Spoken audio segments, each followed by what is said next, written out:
madness. This is Sparta!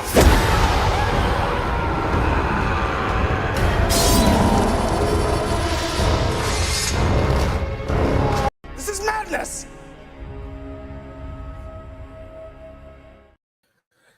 This is Sparta. And I'm coming in hot. There's so many things to talk about. I took part in a couple of conversations today. Man. It is wild. It's your boy, Reckless Ray De Niro, and we are at it again with another episode of the Thursday showing of Guns and Butter. Definitely make sure Lady Navoa in the building, first one in. She's been going hard in the chat with me. We've been chatting. She likes to pick. Lady, I already follow you on Instagram. I like some of your videos. I saw that you was out and about. You posted the videos of you out at the function with the music. I saw it, and I liked a few of them. I'm already following you, I believe. 90% sure I'm correct in that assessment of things. But yeah, man, how's everybody doing? We are rolling into Thursday. And you know, I have my topics, and then this is what happens. I'll get on a topic, and oh snap, hold up a second, I am not in here. Hold up a second, did I choose the wrong?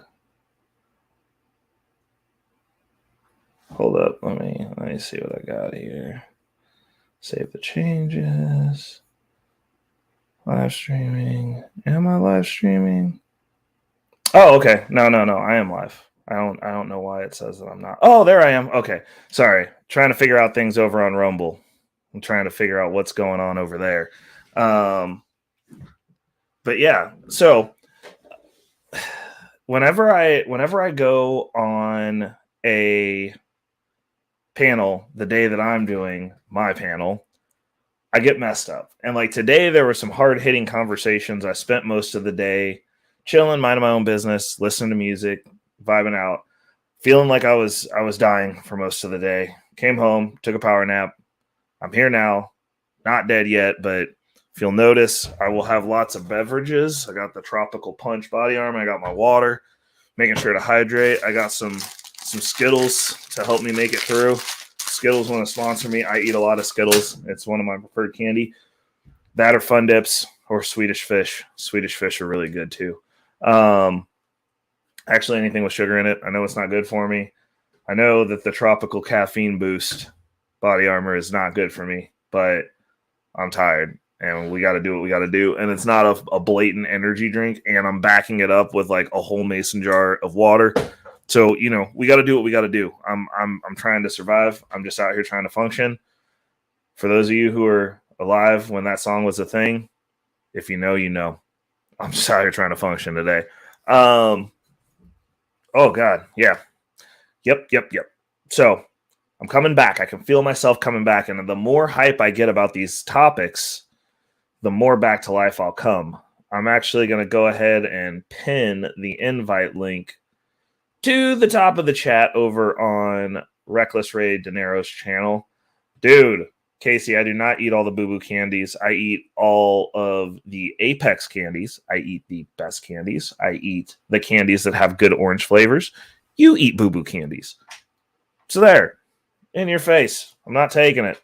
But there were a couple of really hard-hitting conversations I had to tap into because like people are, I don't know. I like to think that I'm having influence and impact, man. I do, because I like high level conversations, and there were some bangers today. Like, it made me upset that I was not still on vacation, because if this would have been last week, I would have just been online all day up until now. I streamed for more hours than I streamed last week.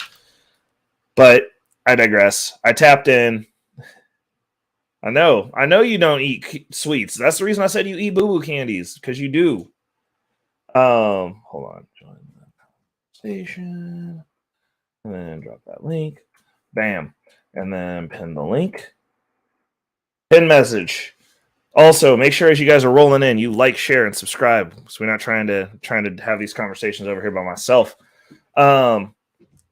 For those of you who are in other chats, for those of you who are streaming, the show has kind of taken a pivot. We allow simulcasting, so you are most definitely welcome to stream this over to your audiences as well. We want to get the widest swath of people as possible. Those of you who are watching over on Rumble, I am checking you out. I see that one other person besides me is watching. I'm going to say hi to you, stranger, over on Rumble. I got lurkers over there, and I respect y'all. I appreciate you and respect you. And I like it when people watch my stuff and listen to me rant. But I'm gonna go on a rant today, because today there was a breakdown on Black Man Unfiltered, which is a channel that I participate on. It is a channel that I am a big advocate for and of. They have wonderful conversations, solution-based conversations. They have good panels. People are polite. We have honestly, participating in that show, that channel, on those panels, the best part about it is there's actually like a really high level of fellowship over there. So like we'll have the show, and one of the things I love about those panels is like after the show, even though I should be going to bed because I'm going to feel like death the next day, we end up staying up for like another hour or two continuing the conversation. So like most of the people who participate in that show specifically are not there for clout. They're not there to get their shots in and get out. Like they actually are there after the panel. And the only other place that I've experienced that is over on Sir Hale's panels. Like that level of fellowship is something special. It's something interesting. One of these days I will get this done on a day where I can actually have time, which will probably be the next house when I have the space, the time, and the freedoms to be up a little bit later over the weekend, maybe. But I really like those conversations. I like them as much as the panels that I participate in, because like I've kind of dialed back. Like I'll go support the homies, but I've really dialed back on conversations that I don't have any input on.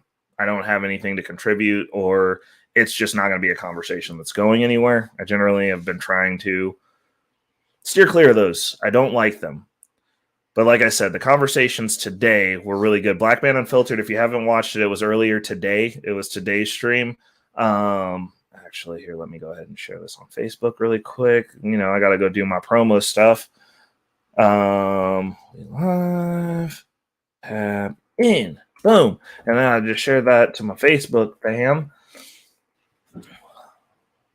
But I really don't, let me go pull this conversation up so that way you guys can see which video I'm talking about. But it was really a great conversation. So hold on, let's go here, because Black Man Unfiltered himself was live. Go to the video. I'm going to keep it muted, but I'm going to share this for you guys now. Share screen. So Black Man Unfiltered did a reaction to If I Were the Devil. And this is a very old publication. It's like, I think it was the 60s. I'm not sure when it was. But it goes through, shout out to Black Man Unfiltered network. That is a dope network. I high-key recommend everybody to come over and check this one out. This episode especially was a good one. But it turned into a conversation where, I don't want to rehash something that somebody else already did, but it was such a good conversation. I almost want to do it. We'll see who comes up tonight. If you guys want to do a breakdown over here on this side of the street, we can do that. Shout outs to everybody who's tapped in. Don't forget to like, share, and subscribe. So we have the floaty icons. There we go. But it was a conversation on what this man. I know, lady. It depends. It depends. If you guys want me to do my synopsis of this, I will. But it depends on who's up here. If the people on the panel actually want to go through it and mine through it, 100%, we can go through it and mine through it. And I'll go. I'm 100% sure it's posted on YouTube a million times. So if that's what we want to do, we can definitely mine that out. But it turned into a conversation about the Letter Mafia, and this is their month. So rainbows, confetti, and fun. And I was a little bit triggered, not gonna lie. And then there were some other things that I saw today, and my dudes over at New Frontier, they about to love the Ray they get today, because I am in full statist mode. I am really galvanizing around this I'm an American thing. Oh, there you go. Today. And we need like the first thing this morning, as soon as I woke up this morning, because like everybody's, what's going on, Roz? What's going on? Uh-oh. Roz said it's going to be a big day tomorrow. And if it's a big day in the market for him tomorrow, it's going to be a big day for me in the market tomorrow, hopefully. So I might have to get the 411 from you when I get up, whenever that is. Because like I almost feel like I'm going to go to sleep and die for a little bit. And then I will come back like Lazarus and I'll be 100% better, because your boy doesn't do getting sick very often or well. So I'm going to be not conscious for most of this outside of rocking out with you guys.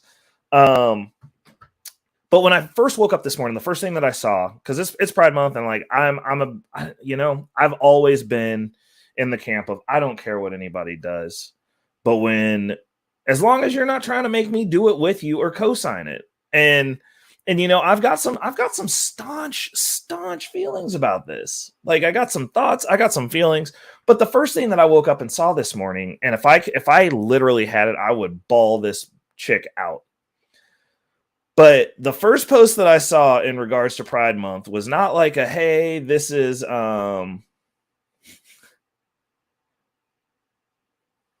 he said money, the F word's not a Razik's in the house, Natasha Vincent's in the house. Shout out to Casey Mo. Gotta highlight the chat. Without y'all, I wouldn't be here. This would be really awkward if I was talking to myself. Is anybody chatting with me over on Rumble? Not yet, but I got 4 people watching. The numbers are climbing. Consistency has its perks, and I appreciate those of you over on Rumble. Seems like Rumble has a lot of lurking going on, but I am checking that screen. So if you guys talk, you got to give me a minute, but I am making it a point to tap in and check over on my Rumble fam, because I got my first comment yesterday, and when I replied, you weren't there, and I am sorry for that. But if you're here today, say something to me, because I'm checking over there every couple of minutes, and then just give me a couple of minutes and look at your phone, and I will respond. I will. I promise. I respond to my chat. Or you could also come over and tap in with me over on YouTube, but it's probably funner over on Rumble. I figure the people over on Rumble like it over there. I'm starting to like it. I'm exploring the space. Got my first new follower over there. I'm kind of feeling it. People have been watching the show, been tapping in with your boy.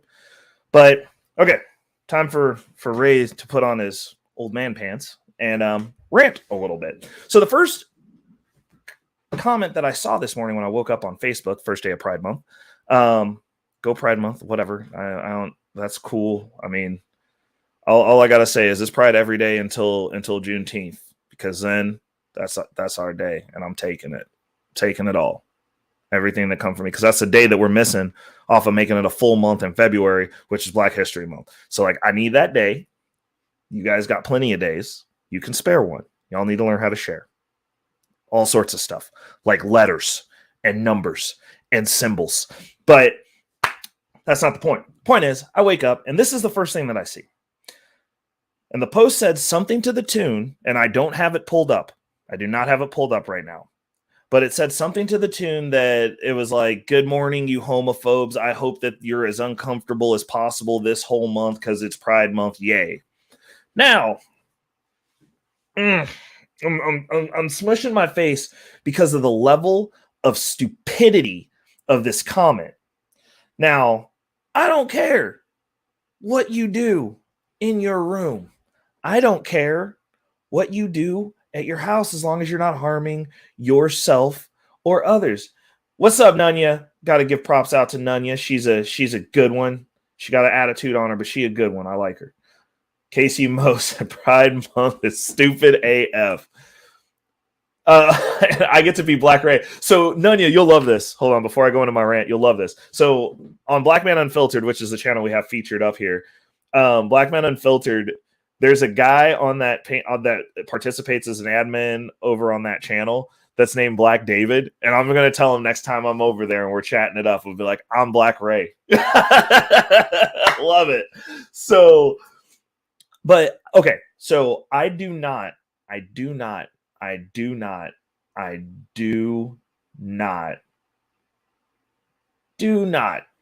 care what your preferences are. I don't.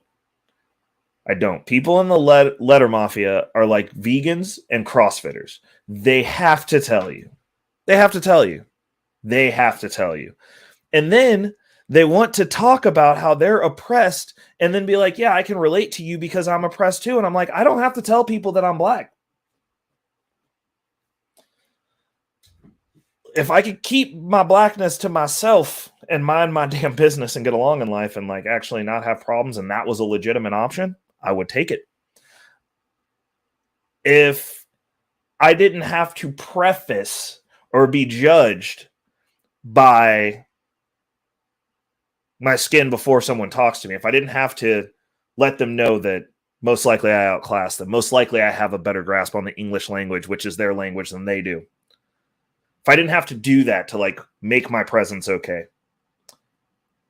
I would do that. I would not need a whole month to express my Blackness in people's face, and specifically targeting children's faces. I would just mind my damn business and I would go about my day. I would stay at home. I would go out, get my groceries, potentially not have to worry about getting harassed. And I don't worry about getting harassed. So like, I'm not trying to jump in the victim Olympics and compare, but I'm just saying, like, I can't take my skin off and I can't not tell people about my ethnicity.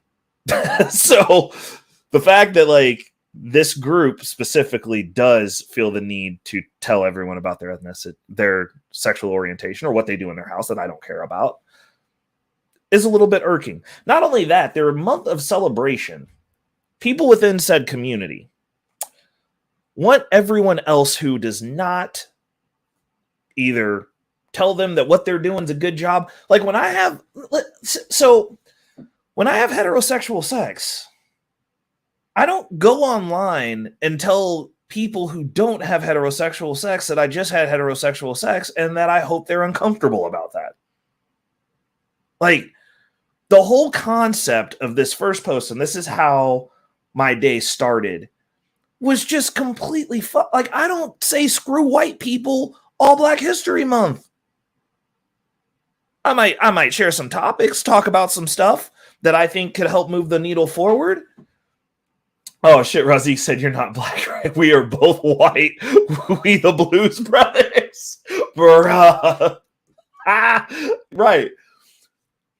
I'm not sitting there beating my chest at white people all month because I want them to accept my Blackness. The other thing is this.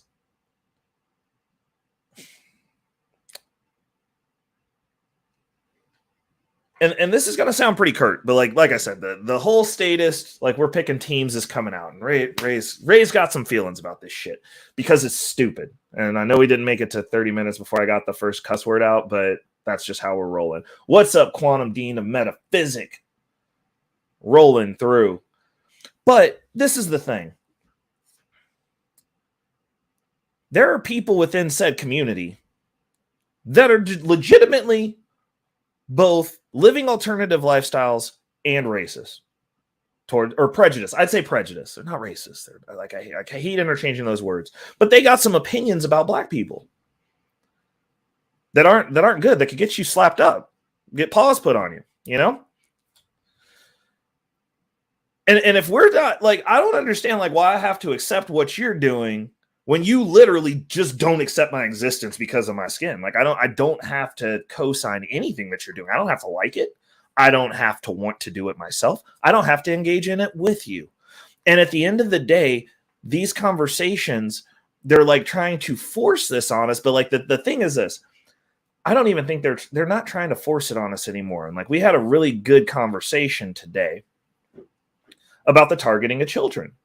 And it was really interesting because a person who I do consider to be very smart, exhibited all of the behaviors that he accuses other people of doing on that panel. He came in, gave inaccurate information, which forced me to get on the panel to correct the inaccurate information that he gave.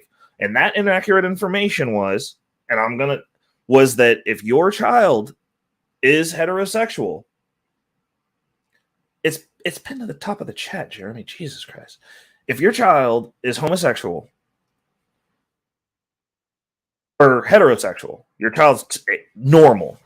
We're like, I'm not using any of these labels. If your child's normal being the majority of the populace that hasn't been recruited already. If your child's normal, then you don't have to worry about any of the woke agenda. You don't have to worry about drag queens exposing themselves to your child. You don't have to worry about drag queens potentially touching your child at a school function. You don't have to worry about any of those things because that's not going to matter because your child is normal. You don't have to worry about it. And that's just not the case. The reason they're targeting the children, like, sure, we're going to have to see it. We're going to have to see it. We're going to have to sit out here. No, Nightbot is on. I turned it down on my channel because it was like blocking people for no reason. Like Murder couldn't type the way that he wanted to type in the chat, so I turned a bunch of stuff off. I don't know if you have to put something in there, but Nightbot is definitely running on my page for sure. Because it was timing out Murder by default all night because he types in all caps and uses emojis excessively. So I had to make him an admin. And, that's how he got his wrench because I want him to be able to go hard in the chat the way that he sees fit. But I had to turn a bunch of stuff off. I don't know if you have to put something in for that link. Like if you have to pop something in there, we'll look at it through the night as we're mining stuff out. But they're saying the statement that was made was these kids don't have anything to worry about because they're what's going on? Welcome to the stream, Razik. Let me finish rocking real quick. The kids don't have to worry about it because your kid's straight. The issue is that's not how children's brains work from a psychological perspective. Children do have a reward function. And what's going on in the schools right now is they are rewarding this. We're having to go and put in policies so that we don't have to worry about having drag queens in schools. Why, as a drag queen, do you feel the need to read stories to small children that are not your own? Like, if you want to be a drag queen and read stories to kids, read stories to your family's kids. And that's the thing that we're not talking about. These people's families don't even want them around their kids. Otherwise, you wouldn't need to be at a school full of strangers' kids. What's going on? 777. What's up, brother? How are you doing? Dude, it's been a long time since we rocked out, man. I'm happy to see you, bro. I hope you're doing well. Hope you're doing well, bro. But yeah, so we were told that it was homophobic and not okay from a policy perspective to feel some type of way about this because there's other things that we should worry about. And me personally, I do worry about the other things. Like, you definitely should have your home in order. You should have your body in order. You should be healthy. You should be on your square. I'm all those things. Except for today, I got a little bit of a cold. But we're getting to it. Absolutely. 7-7. I got a lot of respect for you, brother. 7-7 is a next level troll, but he's smart as hell, bro. Okay. But so they're going in and trying to infiltrate these schools to put these impressions on these children. And in doing so, hold on. Yeah, I still cut mine. In doing so, they're recruiting because these people tend to not reproduce. They tend to not reproduce. They're infiltrating these schools to recruit. And this is a long game. Like, we got to see stuff and we don't like it. We complain about, apparently every friend group has every letter of the letter mafia in it. And we're doing those things. But, and fortunately, I think the specific person who said this stuff, they don't see it in their city. Like, they're not seeing these policies go through. But when I am seeing it in my city, and when we're sharing these things, they're going, hey, like, they're doing this. They're making these concessions here. They're doing these things. I'm like, we can't even drop the hard R, bro, for black people, but like we gotta go above and beyond for 1% of the population that's actively trying to recruit to get more members because they can't reproduce themselves. Because they're failing at literally what it is that makes humans thrive and humans flourish, which is having children, having families, and reproducing. It's kind of what we're here for. And we're not supposed to worry about that when they're terraforming policy. Their agenda is not one to promote that's pro society, even. It's not pro making things better. None of the things that they're doing at this juncture is what's going on. Telling Stewart, Mulatto Preservation LLC. Good evening. Welcome to the chat. See, we got some new people showing up. We got some old people showing up. We got some people that I've been missing their faces showing up. This is great. But they're recruiting. They're recruiting children. They're recruiting the next wave because they can't make the next wave.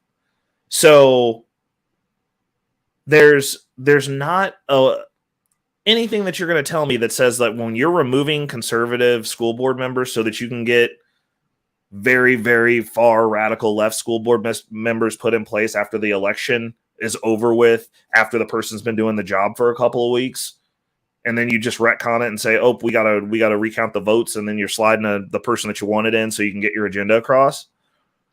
I'm not buying that. Like, at that point, you're over the line, because like now it's not a matter of you forcing me to do what you want, because if you're within arm's reach, I can force you to not call me the N-word. There's a consequence for that.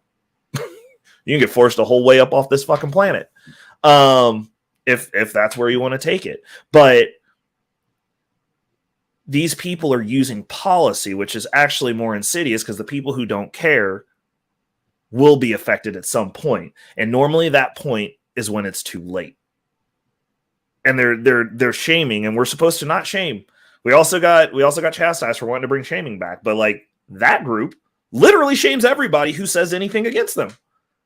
We're actively being shamed for going like, hey, like, this is unacceptable. We can't do this to children. We don't want to have policies where children are mutilating their bodies and becoming part of the medical financial complex forever. Also, as they become adults and they can't function the way that they were intended to function, facing mental health issues. But we can't talk about that, because that makes us homophobes.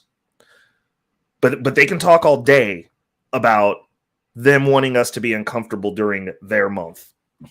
They can talk all day about them being able to expose themselves to, and whatever, like, expose themselves in their ways to our children. That's okay. That's our fault. We're obviously out of accord for just like wanting to have the kids go to school and be educated.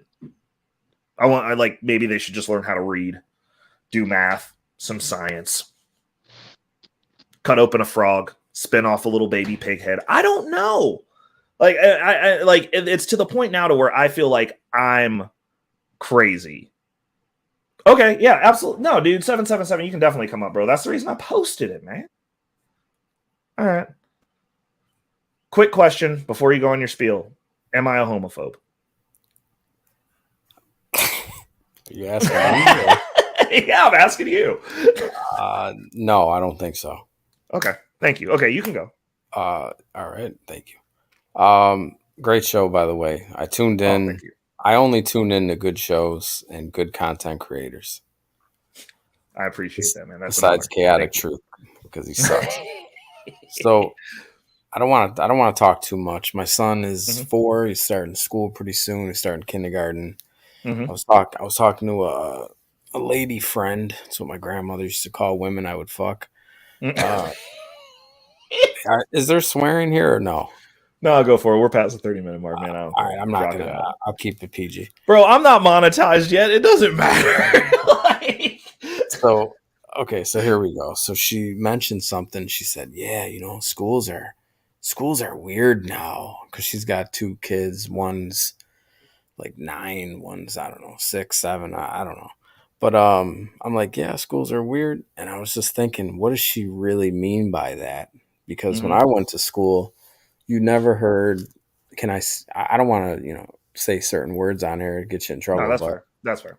I never Thank you. I heard. appreciate you. Yeah, I never heard FAGs in school. I never Mm-hmm. heard the word, transformers in school. Mm-hmm.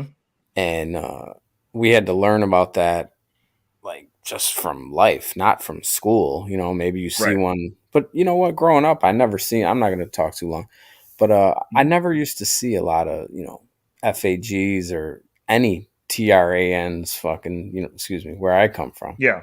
I never used to see them. Never. Now they're all Yeah. over the place. Right. It's And disgusting. I don't see how, like, the issue that I have with the take that, like, oh, this doesn't matter if your kid's straight, is like you're like, we can look at what happens specifically. For me, my point of reference is within Black culture. Like, if you're indoctrinated into racism immediately as a child, you grow up Mhm. and you feel some type of way about white people. You feel some type Right. of way about words. You are Right. not able to.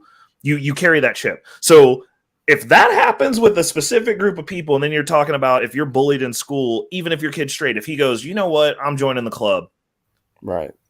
I'm gonna join the club today. Like, I wanna do this. What? I'm gonna be that. I'm gonna be a toaster oven now. Now you Yeah. can't pick on Yeah. me. Now I have a whole social group.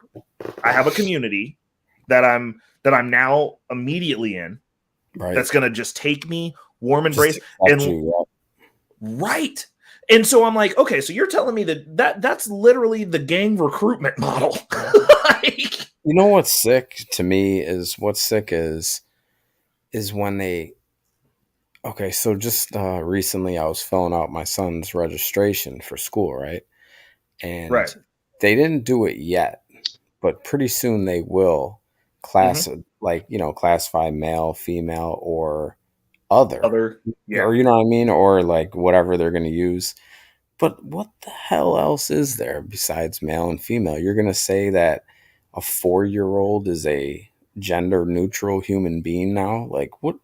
Like where yeah. are we in this world? You know what I I just mean? Well, had this conversation with my son today. did he come Oh home and say, man. "Dad, I'm a toaster oven"? Oh, that's No, tough. he doesn't come home to my house.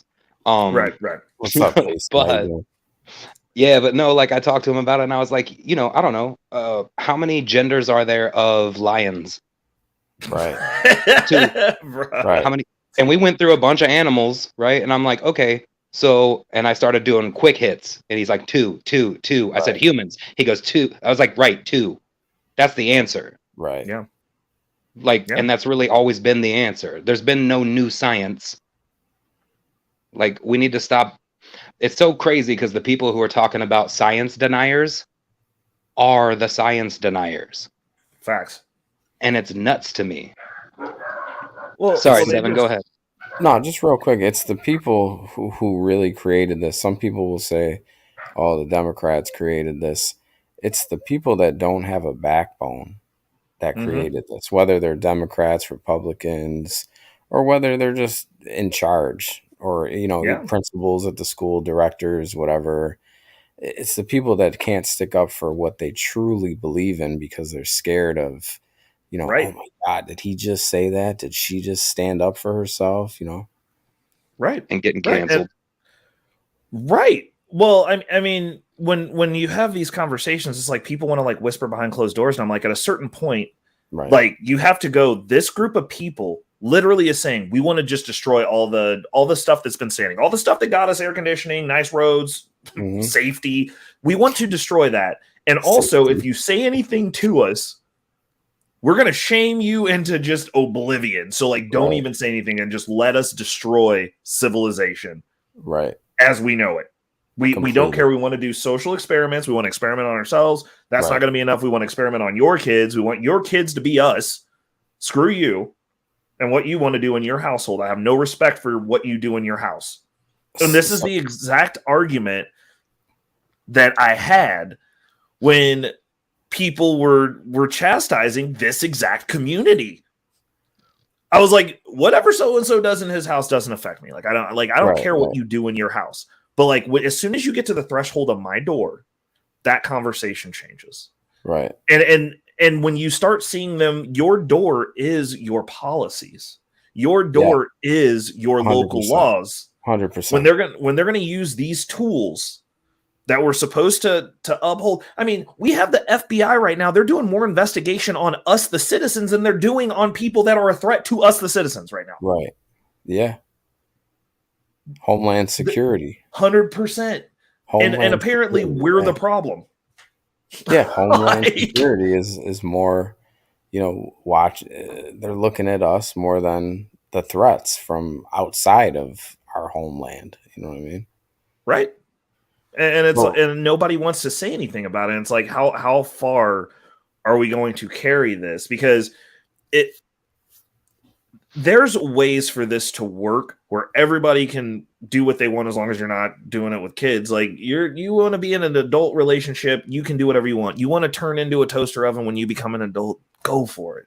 Because you're an adult, and I don't care about you once you're an adult. Like honestly, like you're your own individual. You can make decisions then. I think it's dangerous. I think it's dangerous what they're doing to kids, though, because a child's mind, they're grooming these children to be like when I was growing up, I'm sure as we all were in gym, you know, you played basketball, the gym teachers would say, hey, you know, your shirts, your skins. So let's say there's these kids that are like, you know, taking their hormones, whatever they're doing. There's little boys growing huge tits, respectfully. Facts. Like, what are you going to do? You're going to say, here, little Johnny, you're on the shirts because you have a huge set of tits because you're 12 and you're taking, you know, estrogen pills. Yeah. It's And just, then he's gonna cry when his shit gets swatted. Like, I mean, like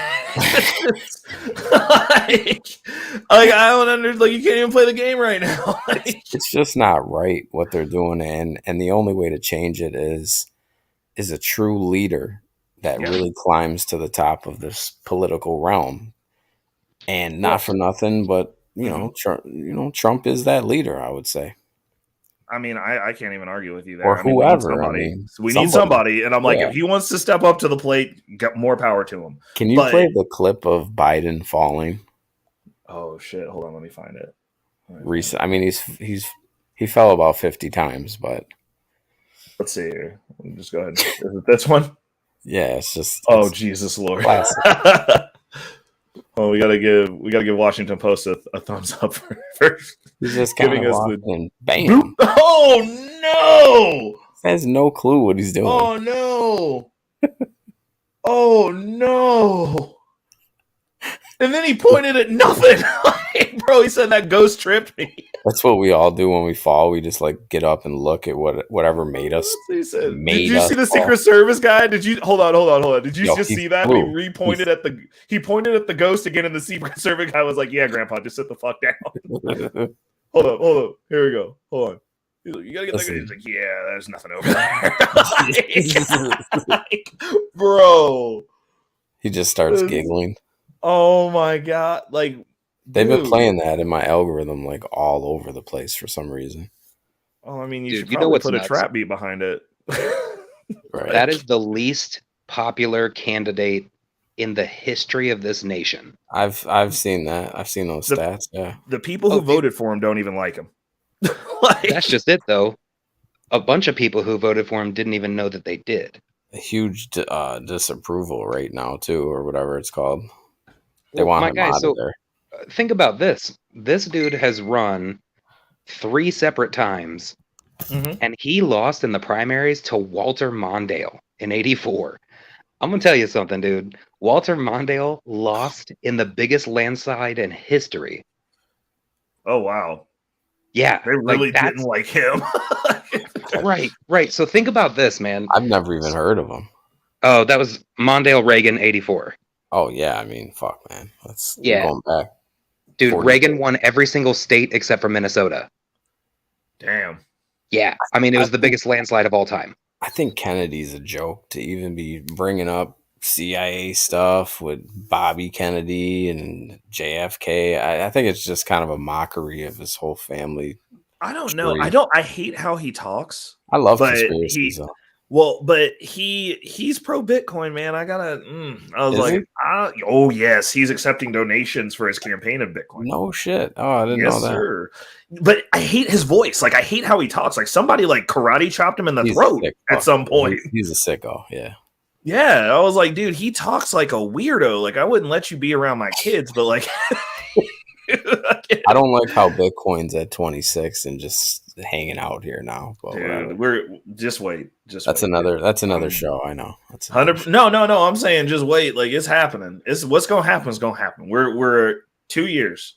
Next 2 years. I think what Rozzy says is not only one of the funniest things I've ever seen written down, but I think it should be somewhat of a crime, though. I do. I think it should be.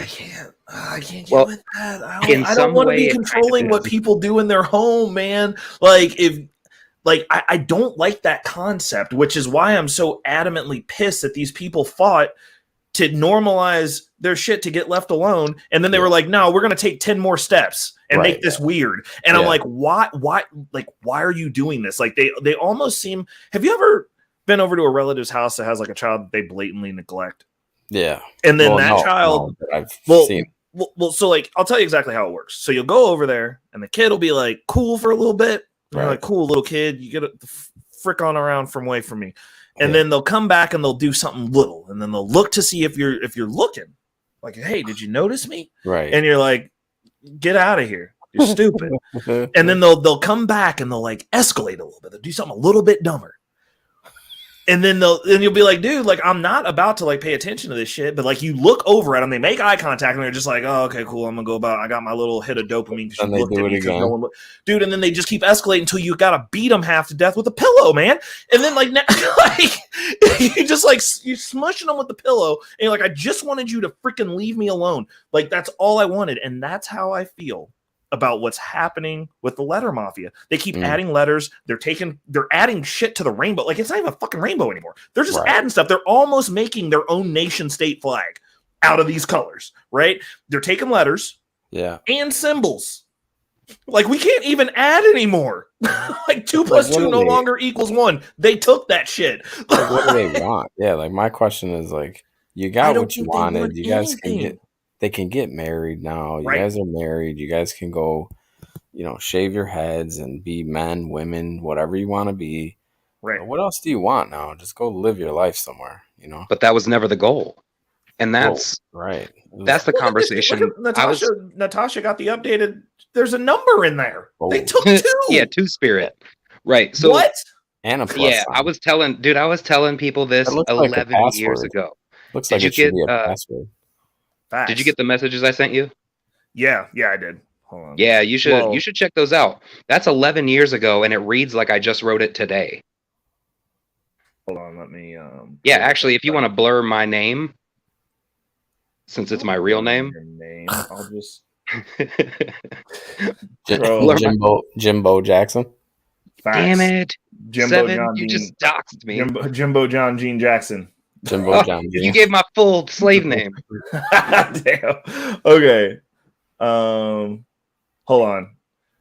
Okay. Do you want me to just read it? Sure. I can't blur your name. Yeah, just read it. This way you don't accidentally dox the guy. Right. So this seems like we're just going to go back and forth unless I explain. So here goes. Most proponents of gay marriage believe that the people are born gay and therefore they should be able to marry who they are attracted to, since they were born that way and can't help it. With me so far. Now, G people are not the only group that is not sexually attracted solely to the opposite sex. There are people that are sexually attracted to animals, young children, and inanimate objects. By the same logic as gay marriage proponents, those people should be allowed to marry whom they are sexually attracted to. Also, since they were born that way and can't control it, if you support gay marriage on the basis of born with a sexual attraction, then you have to support kitty marriages, right, and bestial marriages on the same principle. And I, for one, will not throw my support behind that ideology. Oh, I know who you were talking to. Yeah, me and him get in arguments about stuff all the time. Yeah, you do. You should check the other 2, though. So basically, the idea there is that people are trying to push that people are born with a sexual preference. If you push that, then the next logical steps are people who are also sexually deviant. People who... Right. Yeah, so, and this has always happened. So everybody talks about progress because they've stolen the language, right? This is progressive, but it's not. It's actually regressive. This has all happened before. Ancient Greece, 100%. ancient Rome. 100%. And So you tell them about that and they don't want to have that conversation. They're just like, well, we should be able to just do what we want to do. And I'm like, I believe in the rights of survivorship. I don't think you have to call it. I didn't think you had to call it marriage. Most people of that camp at the time didn't believe that you had to call it marriage. It was just that was the institution which allowed you to pass things on to your significant other. And I do believe that as a right, as an American, that is a right everybody should have. We can call it whatever we want. Also, I think if you want to marry a horse, marry a fucking horse, dude. Like, I don't care. As long as you're not trying to marry a child. Like, I really, like, you want to marry your truck, dude? Marry your truck, bro. Like, I don't care. I really don't. Fuck your truck. So here's give it all thing. You got, bro. Fuckyourtruck.com. Yeah, literally. Yeah, here's my thing about that, though. So in having this conversation, I completely agree that gay couples should have the same abilities as regular married couples. They should be able to claim each other on their taxes. They should be able to visit each other in the ER. All that stuff. That's all fine. That's a civil union, and I completely agree with that. Yeah. But the word marriage was made by a specific institution, and that institution is the church. So 100%. the church gets to define what that is, because marriage is not a rite, R-I-G-H-T. It is a rite, R-I-T-E, rite of passage. So, and it's always been that way through the church. So the church is who should be deciding that. And the church said, 100%. hey, this book says clearly that you shouldn't be doing that. And there are many places where it says that. It's not just implied. It's in no uncertain terms clearly says if a man lays with another man, he's going to go to hell. So if that's your belief, which we're talking about marriage, so if that's your belief, then those two things don't go together. I honestly don't believe that the state should be involved in any marriages at all because of that. Facts. So, but since the state got in, this is my other thing. Since the state got involved and they're handing out marriage licenses, then they should be available to everybody. And that sucks. Well, so that's what I was getting at is like, I 100% agree with you. And like, the one thing that I would say is religions are based on intolerance. Like they're rules. Rules have lines. Like there's a definitive line. Like you can gauge a religion by what it's intolerant of. When it comes to policing what people can and can't do, my original thought, and like Nunya and Razik are both going hard in the chat, and at this juncture, Razik is really funny. At this point, they're both actually right. Yeah, and I hate to say it because like Ben Shapiro was given the slippery slope conversation, and it's not that I'm scary about it. The thing that I don't like is I don't want to be the person that's going and enforcing what somebody else does in their house, because the way that I navigate, I'm like, if I'm willing to die on this hill, who's gonna come make me? I hear you. So as a man, I navigate as a man. I'm like, if you want to navigate in your household, just don't come over here doing that shit. Right. Like I don't care. But when you get into the point of like, I'm gonna force you to accept this, I want you to be uncomfortable. I want you to give up your rights so that I can 100%. Because I'm like, dude, like, okay, if we're doing Rome, then like, there's gonna be a bunch of messy blue hairs around here. Like, it's what it is. What's going on, Rage Nation and Javi? Welcome to the chat.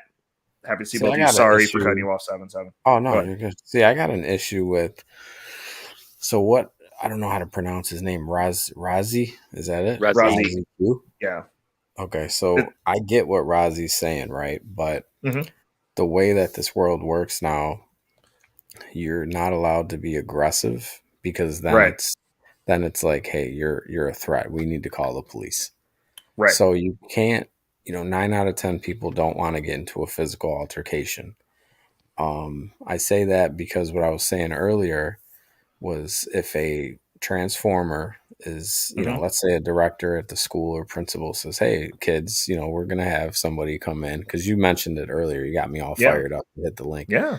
So you said, let's just say if a transformer was in there trying to read a story to kids, I said in the chat, I guess I'm going to have to go to school and fight the transformer inside the school. but then that Right. would that would be a terrorist act. It would be like what is it when you attack one of those people? That would be considered Right. what is Hate that? crime. A hate Hate crime. crime. Yeah. There you go. So instead of, back in the 70s or 80s, if you fought somebody, you were thrown in jail for a couple of days. But this would be considered like a terrorist act now if I did that. Right. Right. So that's what I don't believe in. I don't think that they need to be sheltered and protected with these rights. Just treat them like a normal human being. Right. His name's And John. it's His name's John. I'm going to fight John inside of a school, and my son will probably get kicked out of it. Simple as that. I fought John at a school. Go ahead. 100%. Like it, and that's the issue. Like it scares me to death, the prospect of having a child in school, because like there's so many different variables of stuff. Because like I could only imagine my kid comes home being like, yeah, like the teacher's like on my neck and treat me a certain type of way. I get up there, I'm like, me and the teacher are gonna have a conversation. Oh yeah. Because I'm not gonna have you treat my kid different because he's Oh, different. yeah. And then I get in there and it's John with the dress on and blue hair, and I'm like, Oh yeah. okay, John. Well, now we have a problem because like I don't even know how they're gonna hash this out in the news because like I'm about to give you this business at this point. Like, I mean, that's what every parent should do. I think. yeah, The people that I'm more afraid of in this world are the people that say, hey, it's, what can I do? I don't have any power. I feel bad for the people that feel powerless because they've given this country away. well They've just given it away. They've pigeonholed, they've shamed, they've made people. I mean, they literally were. Huffington Post wrote an article that said if you're white and go to the gym, you're a white supremacist. Wow. They don't even want y'all working out. Like they've even done hear that. everything that they can do Mm-hmm. to make people into a weak state. They tell white men that you guys are supposed to be weak, you're supposed to be fragile, you're supposed to tiptoe on eggshells, and you're supposed to feel bad about who you are, that you had no choice in what skin you were born, you just won. Like no big deal. And then they want black people, all the imagery that we get, you're gay. So Dude, think of how amazingly racist that thought is. Like, think of the people, because you know who you're talking about, right? You're talking about middle America soccer moms who feel super guilty about being white and super guilty that they're not gay, right? So they have to like push really hard and virtue signal. But think about this, man. They believe that they're so much better than black people just based on their skin color. Oh, dude. So that they have to say that it's white supremacy. The fact that I live in such a better situation than you is white supremacy. no, like, bitch, you're not better. It's not even that, dude. I can tell you from firsthand experience. Like I dated an older white woman, and it ended up being like one of the reasons that like it was real easy for me to end this relationship. But like we used to have back and forth because she is very wealthy. What? No, I'm just laughing because you said it was easy to end the relationship. Oh, dude, it was. She was nuts. That's why. No, she wasn't. No? She was really smart, but it was when I finally realized that these liberals, these ultra liberal white women, right? I think ultra liberal white people, period, because like the only standpoint that they can see any black person from, even somebody like myself, like I'm telling her, and she's like, well, blah blah blah blah blah, and like I was feeling some type of way at the time, and I was like, well, I could just take my shit and leave. And she was just like, oh, well, there's places outside of the US where they would never let somebody like you in a boardroom, blah, blah, blah, blah, blah. And I was like, wait a second. I was like, why are you making the assumption I'm going to have to work after I leave here? What the for fuck? Somebody else who looks like you. Right. Like, and she did not, like, she just let it slip out. And she was the most liberal, like, we got to do everything for everybody and everyone's, and I'm like, you do realize that, like, what you just said, like, you can't even see me not working for a white person. Wow. Like, you can't even put that together in your fucking head. I could go do something. No, I like to say in my personal life, I find myself saying this a lot because I think people, like, I find myself saying this quote. I say, who the fuck do you think you're talking to? Yeah. And I say that because I find a lot of people saying very derogatory they call it sneak dissing. They'll say like some real ignorant shit to you. And when you check them on it, that seems to stop. People don't do that. And we need to do that more. is to stop people Well, from disrespecting us immediately. You know what I mean? 100%. Well, And the thing is, if we're other gonna, people will fall in line with that. yep. The issue that I have, it's like if you're gonna compete with somebody, you shouldn't want them dogged down so that way you can have a seat at the table. You should compete with them, Right. and compete with them. Like I want, and also the concept of like wanting people to go around feeling bad about themselves, like that in and of itself also is evil. Like Yeah, there's no disturbing. benefit for that. Like That's disturbing. regardless of what happened, I'm like, last I checked, 7-7, you didn't own no slaves. We know now that Casey definitely didn't own no slaves. And Yeah. you know what I'm saying? I'm like, you didn't do anything to me. You just exist. Like, I mean, you know what it is though? It's a lot of pushed agendas that you know, it's like if you don't have a decent argument, most of my friends happen to be black. So my best friend's black. His name's Doug. what's I going on, just, Muslim guy? you know what's sad is like You can whether come you're up if you want. Oh, sorry. whether Go ahead. you're I was just thinking about this today, matter of fact. It's funny you bring up the race and all that. So like when my son sees somebody on TV or sees somebody out here in the world, he doesn't say they're black, they're white, they're Spanish. He doesn't even say female or male. So like the way I'm raising him is not to say, hey, this is a black person. You know what I Yeah. mean? I think that Yeah. we were turned into these monsters because why do I have to know a black man is an African American? Why do I have to know somebody is a Hispanic person? Why Yeah. can't we just end that? You know what I mean? Why was that ever invented? Even though I get it, cultures and Yeah. all that shit. Yeah. You know? Why do we look at people like that as their color? Right. You know what's crazy about that? Because Is kids that don't, you know? Yeah. the No, they group? don't. Can you hear me? Yeah. Yes, sir. So the group that's telling everybody that they're super special and there's never been anybody like them and that they're all movie stars because they have followers and all this shit. That same group is also telling them all to fall in line in their special groups Mm. and not be an Mm. individual. So, Ray, did you get what I just sent you? I missed that. Yeah, What what's did you this one say? Casey? What was that? I missed that. What I was saying is, and I'll say the whole thing again. The people who are telling all these kids that they're super special, that there's never been another one like them, that they're all famous because they have followers and all that other shit, Right. are the same ones that are telling them to fall in line with their groups and not be individuals. Gotcha. Yeah. Oh, I see what you're. I got you. You see what I did there? Yeah. It really pissed me off, actually. So hold on, I can share this one because it doesn't have any of your information on here. There's nothing. Yes, on you there. can. Okay. Till it shows So, his address, social security. bro. Hey, listen, pull up, bro. No, Seven. It's a meme I made. I make memes also. Oh, okay. All right, so hold on, let me blow this up. So for those of you who can't see it well, because it is still kind of small, it's the meme. So it's a picture and it's a post, and it says, "In the same lifetime, he watched his father pick cotton, but also got to see his granddaughter star in a multi-million-dollar Disney film as the lead." Now, Jeremy put in the context. He said this man was born over 100 years after slavery ended in the U.S. The only reason to bring up his occupation is to make it seem as though he was a slave and evoke some kind of emotional response. That isn't necessary. If his dad picked cotton, he got paid for it. No need to make this seem like a bigger moment than it is. He's not the first. She's not the first black female lead in a movie, and it's not even a good one. Make an original movie with a black female lead and stop bringing the idea of slavery into the discussion in order to add clout to your shitty remake. Fuck. Bro. She's the Little Mermaid. Man, I'm not even going to see that movie. Like, I'm not going to lie. I don't like that. It's insulting. It's really insulting to me that they're just like, hey, we'll just replace the white face with this one. And then they're like, and we'll replace the... You got to hide your on the screen right now. It's showing shit. Your Facebook.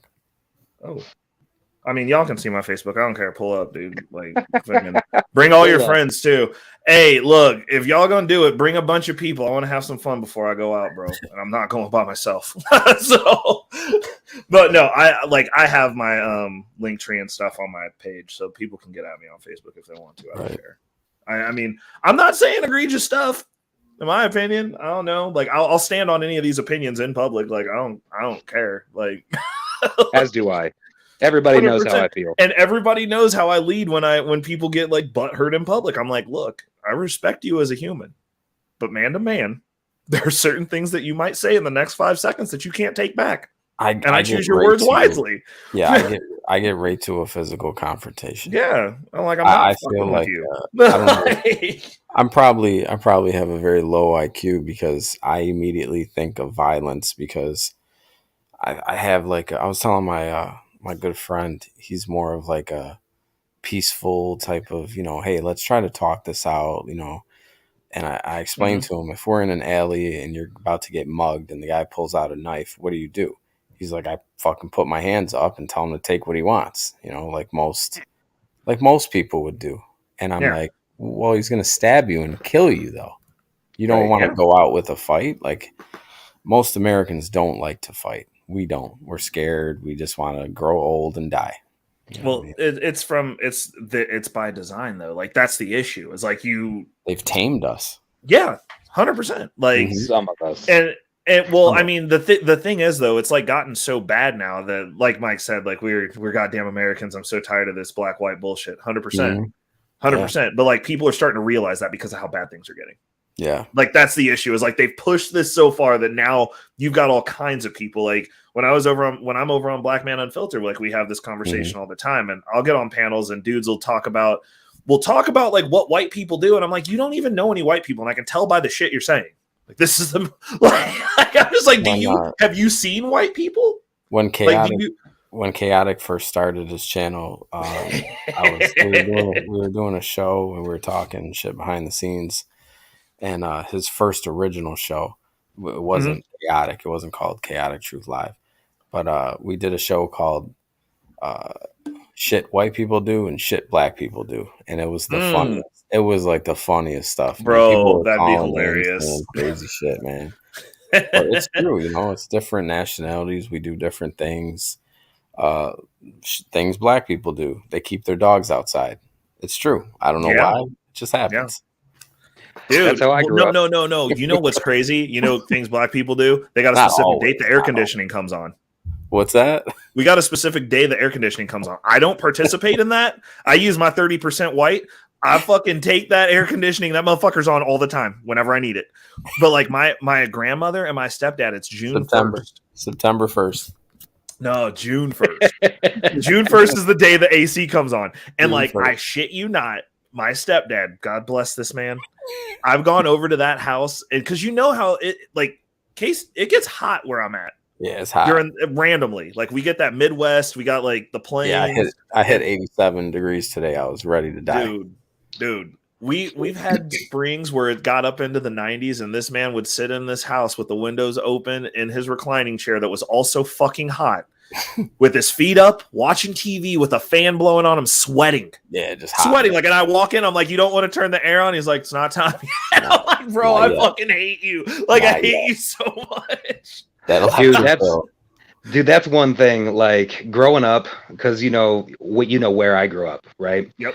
So going into everybody's house, like immediately 110 degrees. Dude, 110 degrees, and you can smell the cocoa butter fucking dripping off of everybody. It's hot, sweaty. Yeah. Right. It's how it is.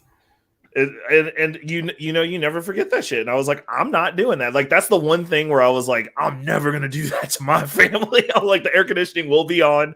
The first, it just monitors itself. It's more energy efficient. Like, you're not even saving money. You're just growing up. I didn't have growing up. I didn't have an air conditioner. I remember I had one friend in the neighborhood that had one. And you would think that he was throwing a party every day. There'd be randomly just like 5-10 people just in his house hanging out. Yep. getting that AC, then going home, being all pissed off and shit. Fucking Bro. finding reasons to go into his house. And his ACs mom, were expensive back then. I don't even remember. Now that I think about it, I don't remember Yeah. too many of my friends having an AC. I remember a couple Bro, had that's those window wild. units. Oh, I don't remember. No, that ain't the same. You're talking about the window fan with the double fucking fan in it. That Well, ain't no, AC. like the actual window air conditioners that would like drip water and shit. Yeah, that's what I'm talking about. The AC. Yeah. Yeah, dude, I mean, that's if you have like a small room, that shit bangs, bro. You Yeah, can be in a cold room or even in like a there. You can't use it for your whole house. Hell yeah. Yeah, you got to. In the hood, you got to use one for your whole house. Oh my god. No. And they didn't ever turn the heat on, but after they cooked, they'd always leave the oven open so it would heat the house. Oh man, the wintertime oven open. Just getting everybody nice and lightheaded and dizzy and shit. You just randomly fall asleep. You don't know what's going on. You're just asleep at like 4 p.m. But yeah, I mean, I remember, bro. Those are the You good ain't old right, days, bro. though. And sometimes grandma doesn't wake up. Like, goddamn. Oh shit! Wait, you gotta killed call the the grandma? cops. What happened? Hey, bro. Like sometimes you got to come over there because you got the. That's the other thing. Motherfuckers do not. Black people don't have CO2 alarms, bro. Like, that's another one. Like we don't fuck with it, bro. It's like if he dies, he dies. Like Dude, did anybody back then? I don't think anybody did. No, Yeah, no. I don't now. My great I don't grandmother now. for sure had the fire department. I should have. I should have them, but I don't. I'm a piece of shit. Oh, Actually, I'm a fuck. piece of shit too. I'm gonna go get one from Home Depot tomorrow. You know what's See, funny? now I feel bad. My Well, we- Like, No, we my got all the neighbor- dogs. I got so a great Katie, make story. sure we Go got ahead, it. Casey. Oh, go ahead. Sorry. No, I got a quick story. So my neighbor's house was like on fire, right? And so my neighbor's house was on fire, and for some reason, I'm like 100 yards away from my neighbor, right? right. And for some reason, the fire department started banging on the door. I was like, hey, you gotta get. This is 4 a.m. My son's fucking 3 years old, 4 years old. I'm like, why are you knocking at my door? This is 4 a.m. I'm crazy. I just woke up. I don't know what's going on. I'm in my boxers.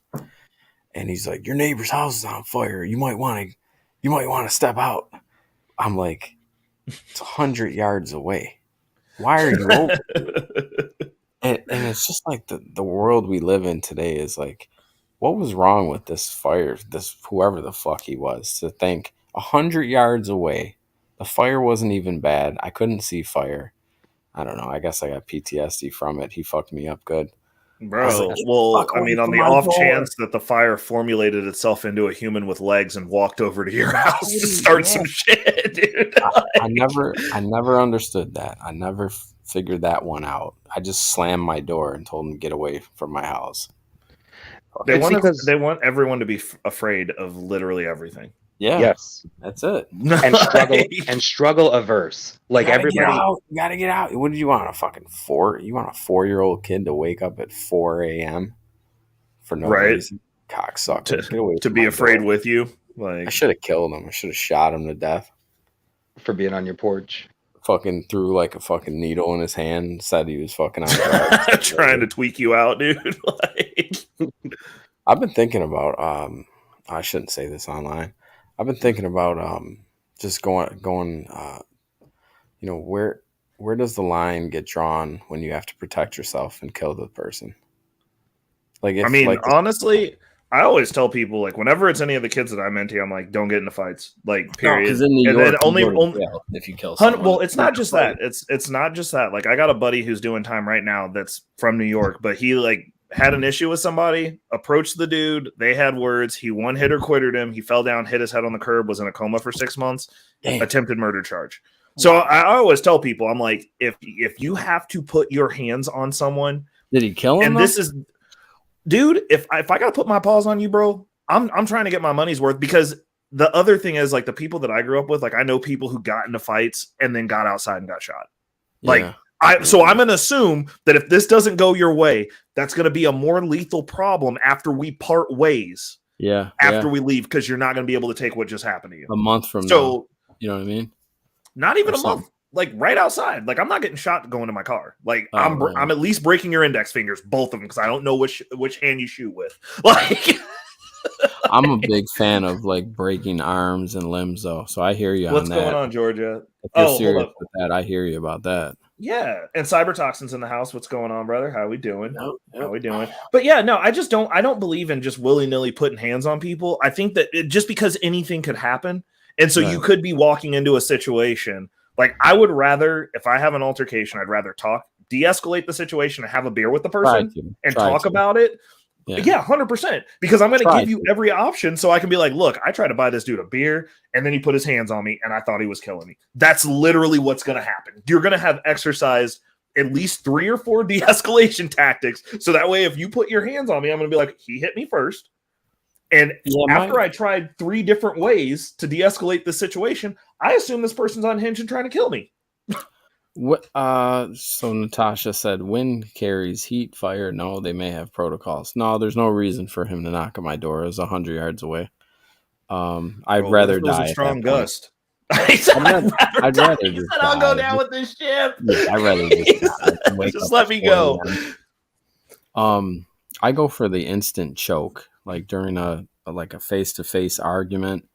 If I'm like, all right, you know what I mean? I try to go, okay, all right. And then next thing I know, I'm trying to strangle them because I think that's easier. No, seriously though, if you're like in a, most men, I don't drink anymore like I used to, but at the bar, they're in your face, they're in your face. Hey man, you just bumped me. I instantly go for the choke with both hands around their throat. See, that's so easily defensed, though. My favorite have always been the headbutt. Bro, if you're drunk at a bar and somebody starts choking you with both hands, bro, you are like literally. If you don't know how to fight, you gonna find out real quick. But 7-7, what if you go for the double hand choke and he just makes eye contact with you and goes, "Hiya!" Yeah. Oh, he gets turned on. Well, then I walk away. I leave. Fucking hits you with a daddy. Like, oh shit! I don't want this. No way. Starts pulling his pants down on you. Whoa. Okay, I'm out of here. No, bro. My go-to move was always the headbutt to the nose. Ooh.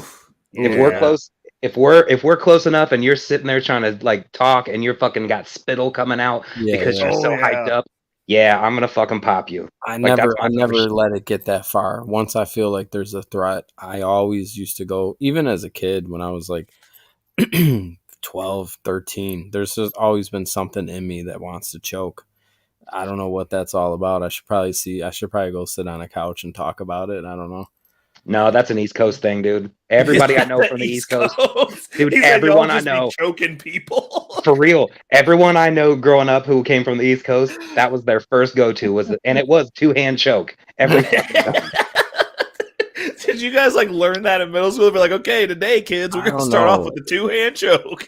So there's the rear choke. It's called like. Yep. Growing up, we used to call it the dope fiend, which is when they would just choke you with one hand and put your other arm up in the air. It was called the dope fiend. Mm-hmm. Oh no! I assume it was made after choking a dope fiend out or something. That's why they called it a dope fiend.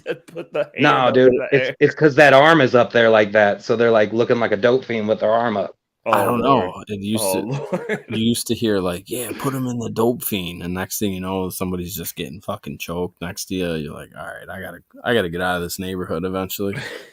I don't want to live here anymore. Hey, like, Puerto Rican 2 blocks down, they choking funny down there, man. They don't even. Puerto Ricans are big chokers too. Oh yeah, Jesus, yeah, 2-hand chokers for sure. Yeah, and sometimes they'll both be chokers, and like the beginning of the fight. That's amazing to see both two of them people choking each other at the same time. That's classic. Then it's a competition of hand and grip strength. Just like perseverance. Now think about this, gentlemen. Why do women like being choked? What's that all about? It's like that autovehicular asphyxiation thing. Like, I don't know. It puts them in that euphoric state, like you're in between life and death, and Damn, right? Like, that's the only. That's Yo, Ray, literally you're the putting only them- way that you're gonna. That's the only way you're gonna get your dick to hit her soul, bro. bro. So you're choking them out to where they're between life and death, Ray. Holy shit! Dude, it's okay. So not between life and death, but like the half if eye you're roll. gonna do dude, it, like, do it. I hear you. You just, bro. You over here using two hands. What the? Oh no, yeah. That's just. She was like, choke me. You said MMA, bitch. Like, Safe word. Safe word is harder. yeah, no, there's bro. no safe words. Yeah, good times. Good times. Oh my god. You got to protect yourself at all times, though. Definitely, 100%. when you're out and about. 100%. Well, dude, it's weird. Like the other weird thing is, I've noticed, like, because I have like a wide swath because I've gone through different iterations of life. Because as a human, I've evolved. So like I have like a bunch of social justice warrior friends on there, and like my opinions don't necessarily align with them anymore because they want you to implicitly swallow all of the bullet points, and you can be like, well, 1 and 2 are cool, but like 3, 4, and 5 sound kind of crazy, and they're just like, you're the enemy, and I'm like, you don't want that. like what do you like? Why would you say that? Like, I don't understand. But the posts that you see now are so, it's like the counter of like what we saw during the big BLM days, and like now it's like the marginalized people, specifically the letter mafia, are making like these more aggressive, more this is going to be in your face and you're just going to accept it posts. And I'm just like, nah, dude, I can't rock with it. Like, I'm just like, I don't know if this is going to work out for you. Like, you're part of the group that doesn't carry firearms. Like, I don't know if you noticed. I just refuse. I refuse to play make believe with people. So my deal is this: just because you're not telling the lie, that doesn't mean you're not a liar. If you're out here accepting lies, if you're accepting lies every day, you're a liar. So, and I just ain't got time for lies in my life. Okay, so I don't agree with that. I don't. Me personally, the way that I rock is it depends on how it's presented. Like if I misgender somebody, which there's no such thing as misgendering. It's like you're either just really bad at the assignment or you're not what you said you were, which I'm 100% on board with that. And I'm just like, so I don't feel bad about it, first of all. But like if somebody's like, oh, I'd prefer to be called this, I'm like, who the fuck are you? Right? Well, That's what you're saying? No, I'm fine with it if it's polite. Now, if they want to go down the triggered road and be like, no, you're going to, and I'm like, I'm not going to do shit now. Right. Matter of fact, like, listen here, Nathaniel. I see. I'm not doing anything you're asking. Post that sentence, and like, if you want to make me, we can step outside, and I'm willing to take my chances on that. But are you? I've always had this problem with authority, and then some people will say like, they'll say, "Oh, you got a problem with authority." They'll say like, maybe you're antisocial or some shit like that, right?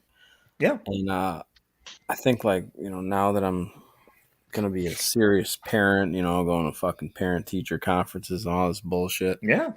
I have to realize like, one, I got to either be like the rest of these, mutants that are like, oh yeah, anything goes, whatever you say. I like to stick up for myself, especially for people that don't have a voice. My son, he's too young to know what's going on, right? So I had I had one of his teachers say, hey, he was really emotional today. And I was like, oh yeah. And I kind of trolled her. I was like, was he?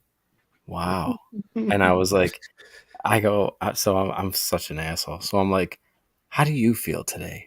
Are you emotional? And I'm like, the kid's got emotions. You know what I mean? These people are monsters. They really want to label. Dude, they want to label your kids all types of crazy shit. He's emotional. Okay. He was sad. Okay. Did someone take his toy away? You fucking whore. Like, what the fuck?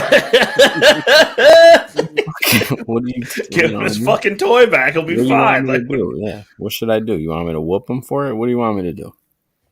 Fucking moron.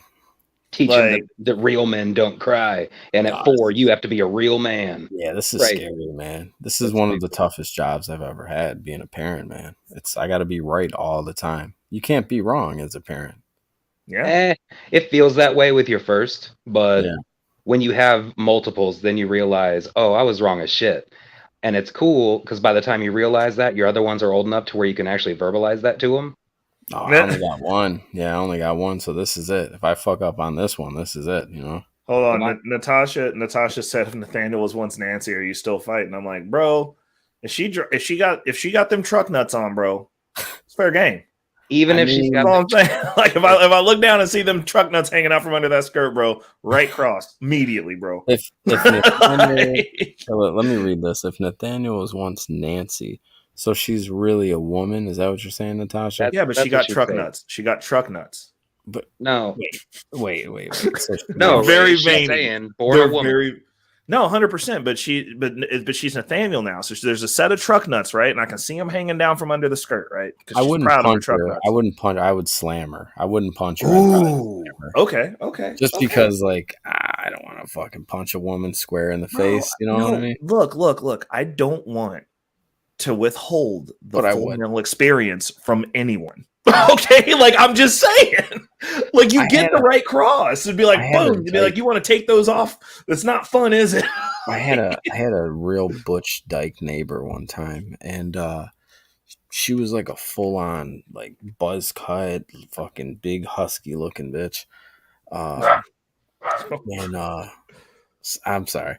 And so like she used to have this thing where she would put cones out and like block her parking spot in front of her house, right?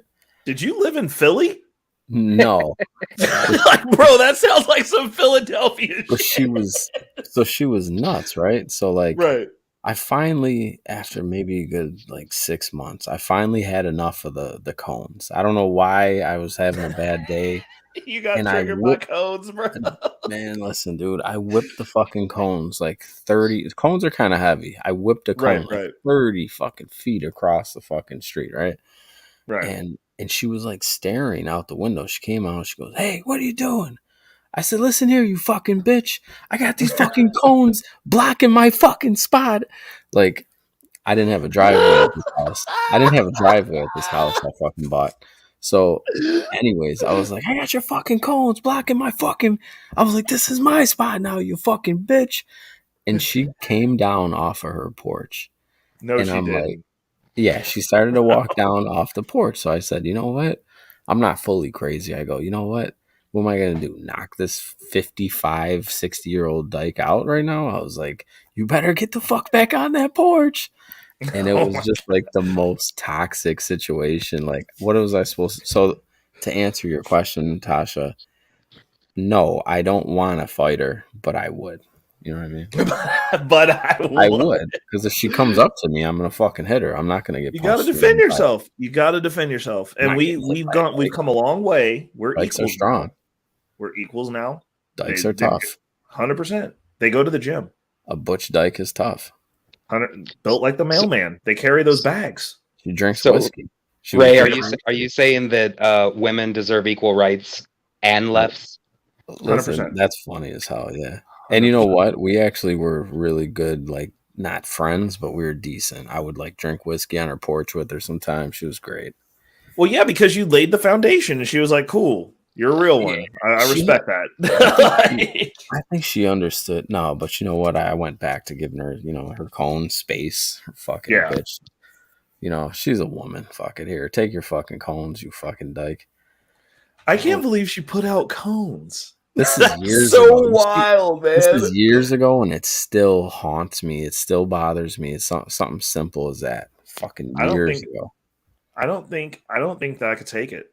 I couldn't take the cones. Like that would make me upset.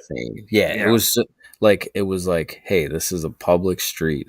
Who the fuck do you, like I always say, who the fuck do you think you are? You know what I mean? You're just blocking your street. You're blocking your little area here. It's not your area. Fucking bitch. Oh, 100%. Like dumb white bitch. People are petty. Oh, damn. She got to be white too. So she was like a super Karen. She was a dyke Karen. She was a butch dyke Karen. Dude. Did she have the cut? Did she have the haircut? She had the buzz cut. I told you she had like a buzz marine cut. It was nuts. Dude, so funny. Hold on. This goes back to things white people do. So off right now. regardless of how prim and proper a white chick is, if she wears leopard print or cheetah print, she will screw a black guy or has. I 100%. Like, it doesn't matter what it is. Like, if I see it, I'm like, bro, I can get that. Like, this is easy. A cheetah print. Wow. Yeah. That's a fact. 100%. Yep. In my personal anecdotal experience of 39 years, I'll fuck a couple at the same time. Yep. Yeah. Something about that cheetah. Yeah. When I see cheetah print, I just think easy. You know what I mean? I don't even think easy. I'm like, you like trying to go to the jungle, and I can provide that. I think easy. now that you mention that, I think easy when I see the cheetah print pants. Yeah. Sexually indiscriminate. Ooh. Casey. Not a slut. I'm sexually indiscriminate. Okay. So that's a nice dress up term. They'll use it now. They're gonna add it to the letter mafia thing. Like the sexually indiscriminate. You'll be canceled any day after this show. For Facts. Sure. They'll be like, we're taking that. Thank you, but also you can't work anymore. Some asshole's gonna flag it, bro. And then we're all gonna be on a no-fly list. It's gonna suck, right?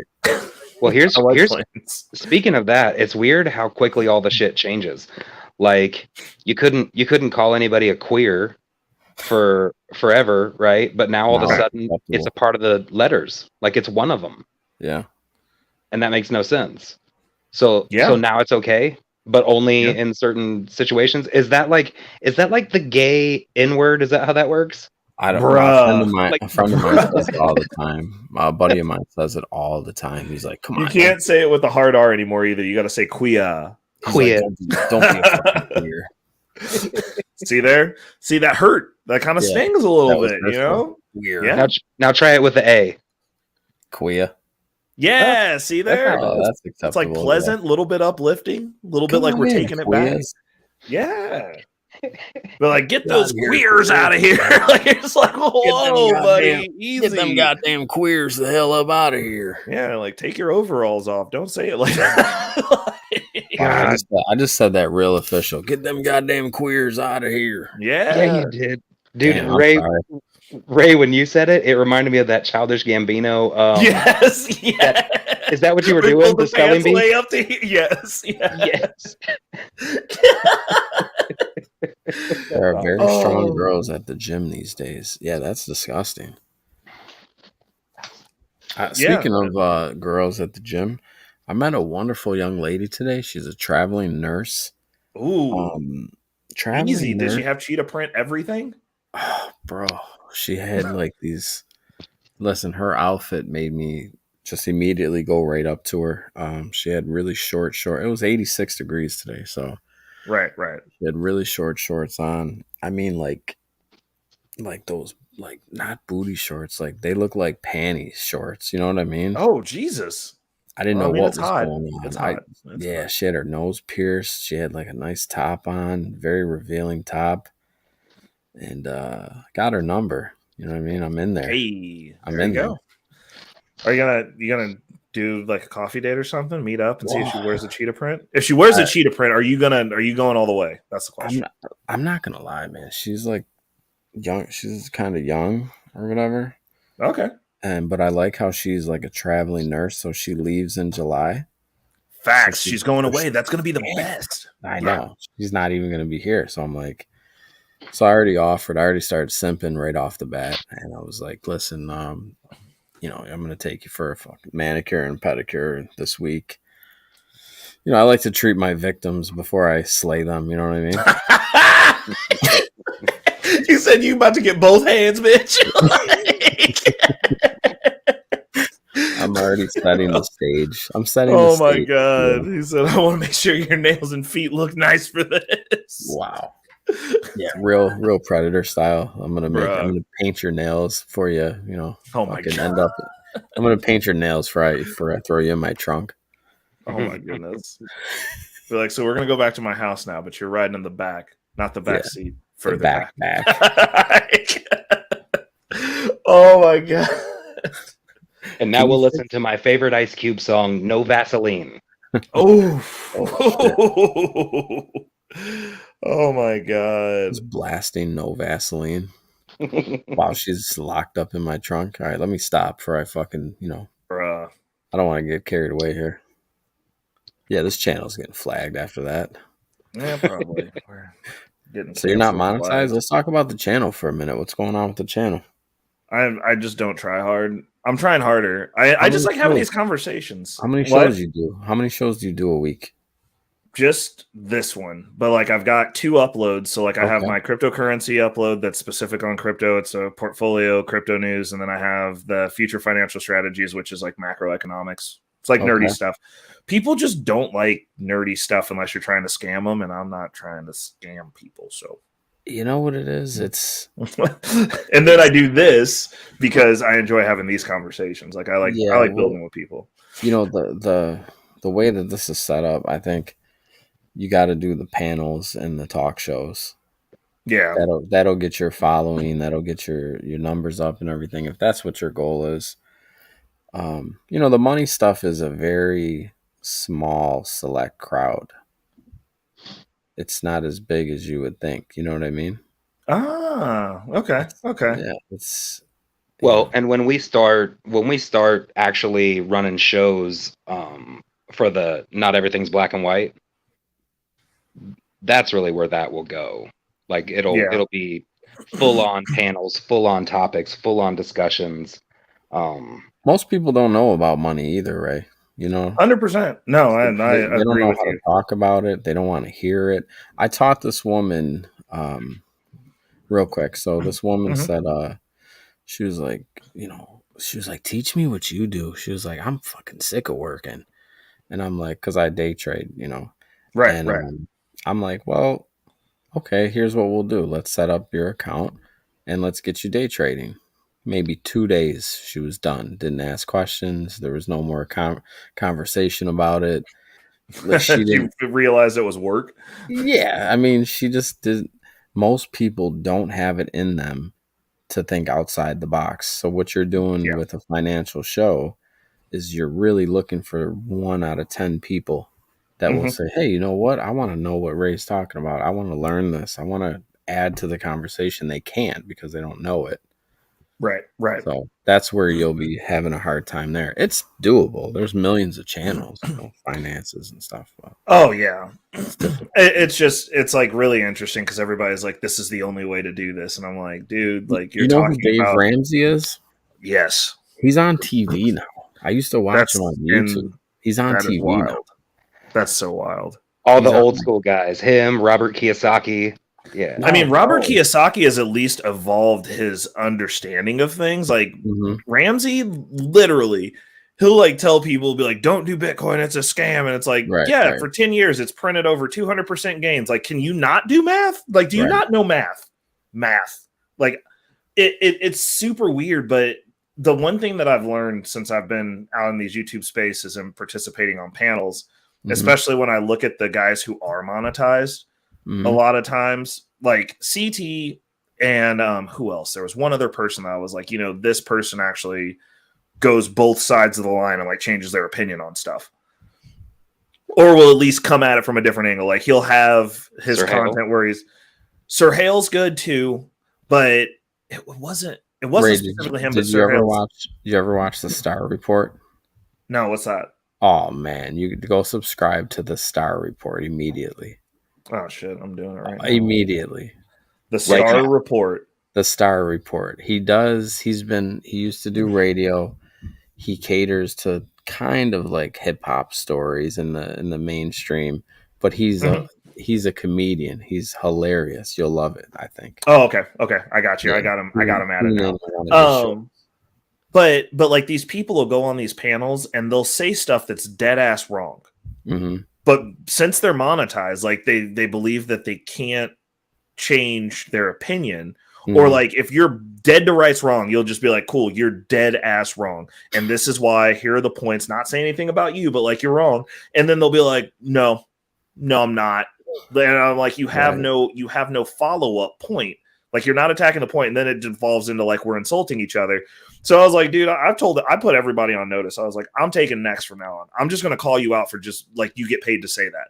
Right. Like, I will ruin this. I'll make it the worst content ever. Like, we'll just be like, what are you doing? Be like, I'm going directly to fisticuffs with this shit, dude. Like, you get paid to portray an image. You are wrong, and apparently you're never wrong. Right. And people pay you to say stupid shit like this, but you're wrong. So about Bitcoin, I like to tell Mm-hmm. people, what I suggest Mm-hmm. is, if you would like to get into crypto, if you'd like to buy Bitcoin, if you are a believer in where it's heading and where it's already proven it's gone and is there, Mm-hmm. I say to buy MicroStrategy as a stock. Solid. Yep. Because it moves right along with it. It's currently around $300 a share, but Mm-hmm. considering Bitcoin is what, 26.7 right now, Right. Hold on. somewhere around there, 27,000. Excuse me. Buy MicroStrategy. 2684, 2688, $26,824.40. Okay. Exactly. Yeah. Okay. Yeah, we were just talking not too long ago about Mm-hmm. I said it was going to jump up to 36. I think it did jump up to 36 and now back down to here. Fucking It piss me had off. we had a good little run, but like we're gonna have a bunch of those over the next two. Like, it's gonna get stupid in like a year and a half. Yeah, I could Year, see year it. and I think we were talking about it eventually heading up to 100, right? a half. I think that, I mean, my belief, we normally at least double the previous all-time high. So Well, 60. I would say double. So like we went to 60. So like, I Yeah. mean, we could see that. It depends on how much money floods in. But I mean, you can look at the chart on it. Like, it's a very cyclical asset class. Like, we're getting ready to go into a halving year. That's the year where everybody makes money. And it'll Mhm. be across the board. Like, Right. so I'm heavily invested in MasterCard actually. ooh, and Yeah. MasterCard and Visa are both trying to figure out ways to get their payment processing involved. Did you know So that that one, Visa was bigger than MasterCard? I thought it was the other yeah. way around. Did you know that they're building a layer on top of Ethereum to skim For crypto, right? transactions? Well, just for To payment skim? processing in general, to have it on the blockchain. To skim? Well, so the issue is this: it's like, you don't like, if you transact on the blockchain, you technically don't need Visa, Mastercard, or a bank, right? Mhm. But in order for them to not become completely irrelevant very rapidly and to stay business, because like Mhm. the slow movers and like the old people and the people who Yeah. don't get it are still going to use their Visa or MasterCard, but they're making it so that way if they make a transition over to blockchain, they'll Mhm. be able to run it just like it was, but they'll be running on top of Ethereum, and they'll just Mhm. be skimming those transactions. Like, they'll still get their little bit of a fee. Right. Right. They'll just be able to go, hey, you're in crypto, you're on blockchain, and you're stupid, use our card. Now, what do you know about, cuz I don't know anything about, what is it called? Riot something? The stock Riot, RIOT. Isn't that the League of Legends people? I have no clue. I Yeah, was that's hoping Riot you would Games, know. isn't it? I What believe is so. it? It's Riot Games. The stock? Yeah, but I'm it's pretty something sure about that's Riot crypto. Games. It's something about crypto though. Riot. Riot Platform Inc. So they already do. So I think probably what they're most likely getting ready to do is transition into. Hold on, let's see. I would be willing to bet it's NFT related. Riot. Oh, okay. Are you sure? I thought it was crypto So, related, the stock. hold on. Riot And on my Platform. radar. Riot is a. Oh, hold on. Riot. That's not Riot. The Riot Games. This is different. This is a Bitcoin mining company. They mine Bitcoin. Okay. There Okay. you go. That I've been, Not really on the crypto shit, but on the money shit in general. yeah. Mm-hmm. As a really good example of how we, even when we think we really understand money, we Mm-hmm. like a real example of how we're still kind of lost in the woods. Think about this. There are roughly 331 million people in America right now. Right. If you charged each one of them just a single dollar for taxes a month, Right. that's 4 billion a year. Yeah. So obviously we're getting charged far more than that individually per month. Mm-hmm. Think and like exponentially more than that.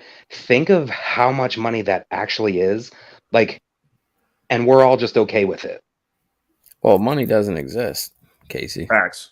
Yeah. You know what I mean? Right, because it's fiat. I thought you were leading. I thought you were leading into the debt ceiling story because the debt ceiling is the biggest scam, biggest joke of all time. We've raised it every single time. There is no such thing as a U.S. going into default ever. It'll never happen unless they Right. want it to happen. I thought they wanted it to happen to crash the stock market, which I had my balls in my neck. I think they are going to do that. I don't think you're far off. I don't think they'll crash the stock market. I think more importantly, they want to control. The Federal Reserve really wants to make people unemployed. They don't like how strong the workforce is for some reason. I always thought that was very bizarre how Jerome Powell always comes out and says, yeah, you know, we have a really strong workforce that's not good. It's like because of inflation, you know what I mean? The more people that work, the more things we can buy.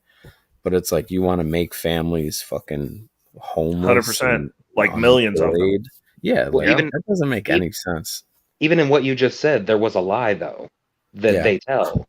Because the more people buying stuff, that's not what causes inflation. What causes inflation is the constant printing of money and the ability to do that because there's nothing backing the money. So, the stimulus really did it. The stimulus packages really caused inflation. Of course, because they get it right back. Hold on, this is a good segue into the primary topic of the video, which was financial literacy versus income. And like Casey hit it on the head where he was like, you know, like we're still in the woods and most people don't know about money. And I think that anyone who can have a conversation from the basis of who understands banking understands how to make money. Yeah. Because everything from the top down, if you can pivot your finances to where your financial structure is set up as a bank, and that's where you pay your money for the tangibles, things, your balance sheet, and you use debt to buy assets. Right, your balance sheet. That's debt creation 101. Exactly how the banks do it. Yeah.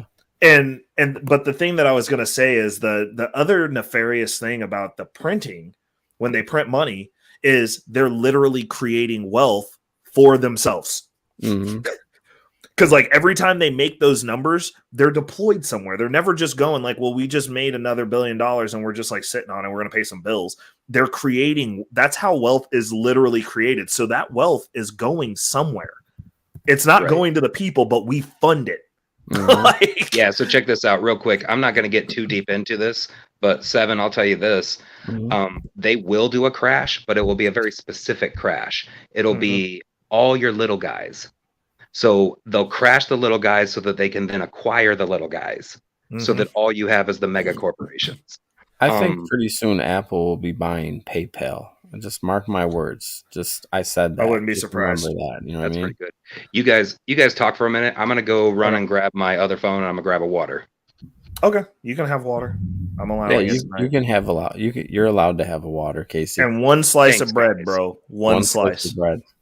Well, fuck off. It's a piece of government cheese. And chew quietly when you chew. Make sure it's quiet. Oh my god! We will come find you and we will break your legs. I'm surprised. Speaking of acquisitions and mergers and all that bullshit, you got. Oh, by the way, you got a lot of female subscribers. What's going on, Feminine Melanin University? So, so the trick is, it's funny because like all the ladies that support me. So like Natasha Vincent's actually the reason I have this stream. Like I would have never started actually doing my own streams if it wasn't for her. Oh, and wonderful. So like, mentorship group that I'm in, she's a part of as well. And they wanted me, like my contribution to that group is I do a crypto update and I didn't like typing it out. So I started recording it. Nice. And then once I started recording it, I was like, oh, fuck it. Like I'll just do some other stuff. And then she actually, this show, the concept of this show was on another channel and she facilitated that also. Yeah. This is nice. This is a nice platform you got. Yeah, it's not bad. I like it. It's a tight knit group. My chat's awesome. Like there's normally not like I know that like we go around some other pretty hectic areas. Yeah, but And at so like, night, yeah, you don't want to do that at nighttime. You kind of want to unwind, have a decent conversation once in a while. You know what I right, mean? right. I try to have a respite. And so like a lot of the people that I argue with on other panels will come over here and we actually have really great conversations Yeah, because that's they're always how it is. That's always yeah, how it is. You know, yeah. I Give usually them do the late night shows. I do like 11 o'clock I shows, but know it makes me so mad because like I'll wake up and I'm like, this motherfucker was like, yeah, like, how are you up this late, dude? that's my real like. That's when I hang upside down like a bat. You know, I really get into it. I do my podcast. But yeah, usually Bro, 11 o'clock is when I go live. that's freaking awesome. I love Yeah, it. I really love it. good It's shows. How come do you think just to get back to that merger oh thing we yeah, were go talking ahead. about, how come these companies like let's say the top five or whatever, Right. how come these companies aren't acquiring these other businesses? Like the way I think about it is if I think Google has what, like 100 billion or something like Yeah. that. They could Yeah. acquire these little companies that are like somewhat major, like PayPal, for instance. Yes. I don't Yeah. know if these companies can just randomly give them an offer, hey, we'd like to buy you, or do they wait for those companies to say, hey, we're up for sale? How does that even work? Do I you know, don't right? so a lot of the ones that I see, at least from what I've seen, they Hmm. move strategically. So it's like if you're coming at us or you become annoying or you're a Hmm. competitor or we're trying to get into that space, Yeah, they'll buy you. Facebook does that. Facebook Yeah, does that. They 100%. buy They're like, you "Oh, you're out, trying to make us and obsolete. You're just yeah, us now." yeah, yeah, yeah, Like, yeah, yeah.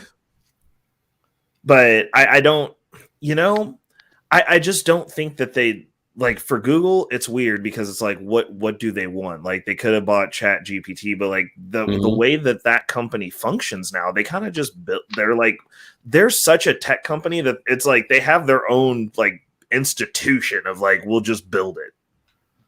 Do you think Tesla will ever be up for sale? Do you think one of the big, GM, do Mm, you think Ford will ever just go, hey, you know what? Why don't let's just try to buy them? I I don't know, dude. Elon's pretty ornery, He and sells his companies. He does. that's true. That's You know? true, but I don't know. Like that's a good question. I that would be really awkward if Elon Musk didn't own Tesla. I don't think it would be what it is. You Well, know what I'm saying? he Like owns Twitter now. I mean, he could like yeah. kind of go into that social media realm and just switch up his whole thing. He was I think he invented or he was one of the inventors of PayPal. Speaking of pay, you would think I'm getting paid for promotion for keep saying PayPal, but he was like one of the owners, I think, right? Right, right. He was in the they call it the PayPal mafia. There was like a group of them and like they all made bank. And I mean, if you but the thing is like if you go through that actually I could see Elon selling Tesla eventually, but it's because of the nature of who he is. Like Hmm. he's a builder. Yeah, So he's you got to build move something on. up and then Yeah, he's like, yeah, exactly. Exactly. he's Like, got to move on, like SpaceX. yep. I'm curious to see what he's going to do with is it Neuralink? Yes, I Did you think so. see I that? would see him if he goes all in on that and that goes well. I could see him selling Tesla to focus on that in space Right, because right, if you the way that his brain works, he's very pragmatic, and he would be like that will have more of an impact because him starting Tesla in and of itself right. got that ball rolling, He's and he already would be got it like, going. Yeah, right, this would be the next progressive thing, and he'd be like, this in space are what's important now. and We're making electric cars. he's got that thing. I can't think of the name of it. He's got that other it's the where he's like building tunnels for traveling from like Las Vegas to LA. Yep. I can't remember what Yep. that name of that Oh, the business Hyperloop.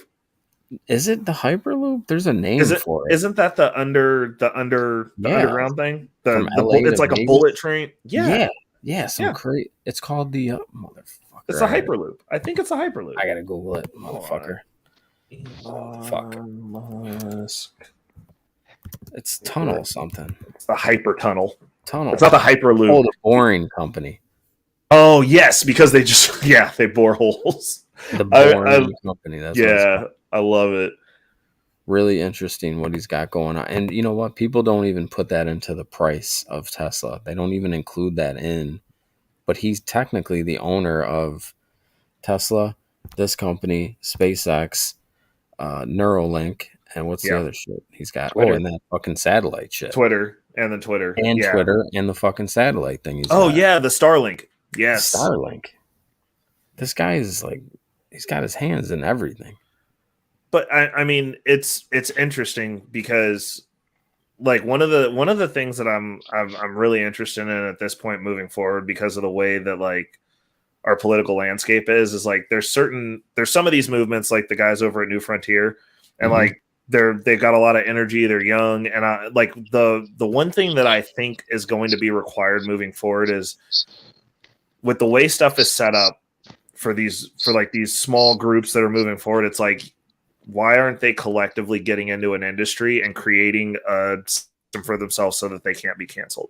Like, why aren't they setting up a front end business that like funds their movement, and like you get the tax write off from you guys collectively like doing your business, and then you donate that to the movement so that way you can get some of your things started. So that way you can start doing the community development piece, and like you know that your jobs are secure. So that way you're not going to get canceled. I think when you make too much noise, they mute you no matter what. That's true. You start making too true. much noise. You know, the people who are in charge, they don't like change. They don't like, you know, this is probably hard for the people that are really running the world. Like all these little, you know what I mean? These little occurrences of change. They don't like it, you know. Right. No, like they oil definitely company, don't. like who controls the oil? You know, the real leaders of the world control oil. Dude, so Cybertoxin, I'm not gonna lie, bro. I'm not gonna be the first one to sign up for it, but if there's any potential chance that I can get superpowers, sign me the fuck up, fam. Like, so they made a paralyzed man walk again. They actually used it? So that, I don't think that was Neuralink, but they did. I'd have to Google. I gotta fucking Google something similar. No, really, they made a paraplegic or whatever from the neck down walk again, from doing something with from his brain to his spine. Bruh. So here's my question about that, because with everything that ends up being completely nefarious, it always starts with a really cool benefit, right? So here's my question: if this thing is attached to your brain, you have to know that people can hack it, that people they can that's install. That's what I'm saying. I want someone to jailbreak it so I can get the fucking superpowers, Jeremy. Like, why don't ruin this before it starts? Right, or just have you stab yourself, or like if you get out of line, you know, they just hit the kill switch. Bro, you know what I if mean? you give me baboon strength, I will do whatever is necessary, my friend. You said baboon. Baboon. Baboon strength. Baboon. Bro, I want to be able to go toe to toe with the chimp. That's all I'm saying.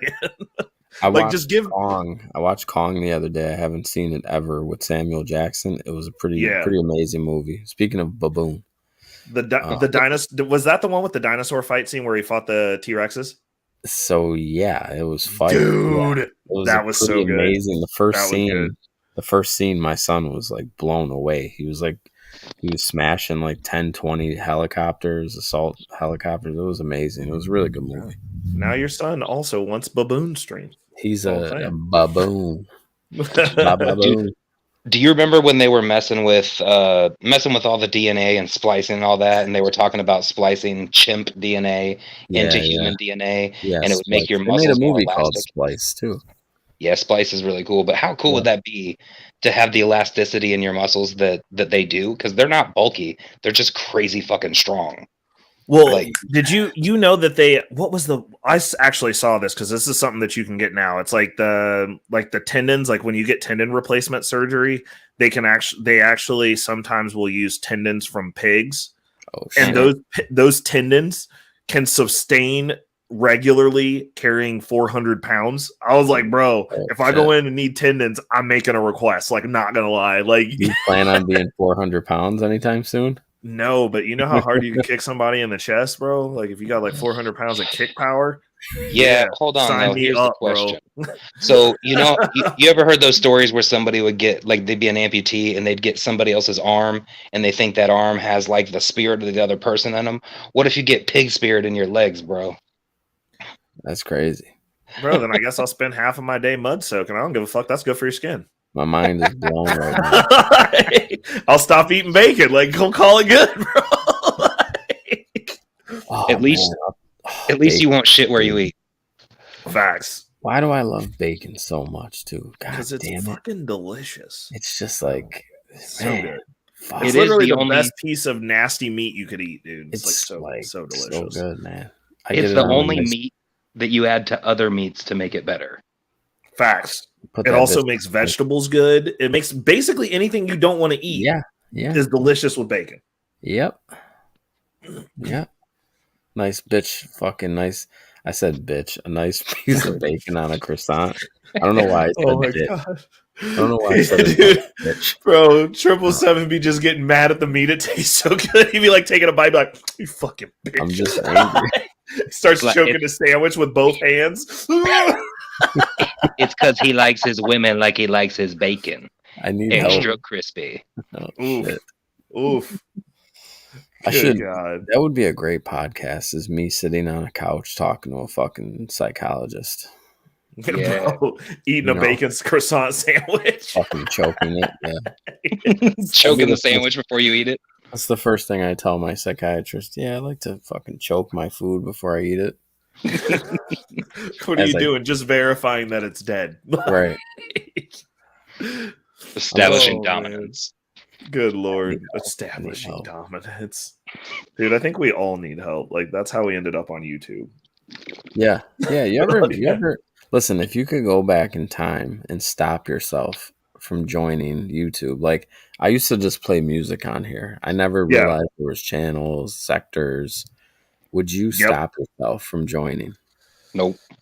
No, I actually, like, when I started, like, I was 90% of the stuff I listened to, actually, I'd say 60 now, is like stuff that's about finance, stuff that like helps. Mhm. It helps more than it hurts. Sure. Like, sure. I'm like, I'll go check out like some fuckery. Like, I was on a divester channel where for like 5 minutes yesterday, and I was like, well, now I want to go run over these bitches with cars. Like, I don't.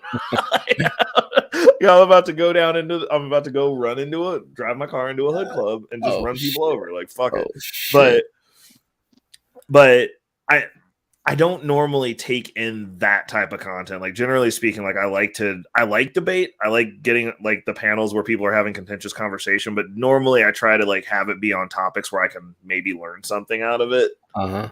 Like, if I can't walk away with something, like, Right, I feel like I completely wasted that time. I like to watch the tourist videos, like not the passport bros, but like the I don't know, just women in the Dominican Republic and Mhm. fucking shit like that. I mean, I think that whole concept is interesting. I think it's funny how upset people get about what other people decide to do. Right. Like, Oh, they're just like, passport brother they're shit. like, hey, I'm gonna go, potentially meet women or go bust down women over here. And I'm like, cool, like, okay, well, that's fine. And then like you have these people that are like, you're a loser, and then like the women are like, she don't really want you, and it's like, bro, like, why are y'all mad? Like, So like- so try to go subscribe to this channel called Blue Moon Bar. I stumbled Blue Moon upon it. Bar. I stumbled What is upon it the other What is day. it? I realized I was getting old when I subscribed. I said, you know what? No, Yeah, I said I want to see this. Fuck it. Blue Randomly, Moon Bar. yeah, go ahead and check that out. Hold on. I said Blur Moon Bar. What the hell is this? Blue Moon. What is this? Just like women in the Dominican? No, those are Asian women, Oh, Very okay. There we go. and they're like at a bar. It's called the Blue Moon Bar, and they're sitting there taking shots, getting wasted. And The Chiang Mai and many places where they're like dancing and shit. wait, the what? The Chai So Mai? there's a channel called Blue Moon Bar. Yeah. And is it just them just chilling? Where? Yeah, What is I'm just this? dying laughing because it's like, here, let me put it in the private chat. Are you on Dude, that one? hold up. Let me go check it out. Hold on. They're just like, Yeah, that's her page. I was just looking at the other videos. yeah, I don't know what they're doing. They're just sitting there looking like they're for sale, and they're drinking, and Yeah. it's fun though. It's fun. They're just sitting there drinking, taking shots. Some of them look halfway decent. Others, probably need to be off the internet. You know what I mean? Oh, wow. Just with an old white man. Oh no. Fire. Oh no. Amazing Oh, content though. Great content. oh no, Freaky Jason. Hey, that's a big pool at that hotel, but like, bro, like, why he out there? They Oh all yeah. waiting to be chosen. Oh no, I, man, what have we done? So Like, there's so there's a I now lot of feel stuff. old. There's a lot of stuff going on the internet, and you stumble upon these Jesus. shows, and there's a lot of different sectors. You know what I mean? Yeah, there's a bunch of holes that you can fall down on the Oh yeah. internet, which is both it's a gift and a curse because like there's no reason to not be able to figure anything out, which I is it love the weirds me out when conspiracy people shit. are like, I don't know, and Right. they're holding a phone. I And used I was to like, do you not love know? I used to love the conspiracy shit on YouTube before I got into the sectors and doing channels and all this shit. Yeah. You know what I mean? I used to love fucking, yeah, what's in Antarctica? You know what I mean? It's fucking Yeah. 4 a.m. Next thing you know, I'm like, what the fuck am I doing on YouTube? It's 5 in the morning.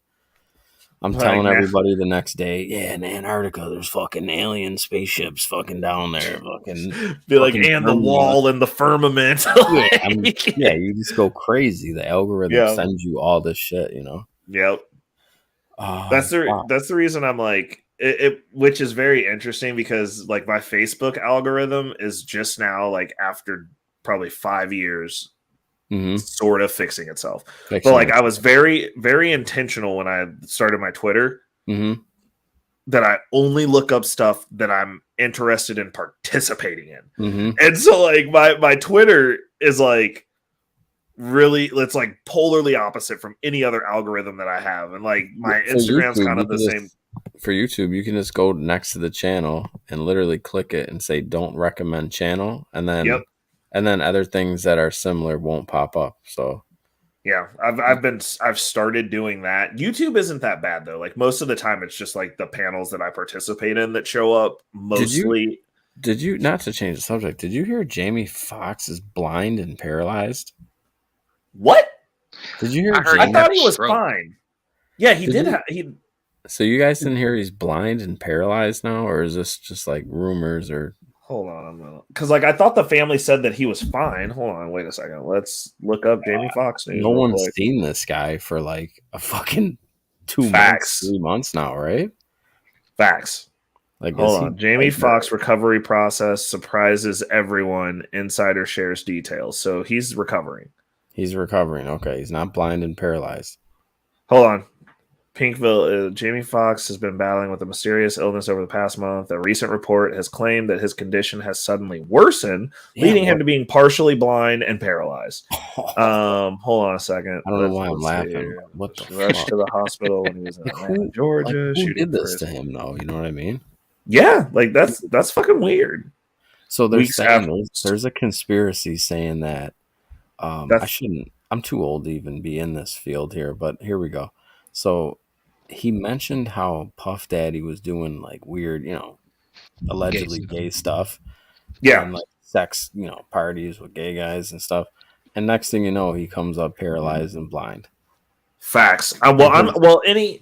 Anybody who talks about the weird shit that goes on in that sphere, like Mhm. it's interesting that something bad happens to him. It's like, Puff Daddy's wife mysteriously died when she was going to write a book about their relationship.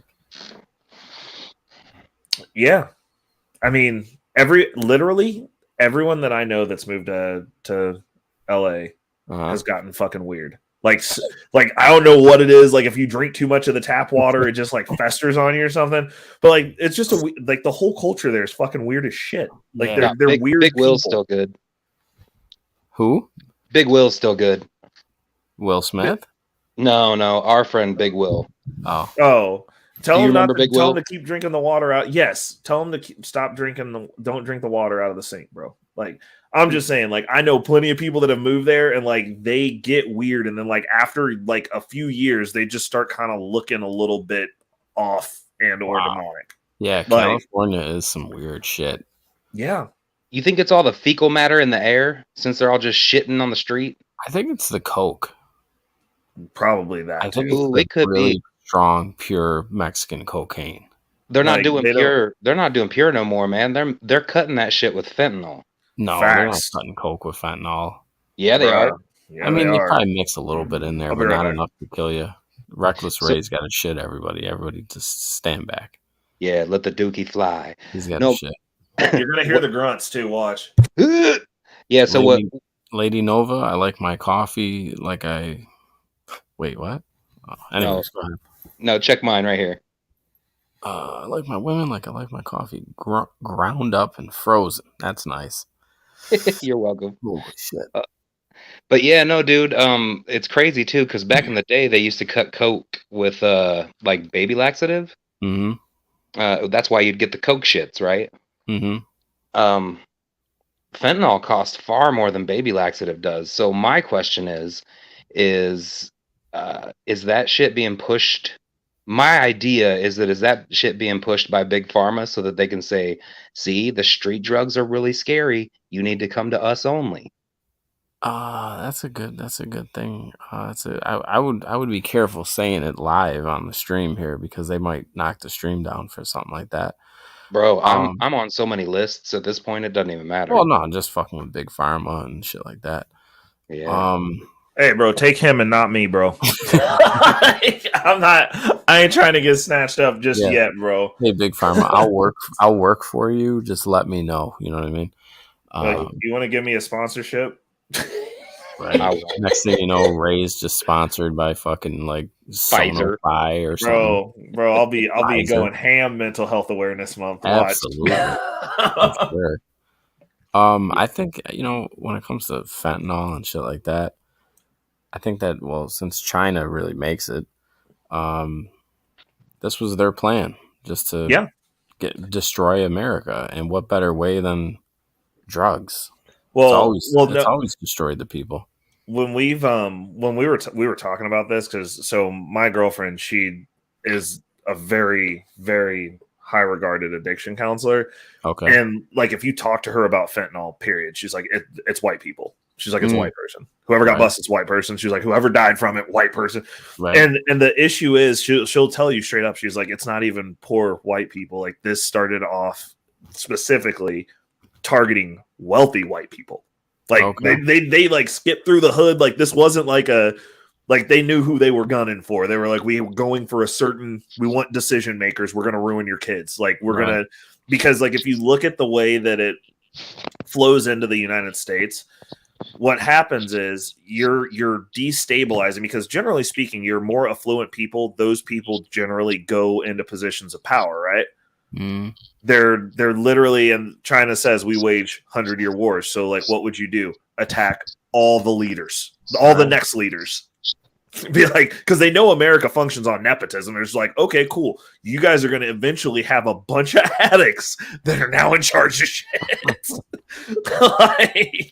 Yeah, that's one of the strongest things that I've ever seen is people getting, either addicted or, dying from fentanyl. I mean, there was a story a couple years back, 2 years ago.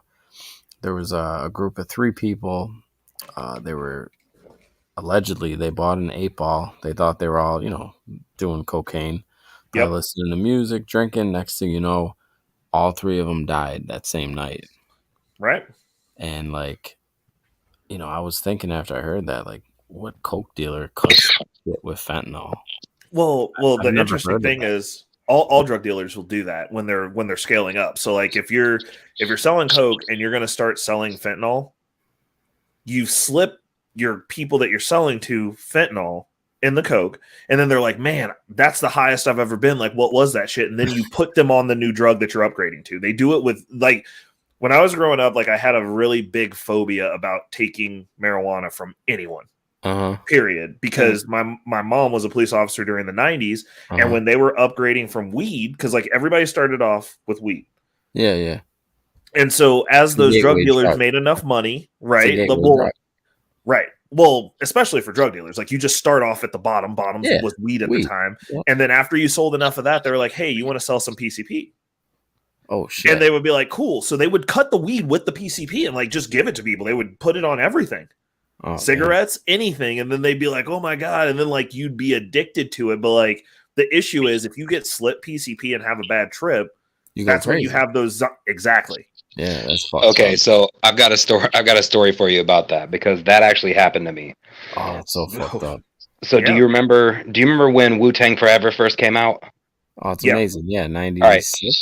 Yeah, so I'm giving you a timeline because this is roughly when this happened. So Wu-Tang Forever had just come out, right? I go over to this dude's apartment. I never met him before. His name, ironically, is Reese, not our Reese. Reese. This Reese looked like a fucking bodybuilder with dreads, right? Right. Never met him before, but it's him, my dude Matt, this other dude Sean, and another dude that I really didn't know that well, right? And we're going over. I've got the Garcia Vega green leaves, right? Oh, yeah. We're ready to go. Right. We're gonna all just roll them up and just get down, right? So we're breaking it all up, right, and all this shit. So between the four of us, we've got 5 blunts going around, pop, right? At any time, everybody's got at least one, but it feels like you've got 2 in your hand the whole time, right? So, so like everybody's going, right?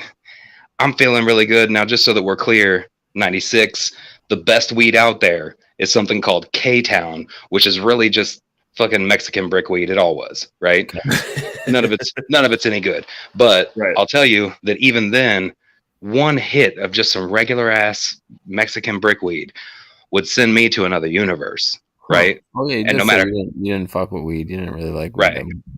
Well, because I get crazy high off of it, and no matter how much I do it, there's no tolerance build. I'm just always constantly just completely blasted, right? So they put PCP in it. Yeah, hold on. So I'm sitting here. we'll get there. For it. Yeah, so I'm sitting here listening to Wu-Tang Forever. Raekwon is my favorite, right? So the chef is cooking. I'm loving it, right? But as I'm sitting there, my heart starts like pounding so hard that I can see my heartbeat in my shirt, right?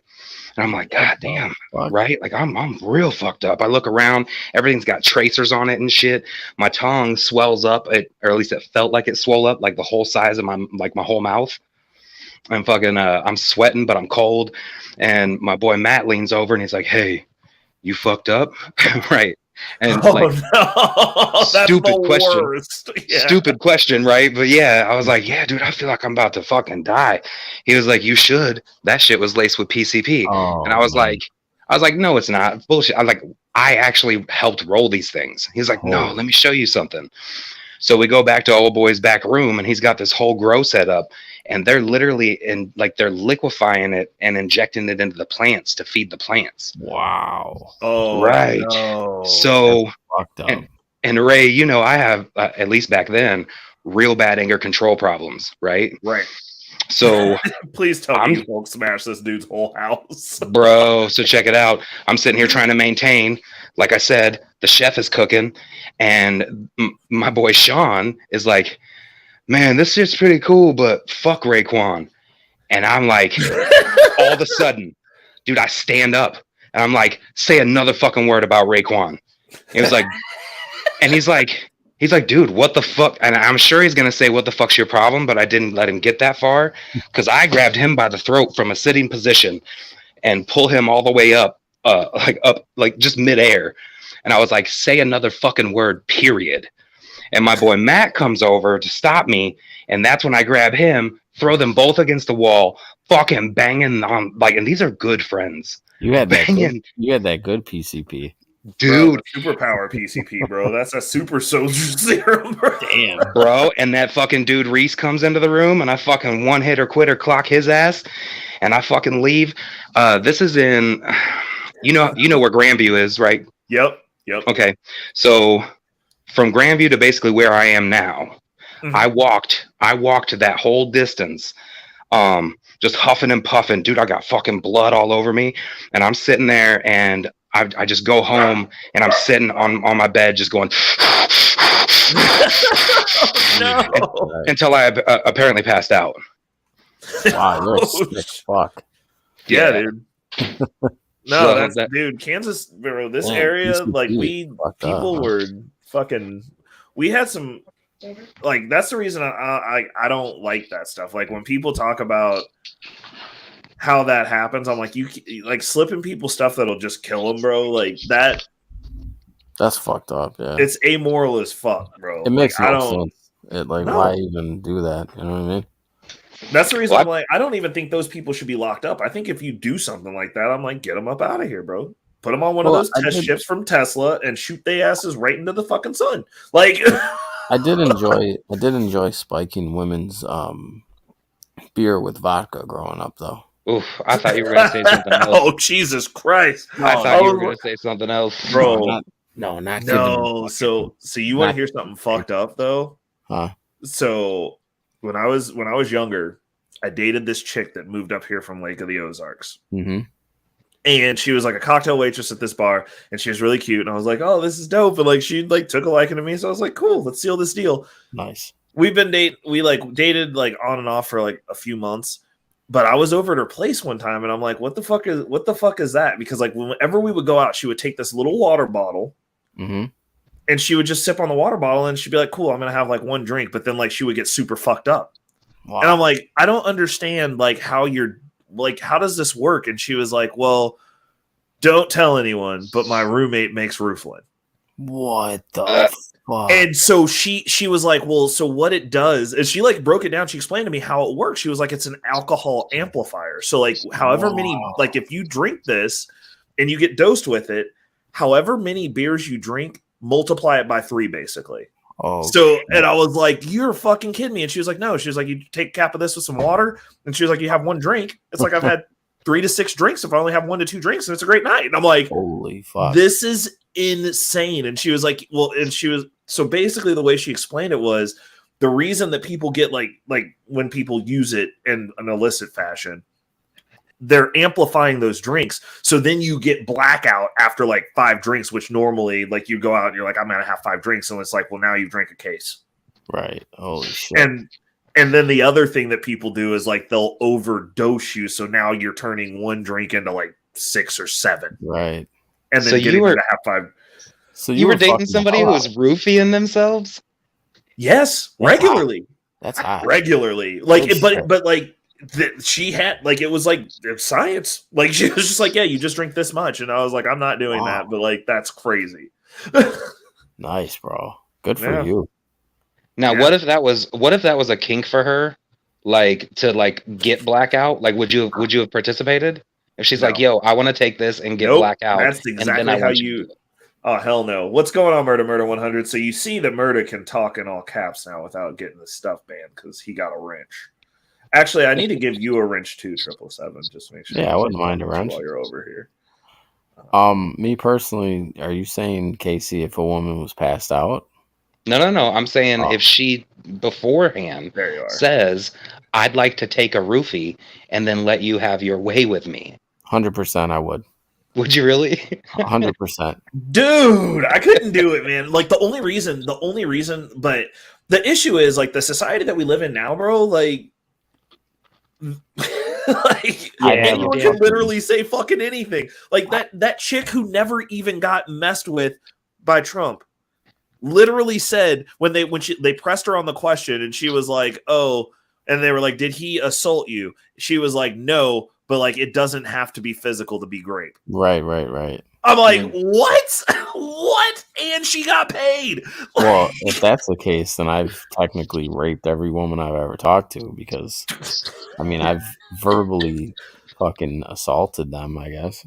I mean, Right. by Like, you that look nice standard, It's today. like, Yeah, Hi, you you look looked at nice me. today. You Oh, looked at me. I've Ray. been victimized. Like I somebody would help. Like roofie. I would roofie myself if a woman was roofing herself. I'd say, yeah, sure. Here, give me some of that shit. Right, but then you don't do anything. You just pass out next to her. no, dude. Well, so no. You both do it, and then you set up a camera to just see what happens. Because like I got a feeling like it would be some like raunchy satanic sex. Right. Yeah. I had a woman. Like- I had an amazing situation where I was drinking wine. I drank about a bottle and a half of wine. And I wanted to go out. I decided to go out. I met a wonderful woman who apparently was from England. Mhm. She was British, some shit, and she had Xanax. And we were taking. Oof. So I had a bottle of wine and a half in me.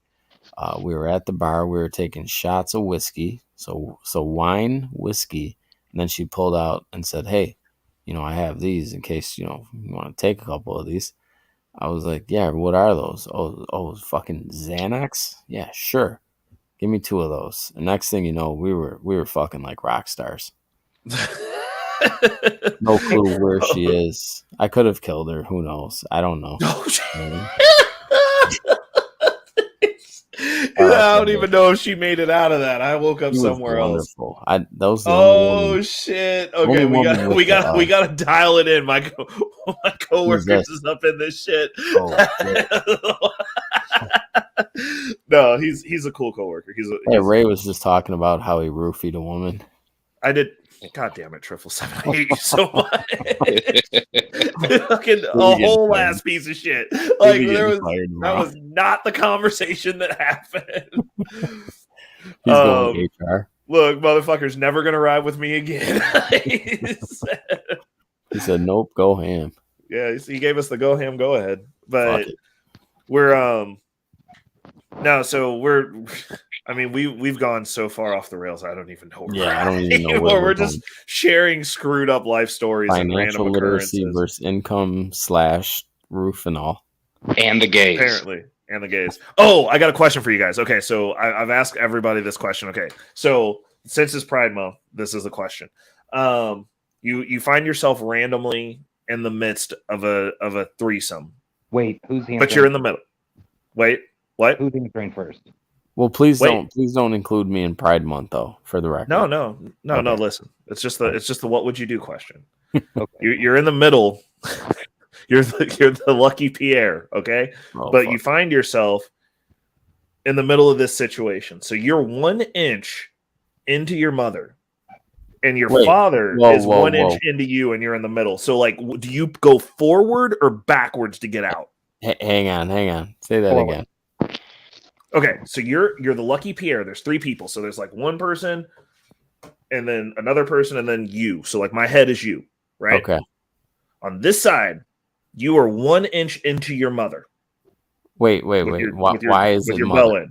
well in? Wait, because that's just who's there. And then over here, your father is 1 inch into you. And so you got to get out. Do you go forward to get out, or do you go backwards to get out? You go forward. It's not even a question. He said, I'm going forward and getting out of this shit. No. I went in straight. I'm going to come out straight. 777, which way you going, bro? I just had to go do something real quick. You're making me sick. I can't. I'm gonna plead the fifth. Bro, you gotta pick a direction, dude. Like I can't do it. I can't. Casey had no reservation. He was like, I'm going forward. I'm just getting this over with. This is disgusting.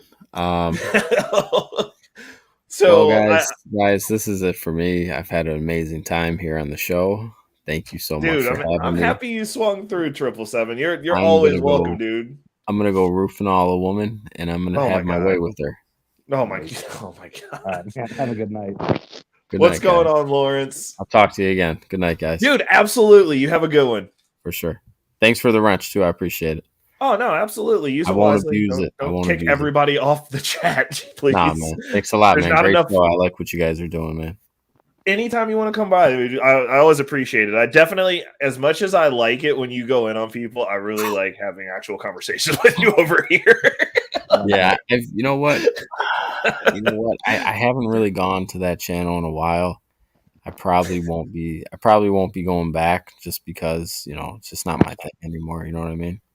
No, hey, dude, I like this version of you as well. But if you're ever on a channel destroying people, definitely let me know because that shit's funny. I'll probably be going live next week, so make sure you guys tune in. Pull up, man. I'll make sure I give you guys wrenches. Well, I'll give you a wrench, Ray, not Casey. I already had one. What happened to it? He's taking it back. He's giving it to me. I'm giving it to Ray. He said there's only one wrench per friend group. You guys got to fight it out. No whites allowed, Casey. Oh, Jesus. All right, I'll see you guys. All right, later. Later, 777. Later, Casey. See you, guy. Okay. So you only get to use some of the wrench. Some of the wrench. Oh, my goodness. Okay. So, Well, hold on. You didn't answer the question. I would death roll. I would What the death fuck roll. you mean? I would gator roll. I would just fucking roll, dude. Like I'd fucking whip everybody with it, dude. Because Hold on, then guy. you're gonna whip yourself out of your mom. Your dad's gonna be ripped out of you, and then you just keep rolling till you get away. Now listen, you're already an inch in and an inch into. That's so gross. So the damage is done. So he said you might as well just go ahead and get out like a grown adult. right. Just one step forward. Oh God. Pop, So pop, gross. pull out and walk. Then never speak to your family again. Well, I mean, wouldn't you already like? How did you get in this situation? That's Okay, my question. So I'm thinking that somebody used roofling, and then they like made like a saw thing out of this. It's like Saw. You like, or like the human centipede, only with dicks. Well, I mean, you're not stuck together. You're just like an inch in, which is But like you just kinda enough are. to scar the shit out of you. But like, yeah, you would. You're not sewn God. together, but you are kind of stuck because if you wake up in that position, you're gonna be like, "What the fuck is this bullshit?" You're definitely not trying to move. You got to think it over. Yeah, that's okay. That's true. I mean, are you gonna think it over? Well, no, I already told you my answer, and it was very quick. No, that's what I'm saying. I'm like, if you come, like, you're gonna immediately know that all bad things are happening. Like everything bad is happening to you right now. Right. And then you're gonna just make that quick decision. Like me personally, I think high probability I would gator death roll. I think I would just start doing that. Yeah. That's so real quick, what you didn't ask me, you asked if you were homophobic. You asked somebody else earlier. yeah. Yeah. So I you don't didn't give a ask fuck me. what you think. Okay. You're stuck with me. Like Well- I don't care if you think I'm homophobic. Well, my question was going to be like, with the real meaning of what that is Yeah. anybody. Because I'm going to tell you something. Like a phobia is an irrational fear of, right? Mm, So like right. people have arachnophobia and they're terrified of spiders. I've Right. never seen anyone react that way to a homo. So I'm trying to figure out where the word even comes from. I think it's just used as a pejorative to make people feel bad. It's a shaming tactic. It's like Of it'd be course. like if anybody says anything to me and I'm just like, well, you're racist. We don't agree. It's a conversation ender. It goes, I don't have to listen to you now. Like I've clearly defined that you're on a different team and you're a bad guy. You're a bad person. You're not good. And it's like, well, you want to destroy society and children. So I don't know that I have to co-sign that. Like I mean, like we can go so far, but I'm like when you start talking about kids, like I'm not cool with that. I'm like I don't even have kids. And the thing is, when you're arguing with other people who don't have kids, and I'm just like, you don't see how morally like this is bad or how societally this is bad or like indoctrinating children into things. Like I just want them to learn how to read. How about that? I want them to know how to do math. So you're telling me that none of the black kids have a 4th grade reading level, maybe, and they can't read, but like you want them to get read books by a drag queen. Like, is that going to help them read? I don't think so. Also, that's weird. I think it would be weird if I personally, not having kids, wanted to go to a school and read to kids. Like, that's freaking weird. It's weird. I'm a grown man. Like, why do I need to be around little children? Like, they're annoying. I don't have any. Like, why am I there? Like, I have a million questions. So, but you know the answer to those questions. It's who can read to children? Politicians. That's who gets to read to children, but except for the one that wears the dress. That's that one. I don't want that one read to children. But like, I don't want fucking creepy Joe reading to kids either, though. I mean, he's just gonna smell them. That's not that bad. Is that all he's gonna do? He was showering with his daughter until she was like 16. No, he wasn't. Yes, he was. Dude, check her diary. Allegedly. Allegedly, her fucking diary says it. It's the facts. No, that's gross as hell. That is real terrible. Gross. Yeah, that is terrible. He's a nasty motherfucker. That is okay. So I don't want him reading to kids either. But like, apparently he's falling down all the time. So I mean, at least they can get away. Look. I would treat that like an R. Kelly situation, bro. Like, if I didn't want to get peed on, I would move. And I feel like if I didn't want to get sniffed by Joe Biden, I would also move. And he ain't got the stability to catch you. Like, you think Joe Biden's going to break into a sprint to catch a toddler? Maybe. No. He tripped over a ghost. Hold on. I'm pulling the video back up. We watching it again. No, I want you to tell me that this man right here. Hold on. Toddlers aren't crazy stable either, though. Bro. Hold up. He might wait for the toddler to fall over and then snatch him up. Listen. He's a nasty son of a bitch. He is, but I'm just saying. Hold on a second. No, Lawrence, I'm sharing some American history right now, my brother. Hold on. Check this shit out. This is the usurper in chief. Hold up. Check this out. Boop. Bro, like how? Hold up, bro. And then he did the rock. Like, he tried to get up, and then they helped him up, and he pointed at nothing. And hold on. It gets better. Wait until he gets around the other side of this. Look at the Secret Service man's face as he points at the and nope, nothing over there. Bro, like how you gonna have Secret Service playing you like you grandpa, bro? Like, he is not catching nobody, bro. That's like hilarious. if Joe Biden was a cop, I would do whatever the hell that man said, because for a damn fact he's not running. He is not running. He gonna shoot you, bro. Like, which ones are gonna shoot. Like that dude not running at all. You gonna catch a taser and like 6 slugs, bro. Actually, probably just one, because he's gonna drop the gun because he don't got good hands neither. And then he'll just like sniff you as you bleed out. Dude, he's gropey too, though. He don't just sniff. He's got wandering hands. I've seen it. Lawrence is asking, do we think Trump will win again? I think that it's a possibility. I think that at this point in society, I'm not one of those people who's like, it has to be Trump. I'm not necessarily. Okay, so in concept, I'm 100% for making America great again. I'm 100% for taking care of Americans first. I do care about the citizens of this country. I think that we deserve to be treated better than basically anyone who comes here under any circumstance that's not from here. And like, a lot of our money, and it's because we pay for it. It's not because I think that we're better than anyone else. I think we should be able to compete, but America offers a platform. It's supposed to offer a platform for everyone to have a chance. What we're currently doing is they are taking money from us, the citizens, and literally giving it to anyone who shows up here, whether they're supposed to be here or not. And like, I'm not for that, like, at all. So anyone who is willing to take a stand and kind of right the ship back a little bit, because like a lot of the stuff, like, we should not be arguing over whether children are allowed to decide to mutilate themselves or not. Like, that shouldn't be a policy conversation. It's not, none of those, that is not pro society. It's not pro the people of this country.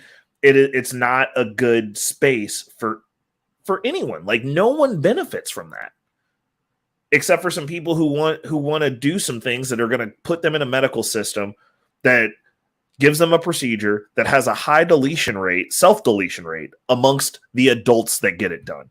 And they're saying that we should allow children to get this done. They can't vote. They can't buy beer. They can't go to the casino. They can't buy a house. They can't do shit by themselves. But like, we're supposed to allow them to mutilate their bodies of their own volition as though they were adults. If we start passing these types of laws, mark my words, that is an adult decision. The age of consent will be right behind it at getting lowered. Right, which is the goal. That's I could see it now. Like that's what's going to happen, because that's the most adult decision you could make, is getting approving yourself of getting a procedure done. And we're talking about 10 and 12-year-olds. Well, I hope you're ready to see some old creepy dudes with 10 and 12-year-olds, because that's the next progressive step, because that is an adult decision. To be able to do that in spite of what your parents say. Right. It's an adult decision, which means that now they're adults. It's not going to be good. People with kids. Dude, and here's the other thing. What's nuts about it too is you know that what they're using for hormone blockers and puberty blockers, it's the same cocktail that they used to use to chemically castrate predators. Yep. 100%. So these kids are never going to be able to have children, and a lot of them, when they start going through the surgeries, they can't climax like when they're adults. Yeah. Like, dude, you're going to go through life never nutting again. Well, I mean, it not only it's you're creating changes to your body that are not normal. They're not normal. Like, this is not what you do at a very young age. I'm like, if you want to do that as an adult, you're an adult. I no longer care about you. You're your own person. You've lived your life. Like, you should have some stuff sussed out. And if you want to continue down that road as an adult, more power to you. You go join that system. You made that decision. You make the bed. You lay in it. Hope it works out. But for children, they are children. There is a clearly defined line between an adult and a child. You can't even get a vasectomy until you're 25. Right. Like, what are we even talking about here? You can't get a vasectomy until you're 25 or have reproduced a couple of times. Like, you have to have made a child. But we're gonna let 10-year-olds decide what their body should be made of, and if they're gonna be on drugs to make it a certain way. Like, that doesn't make sense to me. Like, there's no logical way that anyone's ever explained that made sense. Like, it just rationally doesn't make sense. I'm like, if we're all are they adults? Well, no. Like, are you sure? So that's an adult decision to perform a permanent surgery on your body that can't get undone. Right. But again, that's the idea. It's like a threefold plan. It's sterilize the youth, right? That's one part of it, but it's also taking parents out of the decision making and making government the parents. Right. And that's a whole other... Lawrence said it would be like having 10-year-olds run the Senate. Like, why the hell not, bro? Like, if they can decide whether they want to be a toaster oven or not, like, obviously they know what's going on, right? Like, dude, there are some things that that shouldn't be the way they are in terms of the age regulations, right? Like, if you're old enough to go die for your country, you're old enough to have a drink. Facts. You know what I mean? That's how I feel. No, I 100% agree with that. Like, I think that's like the weirdest thing ever. But like, normally, especially after you get deployed, you can drink basically anywhere else. So, right. I mean, you are old enough to have a drink in the areas that you're most likely going to be in, as long as you're not stationed here.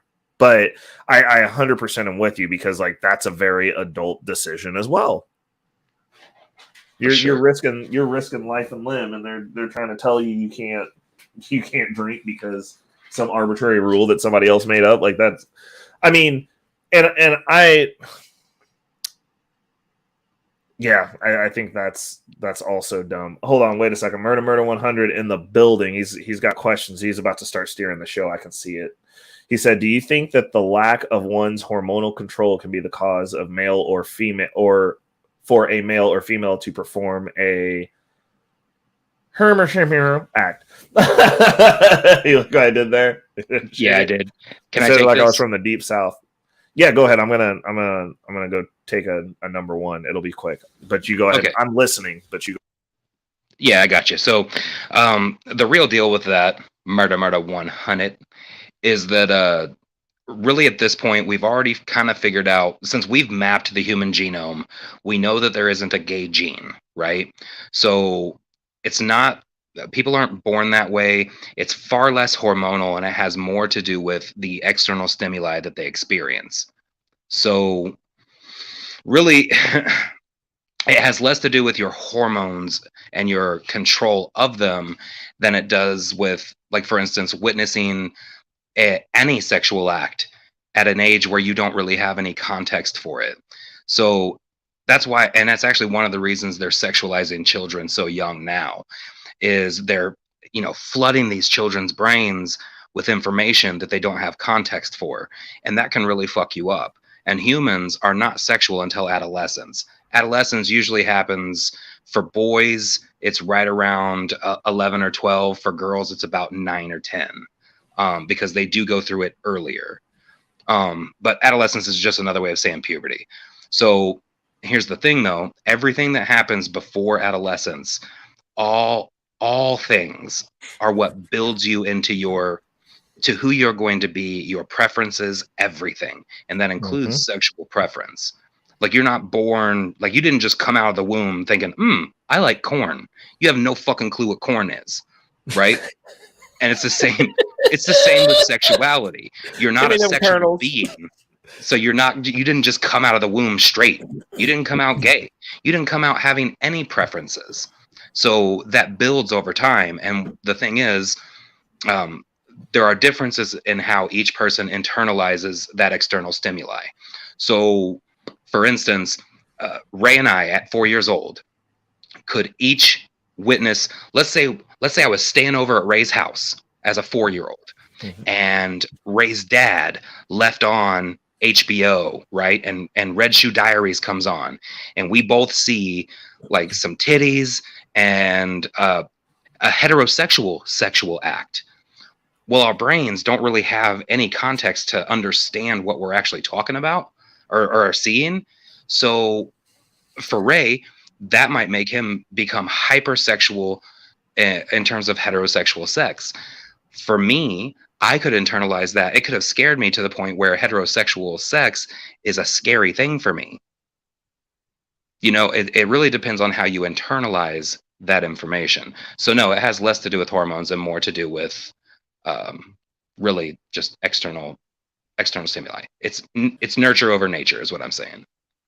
I'd like to say I said hi to Sugar Bum in the chat, but hi Sugar, how you doing? And also I wanted to highlight Lawrence's comment: has Be Brave come on your panel yet? He doesn't have the balls to come over here. Like, I'm not playing with that dude. But the issue is he probably will never come over on my panel because we're having intelligent conversation and that dude's stupid and poor. So and he knows that Be Bold and Stink makes regular appearances. But so Sugar, we're talking about all sorts of stuff tonight. We're talking about financial literacy versus financial literacy versus income. We're also talking about this. Actually, is segueing into what I was going to talk about. Like, what is a community? Hey, do that real quick. I'm going to switch phones. Okay, cool. There's many definitions of a community, and I've been kind of going in on a community specifically, and I consider my tribe over here, like, this is a community that's, been built. It's a bunch of really awesome people. We got, obviously, the Queen Troll in the building. She stops over here. And literally, she goes and trolls on channels that are much bigger. But, like, she come over here. She told me I was ugly once and I ate it. And, like, now we friends. Like, I like having the space for people to come over and talk and actually have legitimate conversation. So I consider this a pretty high level community. That's why there's so few of us, but like, we have fun topics, and like, I have the best chat. This is a very active chat over here. My chat over on Rumble, dude, people do not talk over there. It's super weird. Like, I've got 5 people watching over on Rumble right now. I've had pretty good, consistent viewership over there. Sometimes there's more people over on Rumble watching than there are on YouTube, but no one chats. Like the chat doesn't, they don't contribute over there. It's kind of weird. But this community, we contribute over here. It's a great chat. But you also have communities where so Sugar said a community is a group of people with like mind. I don't necessarily agree with that. Like Sugar, you know for a fact, I got the Simp God is a part of my community. Chaotic Truth is a part of my community. Like 777 is a part of my community. Rage Nation is a part of my community. Angry Snowman or Angry Snow Beast, as you call him, is a part of my community. And like those people don't even agree. Like they're not necessarily like mine. But I don't believe that you have to create an echo chamber. Like I like to get checked on stuff. I like to have intellectual conversations where I can grow. And over here, like this community, we try to facilitate that. But not every community is. Lawrence doesn't hate you. I mean, Lawrence agrees with me on a bunch of stuff. Sugar Bum, basically all the stuff that you be on my neck for, but like we all still friends. Like, I mean, like Lawrence is on a lot of the panels that I'm on. Like he agrees with a bunch of the stuff that I say. Like we have like probably a lot of stuff in common. Like from a value set as men, like we definitely have stuff in common.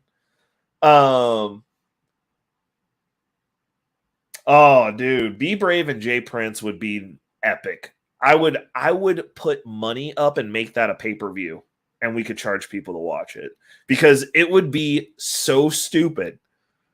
You would get to see the stupidity of all shades and colors on that panel, and like we could just everyone just get up there, get them started talking, introduce them to each other, and then everyone drop off.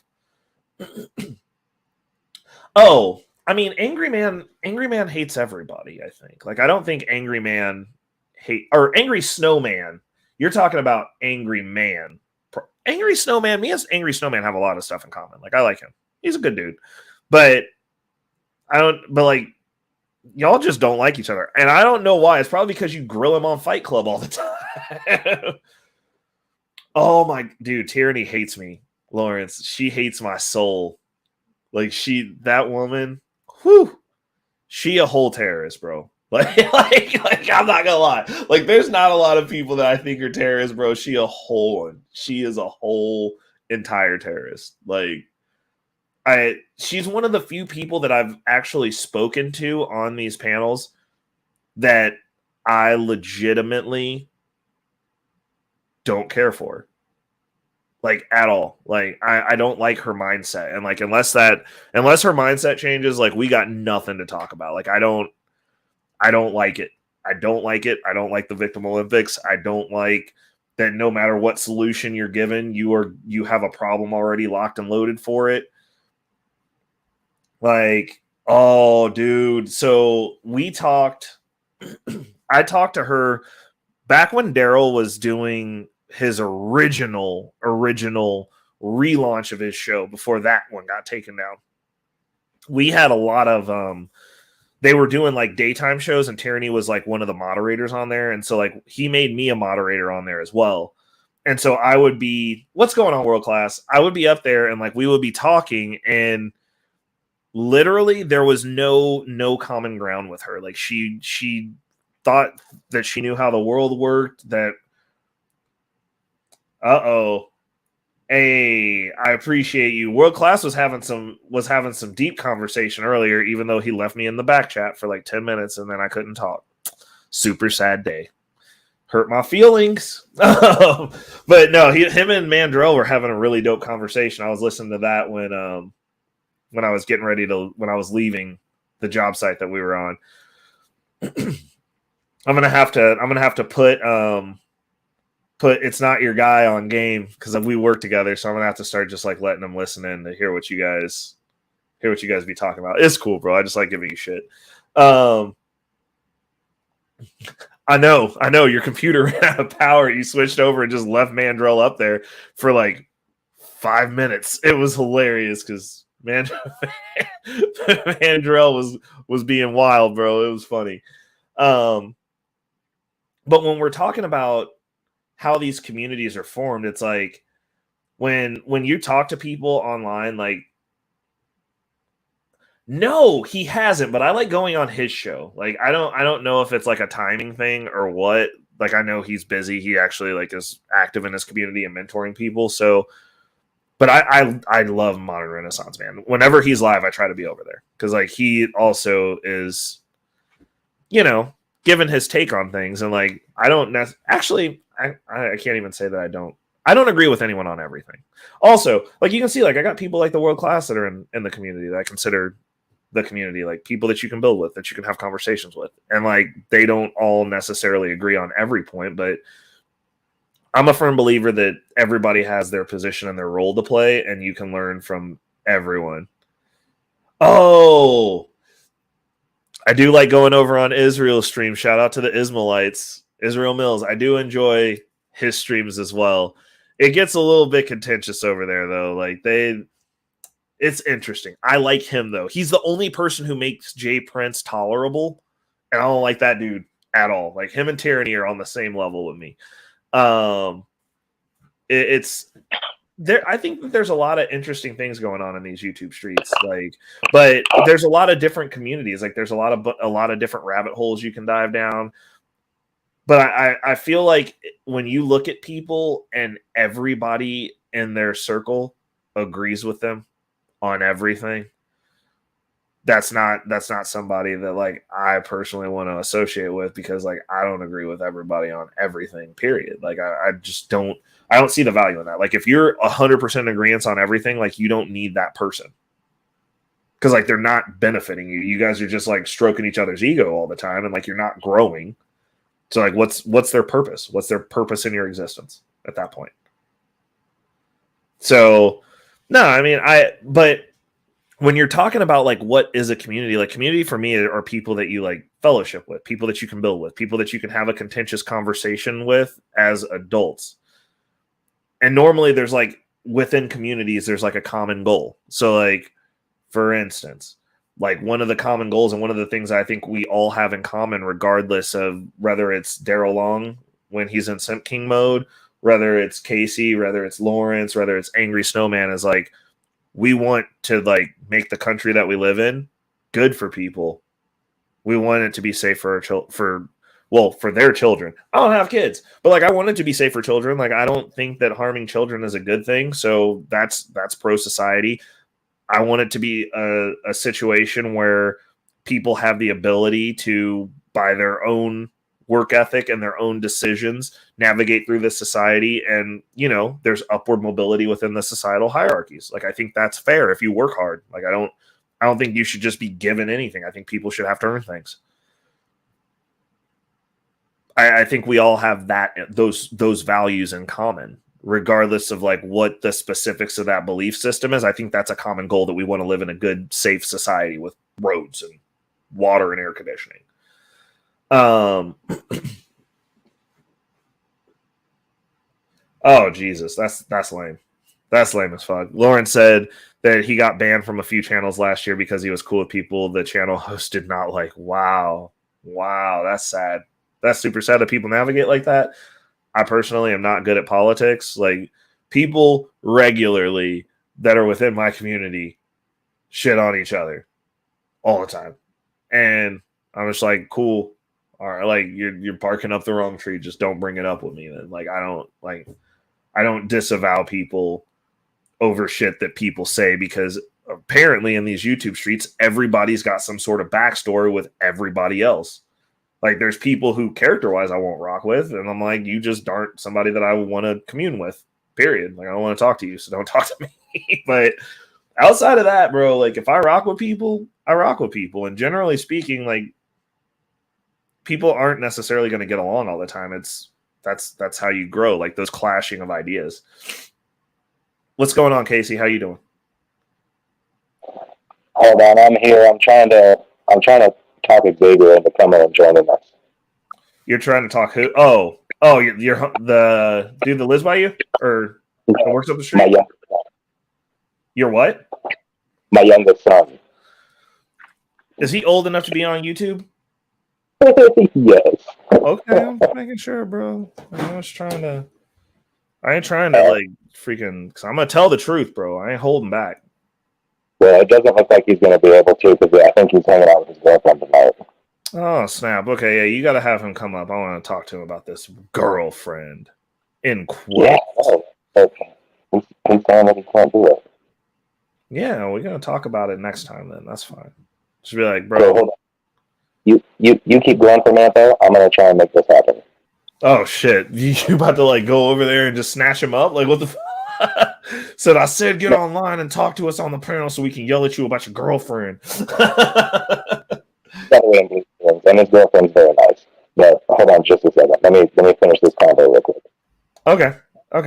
I'm gonna hold on. You know what we haven't done? Hold on. Let's I'm gonna go dive into I'm just gonna share this tab while I'm looking to see if we want to do some reactions because like I've got I've got a little bit of statist gripes in all honesty. So oh, hold on. This is gonna be in my history because I watched it earlier today. So we watched that. That's weird. That was a good episode. That was crazy. We kind of touched on that. Okay.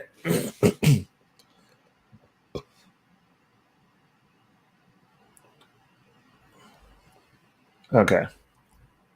All right. So hold on. Get rid of my search. Okay. So what this is, for those who don't know, is Abba and Preach, which channel I like, and Fresh and Fit, channel I used to like, are having beef. So they've been going back and forth. They do videos about each other, and this one has got me. And it's a video that makes me really upset because we're just going to jump into it and like you guys can see it, but like I want to have a contextual conversation about this. Like this is, in my opinion, it's pretty fucked up. Like I don't get down like this. Like I don't condone this level of back and forth. Like if I go back and forth with anybody, it's normally about the points unless they make it not about the points. Now I'm just going to hurt your feelings, but it's not no shit like this. And I don't like this type of wannabe online bullying. And actually, it's not even bullying because, like, Preach said that he would fight them and, like, donate the money to charity. And, like, they could, or do it privately. And then they did not want that smoke. So now they've switched over to wanting to talk trash about ABBA. So this is ABBA. This is Preach. So here we go. This is their spiel. Let's go ahead and listen, see what these dudes got to say. This Fresh and Fit ended her career with last night's episode. Yeah. I think we're the first ones really calling them out at this point. They've been lying to y'all for years, and they're dumb fans in the back. Oh, fresh and fraud. Yo, Prince is like it looks like a book. You should see him build momentum. What the Yo, every time this thing, we got a problem with you. Imagine them. Yo. Nigga looks like a monkey. Preacher's over there looking like McGilla Grill and Donkey Kong having the baby. Like, what's going on? Prince like uses his head.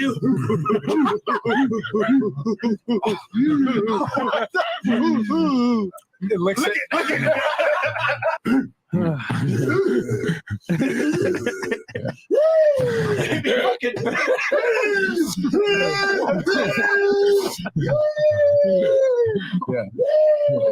Reach, stop, Reach, listen to me. That these dudes have been talking shit for years. And I think the thing is that they've been kind of coasting on is you got to fight fire with fire. And we're going to be nice guys. We're going to toss your salad, Abba. Bro, no. We got some accessories here. Okay. I got some apples and peaches here, as y'all can see. Okay. Some grapefruit. Yeah. Then we also got some peaches, some milk as well. Have you seen how Reach goes clubbing? He clubs the bitch over there like a fucking caveman. Yo, Reach, I don't even believe in this theory, but you gotta evolve. You gotta evolve, bro. No. I'm not racist. I'm half black. Wow, man.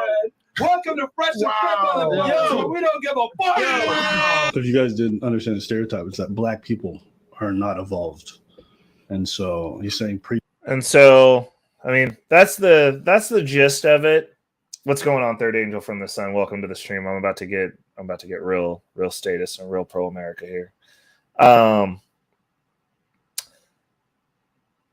So basically, the way that this works is, this is so weird. Let's see here. So Myron, oh god, this is so stupid. Myron and Fresh, which is the other goofy ass dude. I'm gonna go ahead and just bring this back because I'm about to have some choice words. And I hope you guys can understand because I got friends from all over the place. But this shit right here, and this is kind of the reason, like, kind of where I diverge from a lot of the black conservatives on YouTube, is I don't necessarily have to sit and bag on black people. But, like, when I see shit like this, like, Myron is apparently biracial. His family is, and, like, I think it was like Korean and Trinidadian. Now, the funny thing is, Korea can't even secure their own border. And Trinidad is Trinidad. And Fresh is also from one of the islands that's not America. And they got a lot of smoke for black people. Now, Abba and Preach are not from America, but since these two idiots are, I'm like, if you're from a shithole and you come to this country and you have an opinion about the people who made it so that you could come to this country from your shithole, fresh and fit. I mean, I don't know. Like, I don't know how they do things down in Miami. It sounds like it's pretty soft in the sense that you guys want to sit here and, like, you know, like, this doesn't bode well for Sneeko either. Like, I was a real big advocate and a big fan of his come around to some sort of level of sensibility, but, like, I'm starting to think like it's an act, the fact that you would sit here and, as a Muslim man, engage in this level of fuckery. Myron is also apparently a not very good Muslim, but I don't know, like, this type of shit. Like, if you got like opinions like this and you're not from this country, like, I do have all the smoke for you. Not only do I have all the smoke for you, like, I don't know if, like, they just talk like this about black people that are not from this country, but, like, if this is the way that you'll publicly talk about people and then have a white person also involved in this, and, like, I'm not even gonna go over the part where he was talking about them chucking spears because homeboy can get it too. I would just say, like, I would hope that, like, you don't take that seriously. Like, so you could show up to a city and it could be a problem. I'm not saying that people could come down there, but I'm like, I wouldn't leave. Like, if that's the way that you feel. And the piece of this that gets under my skin is, like, these 100%. Well, you're right. Right. They are. But they're coming here, and you know, if they didn't get shit right with black people, neither one of them would be here. Like, I just it irks the shit out of me when these people come from other countries and then they want to tell us about the problems here because they're here. Like, you both left countries that are fucked up. Go back there. Like, if it's that great, why are you here? Like, if you're so superior, why are you here? If you're better than us, why are you here? You're here. We're not there. I'm not going to Trinidad. I'm not going to try to live in Korea. I'm not going to live on whatever island fucking goofballs from. Like, I don't understand it. I'm like, I don't think that they understand the hierarchy of how this shit works. And I understand that that Fresh was in the FBI. Like, that's cool. That's cute. You're a desk jockey, most likely. Or you were setting up your own people, like, or people who look like you. Should be other Muslims. So cool. like do you think that, like, you came here, your family came here? Like, it doesn't make sense to me that we allow people to speak. Like, I'm like, I actually have more empathy for the dumbass white dude in the video than anyone else in the video, because I'm just like, well, if you're not from here, then, like, why that dude's at least an American, he can be racist. like what are we doing? Like, if these are the people that we're putting to the forefront, like, this is the reason the red pill's fractured. You can't argue points, and it's basically because you have an opinion about the natives of this country because you are not a native of this country, which is fine. That's fine. But show some goddamn respect. Like, as 777 likes to say, who the fuck do you think you're talking to? Like, it's the wildest thing ever when you see goofy stuff like this, and it's very frustrating. And it's never, I'm not gonna say it's never, because, like, we have black people that are Americans and bag on black people. We got, like, a whole divester channels and all that stuff. And I'm like, you know what? I'm here for the smoke. We can have that debate. Those people are at least Americans. But I ain't got nothing to say. I'm not arguing with nobody who ain't sewed into this country. Like, what do you... It's wild. This is wild. Okay, so let me see what else I got in my reaction folder here. What we got. Oh, you want to see something cool? I want to do this. I'm going to share this tab. Did we go into the infinite loop? No, we didn't go into the infinite loop.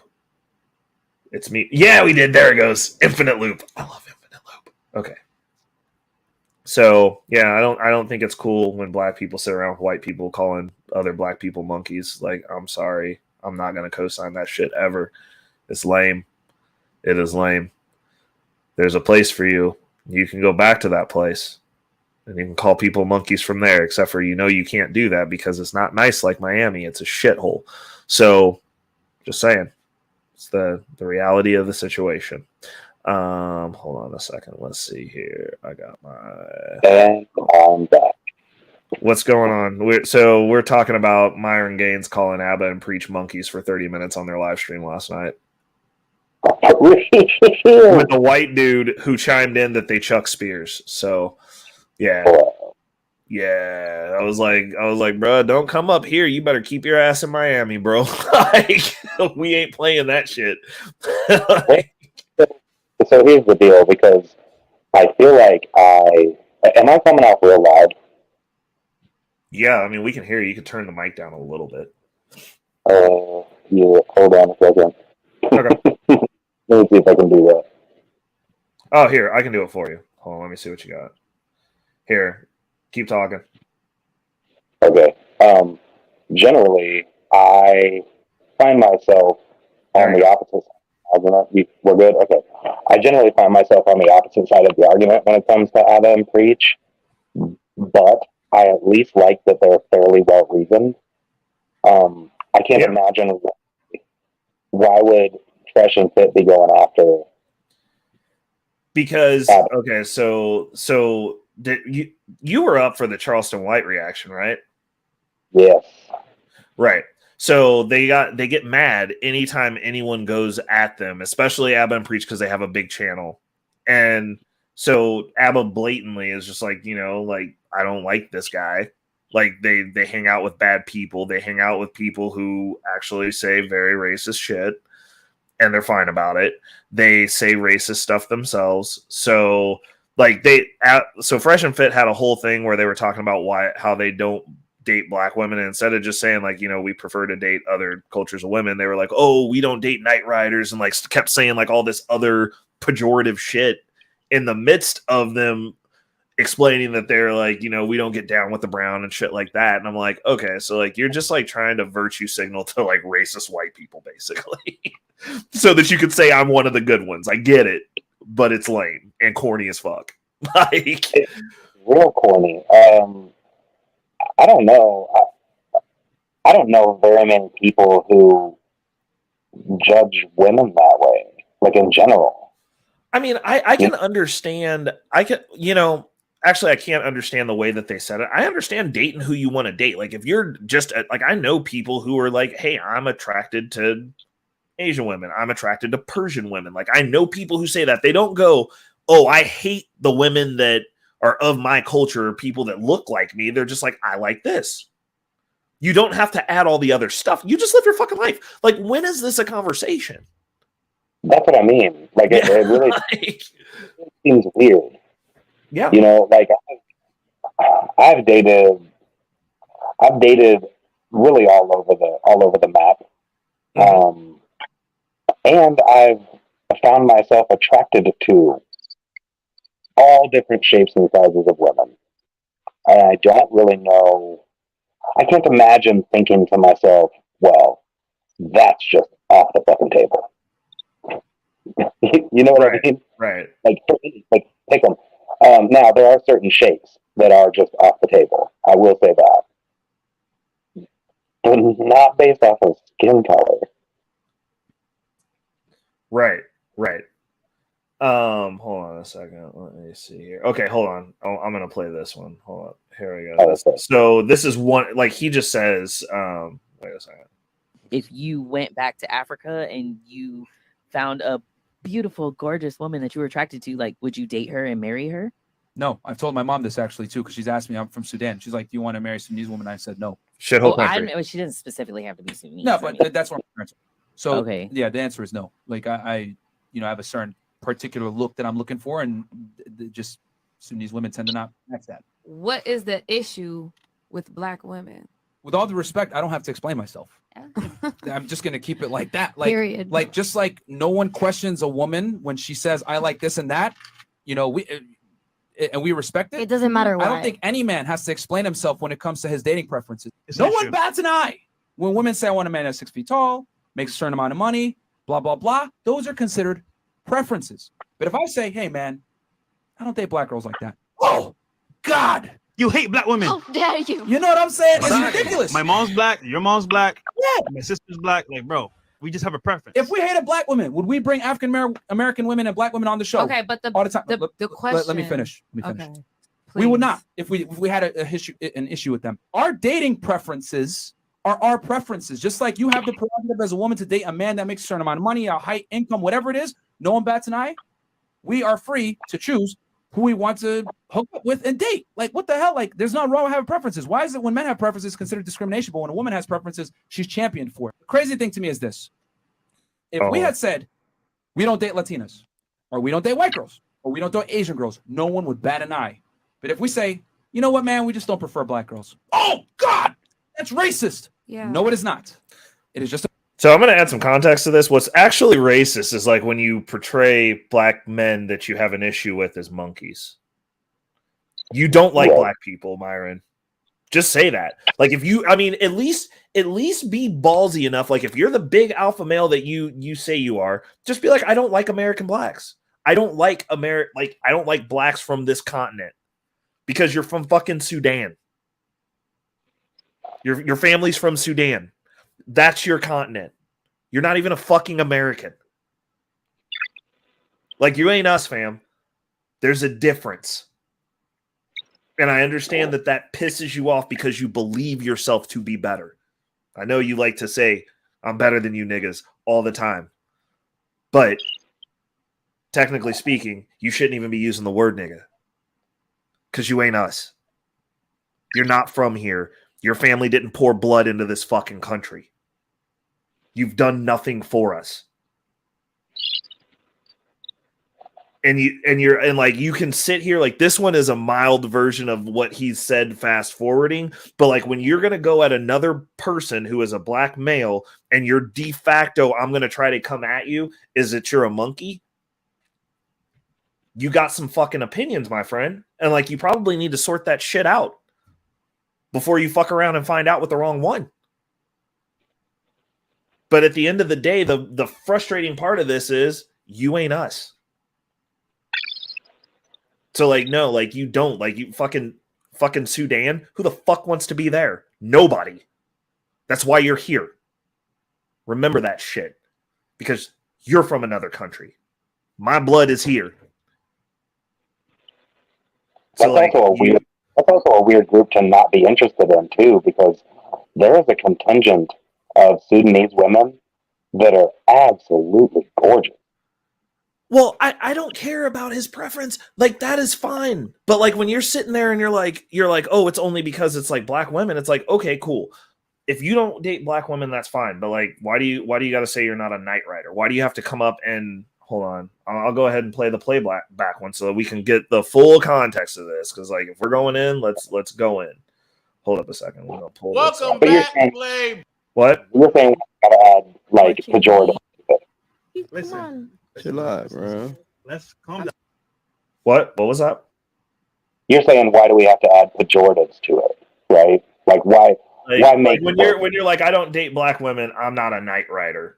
Like, hold on, I think this is the part. Hold up, let's see. It's funny I never used that one, bro. But hey, man. It's funny I never. Further their point about how they don't like black women. They dicked up some old clips, dog. Like they an app called Black. It's funny I never used that one, bro. But hey, man. I mean, hey, bro, if you want to date a bunch of Shaniquas, go for it, man. LaQuisha. Yeah, like me and Fresh aren't really down with the brown like that. Man. We ain't Knight Riders. Nah, so, like, bruh, like you want to be white so bad. like,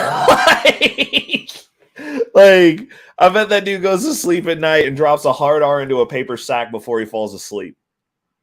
because like he really wants to. He's like, I just want to be on the other team. And I'm like, bro, like, but that's not something white people say, right? That's what I'm saying. Like all they're doing is virtue signaling. Like, we're one of the good ones. We're like you. And I'm just like, you do realize they don't want you fucking their women, right? like there's literally a whole racist organization that was formed that's all over the fucking place for people like you specifically, and they'll hate you more than me because you're from fucking Sudan. Like, you're not even supposed to be here, bro. Like, it's fucking wild. So where are Abba and Preach from? Abba and Preach are Canadian, but they're from Haiti. And so, like, part of the thing was like they have that dude that's on Fresh and Fit. I think his name is Chris or whatever, and he does all the other panels. Like, he's got his own kind of thing going. Do you know who I'm talking about? Like the fat one, the fatter one, fatter than Fresh. The one that gets all the talent and all that shit. Yeah, the fat dude. Yeah. So he's from Haiti, apparently, and Preach is from Haiti as well. So like they're expats from like other countries, which I mean, no offense, Haiti, but like that's a shithole country too. Like nobody wants to be there. Like y'all got a rich history. I respect it, but I ain't trying to go there. No one's trying to go there. No one wants to live there. Everyone from there wants to live here. Again, not us. Sorry, is what it is. Hierarchies, my friend. You guys, red pill, you understand hierarchies. You're fucking immigrant. Like, it's what it is. So, God, man, where's fucking Bumpkin and everybody? They would love me right now. But these assholes, so he was like talking trash to Preach in Haitian, so like that's how they ended out their thing. But I'm like, it's just a bunch of fucking immigrants talking shit that are racist, that just want to virtue signal the white people like they're going to be accepted. Like, if you want to be accepted by white people, just so you know, as someone who like hangs out with white people, maybe just be a normal fucking person and not pretending to be racist. Like, those are literally the bottom 10th of white people. Those are the white people that other white people don't want to fuck with. And you're trying to co-sign to them. Like, which goes to show that when people come here from shithole countries, they gravitate towards the losers. It's fucking stupid. It's so stupid. Do you think it's kind of like when when you're like new at a new school and the first person that talks to you ends up being kind of a dorky person, right? But they're the first person to talk to you, so like you're all up in their shit. Do you think it's the same thing with like being an immigrant? Like the first people that talk to you are like like the shitty poor people. So it's like, well, no. I think that when immigrants come here, they have an assumption. They understand how shit works, like the hierarchy. It's like, oh, it's America. It's white country. White people run shit. That's the area that you want to go to, even though that's not actually true. But we're good at marketing, so that's what they think. And so they go, the easiest way to differentiate yourself from the other people is to like try to align yourself with what you view as the dominant race. And so they go, oh, we'll shit on black people. White people hate black people. We're going to shit on black people too. Hey, I'm just like you guys, even though I look like them. And like, they don't understand how America works because guess what, Myron? You a dumb monkey too. Actually, you don't even get to be, you a chimp. Anyways, and Fresh, fucking Fresh, you a California raisin, and that other dude is a hippopotamus. So since we're naming animals, right? Like, you see what I did there? And a fruit. A dried fruit. But like they think that they're going to be accepted by the mass of that group by going, hey, we can be mean to the people that you're mean to. So like we're aligned, right? Like we're cool. Like they're trying to join the gang. And I'm like, I don't think you understand how that gang specifically works or like what echelon of people that is. The lowest. I mean, the absolute lowest. 100%. Like in terms of American hierarchy, your naked racist is at the very bottom of the barrel, and then right above that are the virtue signaling liberal lefties that are like actually racist, but they don't even realize it. the ones they fight with the racist ones, and then they want to fight with the racist ones. It's just like, bro, like, come on now. With zero self-awareness. Neither of them know that they're the bottom of the barrel. Yeah. Yeah, no, you're 100% correct. Like it's the craziest shit to me, but I'm like, you're going to sit here and like I said, like I get preference. Like that is that's a legitimate thing. But it's not a preference when you add pejoratives to it. Like you just don't like black people. And like I don't understand. Like, if you want to come here and you'd be like, look, I don't like American blacks, like, that's cool. But understand, we're the reason you got to be here, first of all. Your country's a shithole, second of all. And you're here, third of all. Like, show some fucking respect. Like, it's that simple. Like, we're not going to fucking Sudan, bro, to, like, be around y'all. Like, you're the other here in this conversation now. Like, now we got to, like, draw some fucking lines. Like, we're divesting from the fucking cancer. Like, I just don't understand. Like, it's really frustrating because, like, I can't rationalize it. I can't close the loop on it. And it's aggravating. I'm like, you got an opinion about the people that made it so that you could be in this country and safe. Because, like, you could be in Sudan. And not safe. And very not safe. And hot. Having them come off one of your hands. Shit. 100%. But, you know, like, I get it. Like, motherfuckers love America so much. They just, like, adopt the lowest common denominator because that's what happens when you're stupid. Like, they can't. And the issue is the videos that Abba and Preach release in regards to them and their fuck shit, they never attack the point. And that's how you know these motherfuckers are stupid. Like, they're dumb. They're not intelligent people. They're not able to attack the point. They're just like, they'll take something that's like very much out of context because they don't want to watch the full interview because it actually makes them look bad and be like, well, you see, they're trying to set us up, and like completely ignoring the fact that like when Myron got that allegation that Abba and Preach did that story and defended him because it was a lie. Like, and they were like, this chick's blatantly lying. Like, he's a dick, but like he didn't do this. But like they don't want to talk about that. They can't argue points. I was just like, you're a lowbrow individual, which makes me like totally makes sense that you would want to be with the lowest common denominator of what you consider the upper class, but they're not. Well, so let's talk about it for a second because Myron is not unintelligent. So he's not unintelligent, but I mean, for me, you already know my thoughts on this. Like, if you are legitimately racist, like you have, that's a mark of unintelligence. And like, I understand he could be saying it for money, click through, outlandishness. Like, he gets paid to act this way. I understand the whole YouTube trope now. Like, I'm on next too. I get it. But if you're gonna continually go at that angle and that's how you make money, I mean, like, fucking Candace Owens doesn't even make conservative money like that. Like, are you fucking kidding me? Candy yams don't even do that. She's as conservative as it gets. Like, I mean, she ain't calling people monkeys. like I'm just saying, like, she doesn't do that. So if it's about money, then okay, that's fine. Just say that. But like, you know, Farrakhan said it. Like, there's some people we're gonna have to. It ain't gonna make it. It's gonna have to go. It's just what it is. Like, you're not of the community. Like, don't come back. Like, matter of fact, like, I hope some of them boys get a hold of your ass at this point. Like, I think that would be great and super ironic. Right. What do I think?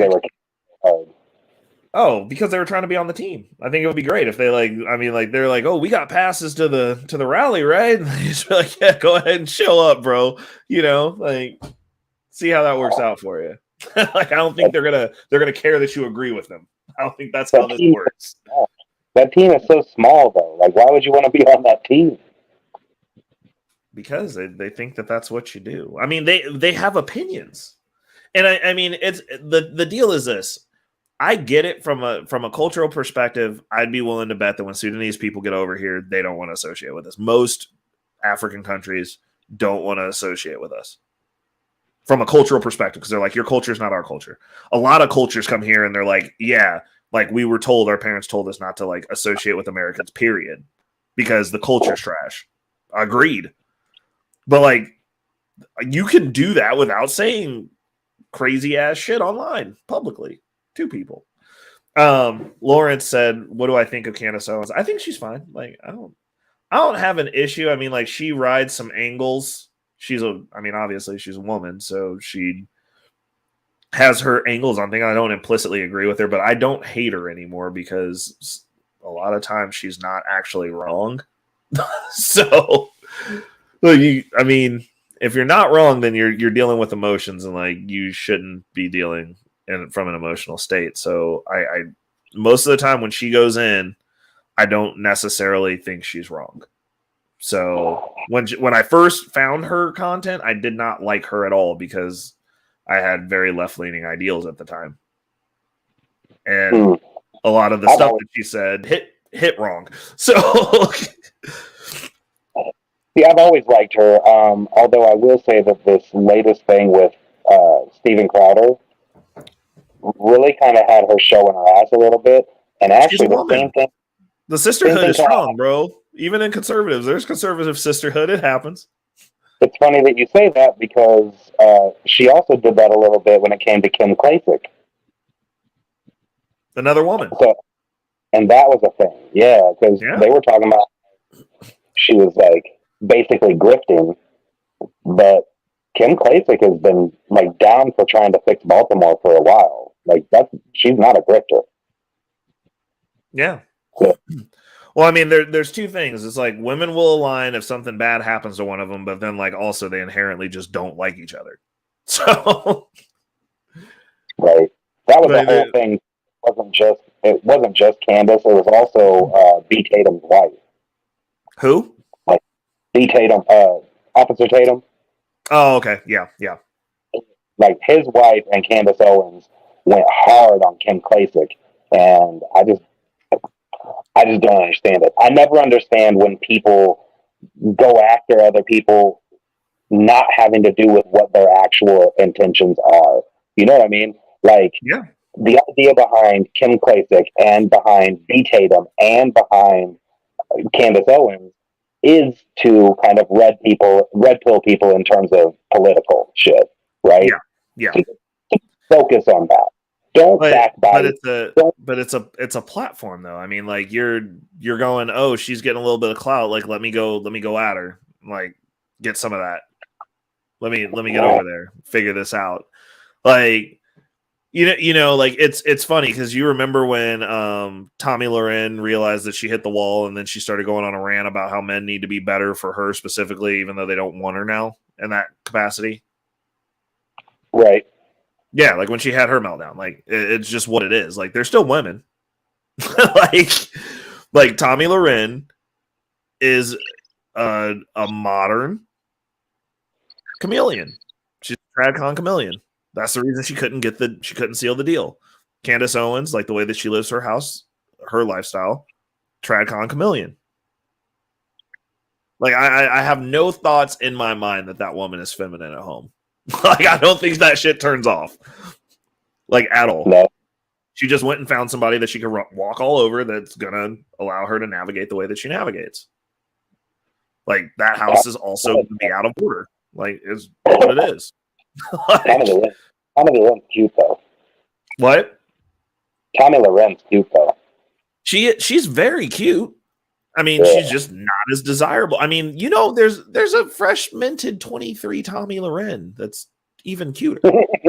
Like, she's just been replaced, dude. Like, anybody who could get her ass could get the 23-year-old version of her ass as well. Like, why would you go get that one? Like, unless you were already involved with it. Like, why would you go and be like, you know what? I want this Tommy Loren so that I can be, like, right there before shit gets saggy. Like, why? Why would you do that? Because I'm old and saggy. Like, that's how it works. Nah, bruh, like, nah, dude. She's gonna be getting leftovers that can't get the 23-year-old version of her, bro. That's what's gonna happen. like if they can't secure the 23-year-old version, then old Tommy comes back into play. But, like, she had that whole spiel about how she couldn't get the dude that she wanted. Yeah. And there's not good men. Like, she totally expressed exactly what crawling over the wall is, and it happens to everyone. There's plenty of cute older women. There's a lot of them out there, especially if you're into dating older chicks, bro. There's a bunch of them because, like, the dudes that they want don't want them, so they ain't getting no attention from nobody else. They're easy to get. like, what are you talking about? Like, if you're in shape and can get chicks, and you approach an older woman, bro, them curtains is opening, bro. Immediately, they're gonna be happy. Because they know, they're like, dude, like, this motherfucker could, like, go bang the 23-year-old version of me. Easy. I'm trying to see what that D do. You know what I'm saying? Like, these chicks out here thirsty, bro. Like, well, she's gonna really take care of you. Facts. No, 100%. I mean, you might learn something from an older woman. It's just you can't have kids, so, like, they're not really marriageable. Like, if you don't have kids already, like, it could work if you have kids already, but, like, if you don't, then it's just like, okay, so, like, you can't give me a kid. I can't get anything that I want out of this deal. No, thank you. Like, you're gonna get ridden, but, like, you're not getting kept. Like, it's just what it is. So, do you feel like once you hit mid-40s, like myself, do you feel like you'll still have your 23 standard? Because I'm going to tell you something. At my age, I wouldn't be able to deal with the bullshit that would come out of a 23-year-old's mouth. And I have children that age. I don't. So, like, bro, like, I mean, if I'm out here in these streets and I'm dating at 40, in my mid 40s, if, like, shit don't work out with my chick, hypothetical, I will still have a cutoff of 30 because I don't want to deal with blue hair. I don't want to deal with, we should have drag queens in schools. I don't want to deal with pink hair. I don't want to deal with jaded run through chicks. Like, if anyone's getting run through, it's me doing the running through. Like, I'm running through. Like, I don't want to deal with the after effects. I'm not cleaning up somebody else's mess. Like, I'm not doing any of those things. And, like, the older you get, the less likely it is that these chicks are going to not have kids. They're not less likely it is they're going to not have baggage. I don't want to deal with no baby daddies. I don't want to deal with no rancid kids. I don't want to deal with the circle back. Like, oh, I done gone fucked my life up. I'm a busted down version of the 10 that I used to be. I'm a 4 now. You should accept me as I am. Remember, you used to hit on me. Like, no, I don't. I don't even know who the fuck you are. Like, I ain't never seen you before. You are a different monster. Obviously, you took the hot chick that I knew and turned her into a fucking homunculus. I'm not interested. No, thank you. Don't touch me. Don't think that you can interact like you did when you was 20. Like, it's not happening, bro. Like, not doing it. No. Like, when I'm in my mid 40s, I should be wealthier than I am now unless something has catastrophically gone wrong or I've died. So, no, the standards go up. Like, if shit doesn't work out with my current chick, the next chick is getting a much rawer deal than she got. Like, I'm in a different space than I was when she came in. You know what I'm saying? Like, I'm not doing that. Like, I don't see the point. And I feel like, actually, I don't feel like, I know that around the time that these chicks turn 30, they start getting a little stupid. Because time starts setting in on them. And they know what the deal is. Most of the time. Unless they're a club chick. Then they don't. They just think they're going to continue to exist for forever. And then, I mean, you've seen all these burnt out chicks that we used to go out to the club with, dude. They just look like life has literally just beat the brakes off of them. Well, it usually has. 100%. But like they're still out there. They're still out there and someone's busting them down still. So they think they're doing something and they're alone. They have random ass kids. They're you can tell that they're haggard from drug use. Like shit is just, oh, I'm 39. Shit is just like they live in wild and reckless. Like it's not something that you can it's just signing up for a fucking problem is the way that I look at it. Like you're signing up for an issue. And so I don't want to deal with that. Like I would rather have somebody like that's had less, and like in all honesty, to be honest, normally when I date a chick, it's not like I can pretty much vet chicks out really quick because like I navigate how I navigate, period. And I'm just like, if you don't like it, leave. But the older these women are, they've just been through stuff. They want to tell you about how long you got to wait to like get some ass, even though the dude like they was getting fucking dick down day one by Ron, Day, and Clark and Kent and fucking everybody else, a poodle, 2 horses, and a monkey. Like, oh, like, bro, like, but all of a sudden I gotta wait because you found some standards. Like, the fuck are we talking about? Right. Like, no, you're not. I'm not. There, because like you go into those situations and they're wanting to put you at a position where you're less than, and it's like I'll dead ass walk about this bitch. Like I don't know. I'm not trying to do that. Like it just doesn't. It's a bad deal, and I'm nobody wants a bad deal, like a blatantly bad deal. Nobody trying to do that. Yeah, I don't know. I think there's pros and cons in both.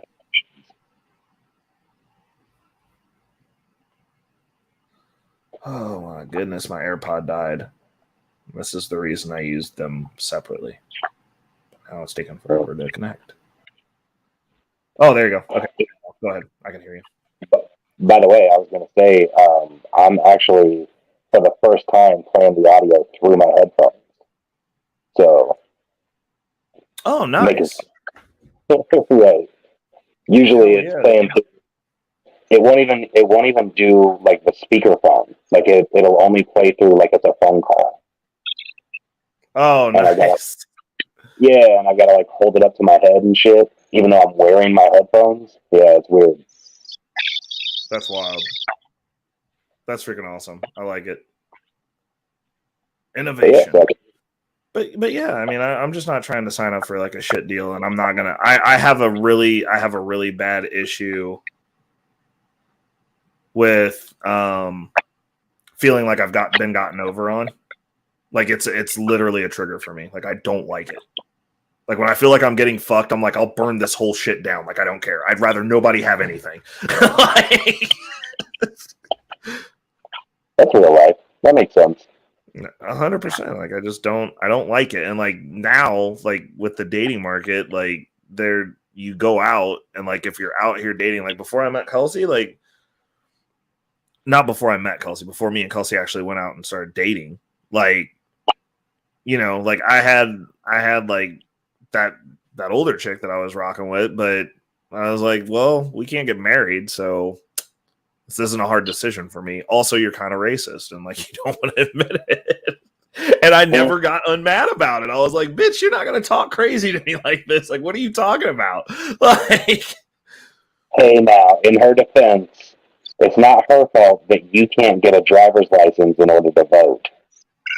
bruh. No, it wasn't on that shit. It was just like, you know, like I was like, you ain't gonna sit up here and tell me how you feel about some shit about my life and just assume that you like she assumed my future, bro. Did you just assume my future? She did in a very prejudicial way. And I never got over it. I was just like, in the back of my head, I was like, I kind of hate this bitch. Wow. Like, I mean, you don't say shit like that to people. It was very rude. Like you a fucking executive. Like, how do you talk like this? Like, where did this shit come from? Now that's crazy. So, with this being the first day of quote unquote Pride, yeah. Can you tell me how it makes sense that we do have a Pride Month? Because it makes a lot of money. That's the first thing. There's a lot of money spent on Pride Month. Also, I mean, outside of every other month, it's the only month that white men get to whip their junk out and walk down the street. Bro, and they get to do it for a whole month. Do you remember when it used to be Pride Week? Yeah. Yeah, and even then I was like, dude, what the fuck do you get a week for? Like we just celebrated Memorial Day. Let that sink in. Facts. Yeah. But it's bullshit. It's bullshit. And I'm gonna tell you what, like for me, because I generally have the same idea as you. Like whatever you want to do in your bedroom, it is what it is, right? But that's also the era we grew up in because it wasn't a big deal. That's true. That's true. I don't know. True. You might have, in high school, there was probably one, maybe two dudes that you knew were gay, but they weren't out because, I mean, they just weren't yet. You know what I mean? But you knew. And then when they're in their like mid-20s, you find them somewhere and they're all like living out loud, right? And they're like, "Oh, I need to tell you, I'm gay." And it's like, of course, I've known that your whole fucking life, bro. Like you clearly loved it. And it just is what it is. I got a story for you. So I remember, like my best friends growing up, I had two best friends when I was in elementary school, and it was a best friend by proxy, and I'll get to that later. But I had two best friends. It was my buddy Will and my buddy Trey. And I remember at our 10-year reunion for high school that I wasn't going to go to, and you know, my 6th grade crush talked me into going, and so I went. But I'm there, huh? What was his name? Oh, Nathaniel. No, fucking asshole. I hate you. No. So, anyways, so I'm there and like I see Will. He's like going around, like kind of like pulling people to the side, having these conversations, and like I hadn't seen him yet. And I'm like, Will, like, what's up? And he was like, hey, can I talk to you for a second? I'm like real serious. I'm like, okay. And so like pulls me over to the side and he was like, hey, I just wanted to let you know that I'm gay and out of the closet. And I just looked at him and I was like, yeah, and he just looked back at me and he was like, you're not surprised? And I was like, well, I've known you were gay since 2nd grade, dude. And he was like, what? And I was like, you remember? And so this is the part where it becomes proxy. I was like, you remember when we used to sit in 2nd grade, like we had the reading spots? And he was like, yeah. And I was like, you remember I used to sit with you and Trey and we would all read Babysitter's Club? And he was like, yeah. And I was like, I never read the book, any of them. And he was like, what do you mean? And I was like, I literally just wanted to sit over there so I could look at the 5th grade girls walk by. And he was like, and I was like, he was like, yeah, but you had the books too. And I was like, I never read them. Like, I can't even read fiction books, to be honest. Like, I can't retain the information. So like, I just sat over there and looked at the pages and waited for girls to walk by. And he was like, well, Trey's not gay. And I was like, yeah, he is. No, he's not. He's got a family. I was like, you know how many gay people have families, dude? Like whole ass families. Right.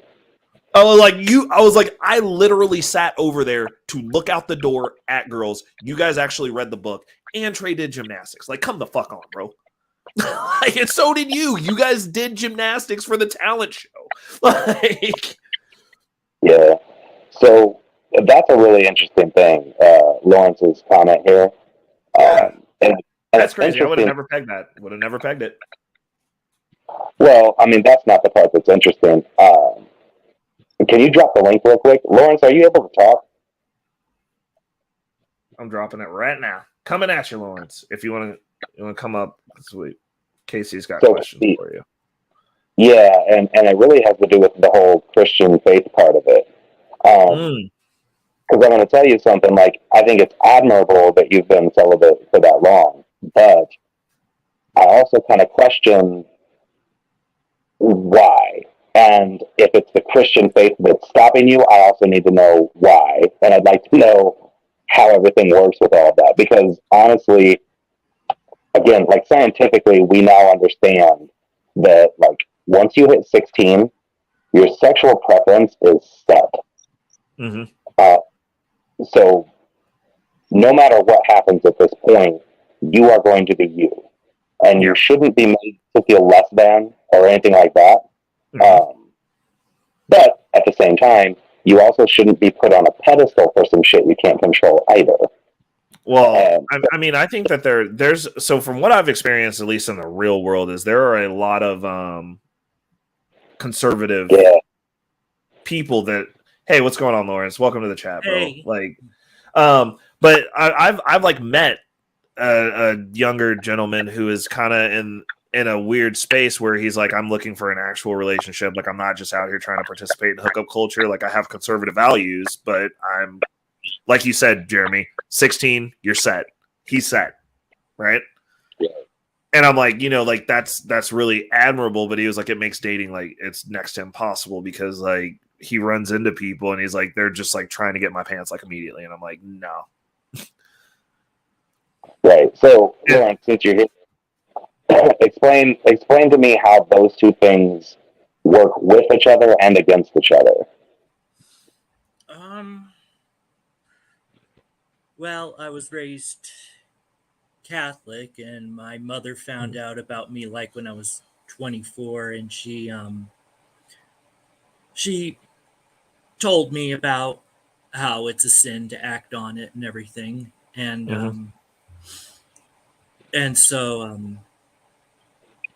I just wanted a relationship without the sex. And with my first boyfriend, he was actually hermaphrodite, but he looked and sounded like a man.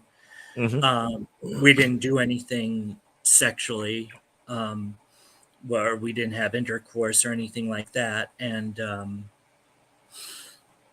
then, of course, he broke up with me because we didn't do it. And I kind of fell away from my faith in 2005. And the next guy I tried to date, I lost my virginity to him. I lost it late. I was 26 at the time. And he didn't want to date me because of another thing. I am I'm mentally disabled. It's hard to say what it is exactly. But I struggled in school and everything. I'm really good at art, but everything else I struggled with. But yeah, and so nothing happened with that. And then a few other guys, most of them were in LA. I live in Montana. But yeah, so that's a hard spot to be gay. Yeah, that's what I was about to say. Montana's a hard spot to be gay in.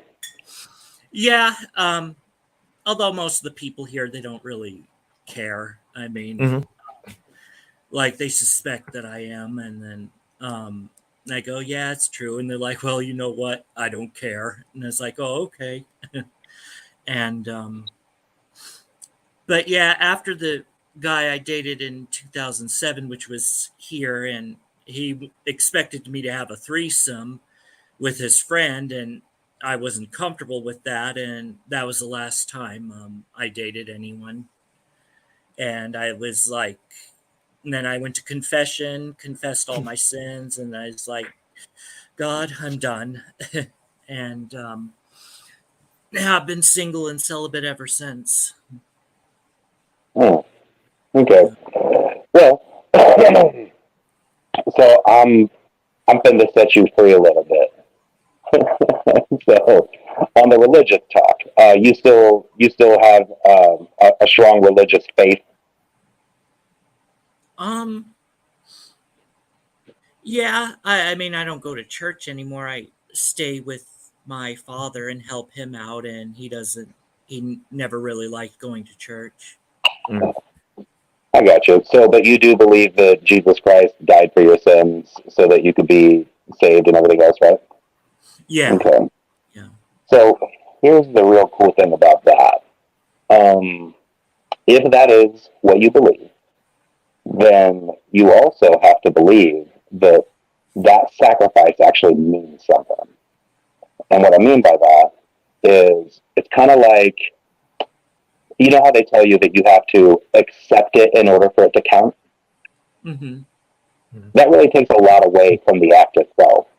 So this is not something you're going to hear in a church, but let me ask you a question. If I go into a diner and I lay down 20 grand and I say, anybody who comes after me, no matter what they do or get, I'm paying for it.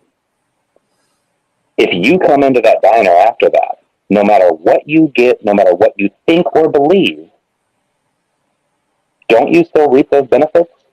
I think so. Yeah. I think so too. So let me tell you something.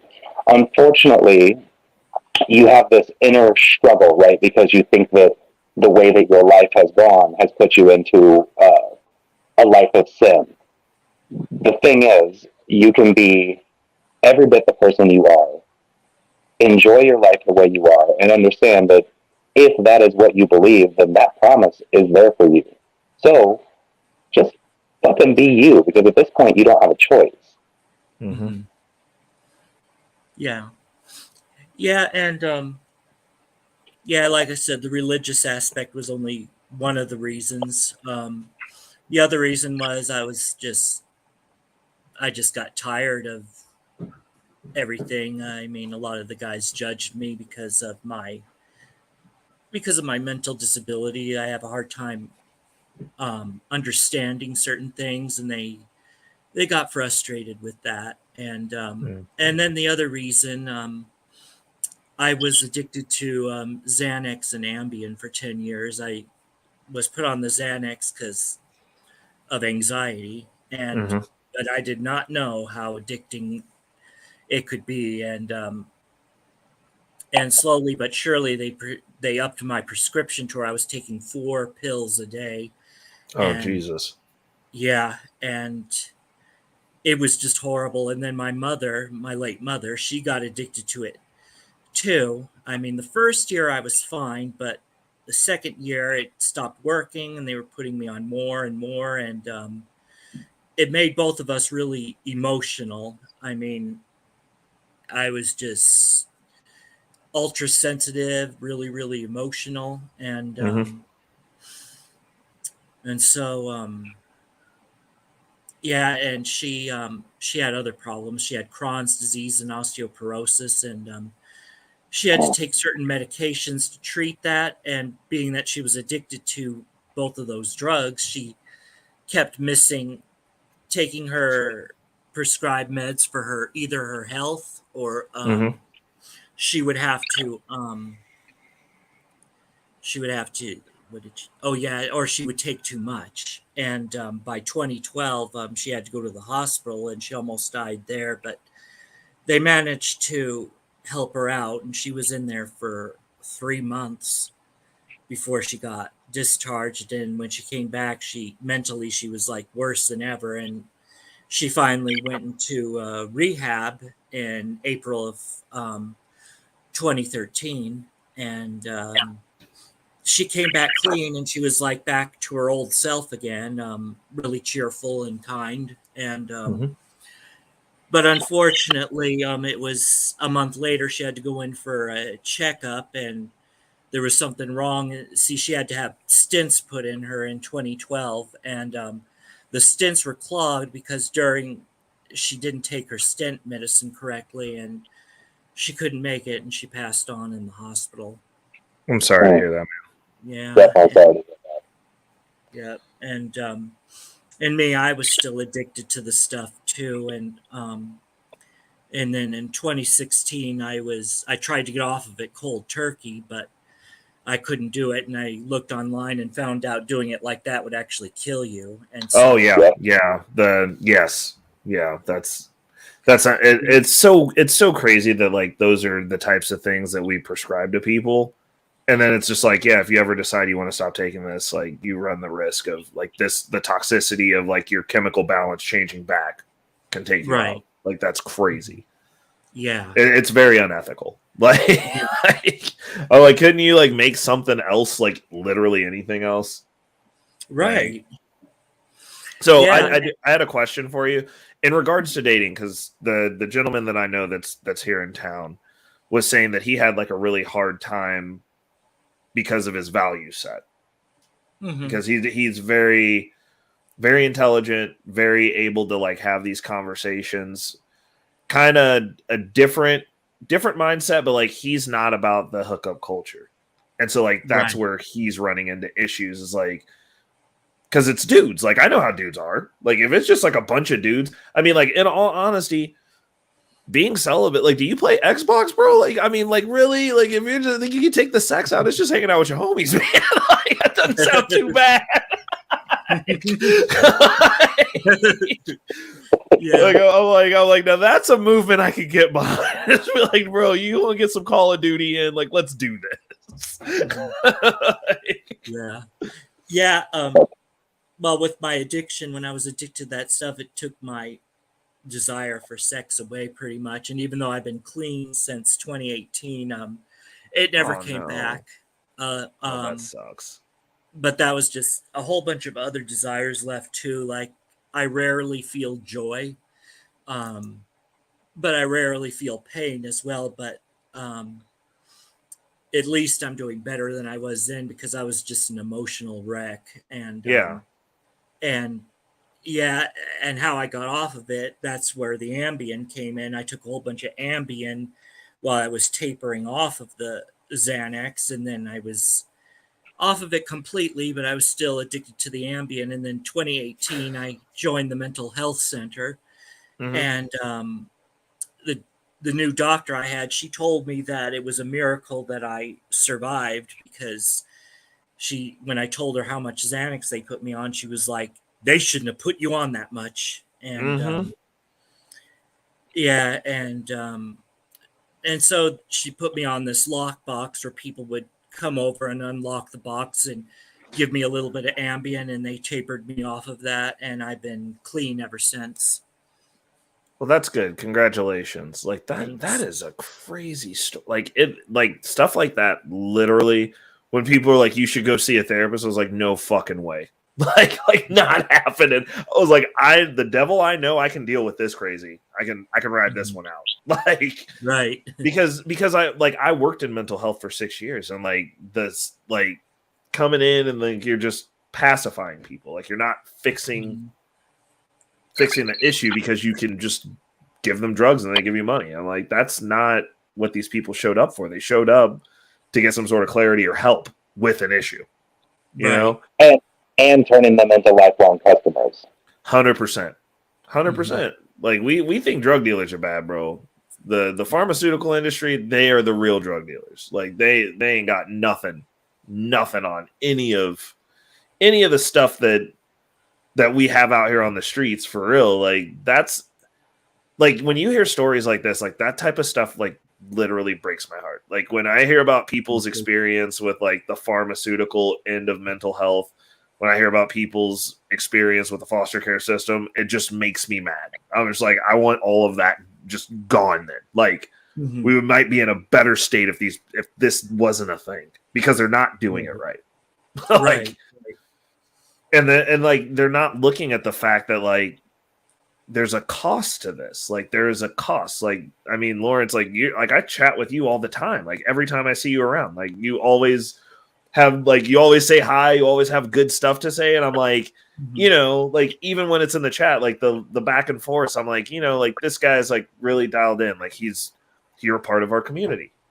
Right. And Right. and the thought process, the thought that like somebody else's negligence could have taken you from all of us is upsetting to me. Like that's yeah. Yeah. And like, it's not right. It's not, it's just not right. Like the way that we're doing so much stuff is just not right. And the collateral damage is literal people. Well, and that's actually another thing too. So, and that was another part that I was going to get at. So, like me personally, I personally don't agree with your lifestyle, but that doesn't mean that I get to demean you, because it's not something that you can change in 5 minutes. It's not something that you can actually ever change. You know what I mean? Right. So for people to treat people like shit because of something that they can't change, I have a huge problem with that. Huge problem. Me personally, I don't care what you do at your house. Like I think you're a dope person and you're a human and you matter. So like I was like, cool. Like as long as you're not hurting yourself or others, like right. rock out how you rock out, bro. Like I personally do not, I'm not going to step onto, I mean shit, if all you want to do is play Xbox, bro, I'll come be gay with you. Shit, man. Like I don't understand why people are hating, bro. We can get some Call of Duty in. We can have all the snacks. We can have an Xbox threesome. I'm bringing Casey with me. Like, hold on. So here's where I was going with that. So with what the hard alphabet crew is doing now, yes, with the pushing, and you know, I mean, honestly, so where are we? Where are we right now? Gay people make up about 2% of the population, correct? Right. I think something like that. Yeah. Well, the entire alphabet group collectively makes up 2% of the population. But have you noticed how movies, TV, fucking commercials, like it's every single thing. The overrepresentation makes people who are far less level-headed than me start to hate. So my question is to you, how do you handle that? Because you know what I mean? Like I'm not that person, but what I will tell you is, I mean, I barely watch shit anymore because it's just so much. I don't understand the overrepresentation, and I really don't like the pushing to children. So yeah. So how do you navigate those waters? Like, because you know there are people who are going to start being more aggressively anti-gay because of the hard push. I can kind of understand where they're coming from, because I hardly watch TV anymore either. If I do watch movies, I watch old movies that I grew up on. Like I like watching the old Bible movies. I like watching like Lord of the Rings, and a lot of fantasy movies, and even cartoons I grew up on. I mean, I've always been nostalgic for a lot of things, but You're into the nerd lore. What's that? You're into the nerd lore. Yeah, me too. Like I'm a huge Harry Potter nerd. So, Yeah. I'm sorry. Yeah, so I don't really watch any of the new stuff, but I hear about it. I hear about them overrepresentation, and I think it's a little ridiculous too. But yeah. Do you think it's being done to cause the pushback that I'm talking about? It might be. I mean, I've heard a lot of theories. Like one theory is like they're doing it like, with grooming the children, trying to get them to be gay or something like that, and to try to lower the population. Or I hear all kinds of theories. I myself am not sure because of where I live. I live out in the country, and I've always been an introvert anyways. So, yeah, I haven't been around that many people. I mean, I've lived here all my life. I was born here, and I only have 2 friends, and I only talk to them on Facebook. Well, you've got 4 now. Yeah. Yeah. Yeah, see, my deal is I love individuals. I cannot stand groups. So does that make sense? Yeah. So there are people on this planet that that I love that are black, white, gay, straight, Christian, atheist, all that shit. And these are people that I would kill for, I would die for. There are also people that I hate that are black, white, gay, straight, Christian, atheist. And I'll tell you, I really hate all of those groups. All of them. Because when they get together and they start that group think, like, it's just trash. From that point on, they're no longer individuals. So, and they it's almost like that's the only thing about them that matters. And that's what bothers me. Right. Yeah, everybody wants to be on a team, and it's not. I mean, the issue is, I'm like, that's fine, that is fine, because like I think that if you're on a team that's pro humanity and like pro, making stuff better, I can rock with that. Like, I don't care. Like, under most circumstances, if you have a bunch of people that have a group think and they want to go help people. Oh, okay. Murder got a question for you, Lawrence. He said, "Are you attracted to a man because of his masculinity or his soft feminine side?" Both. Yeah. Oh, okay. He's a full spectrum guy. I see. Yeah, okay. I like a guy who looks and sounds masculine, but has kind of a soft spot, kind of gentle, but at the same time strong. Someone who's easy to get along with, basically. Someone who isn't always pointing out what's wrong with me, and if I make a mistake, then they threaten to leave me. Those are the type of guys I had to deal with.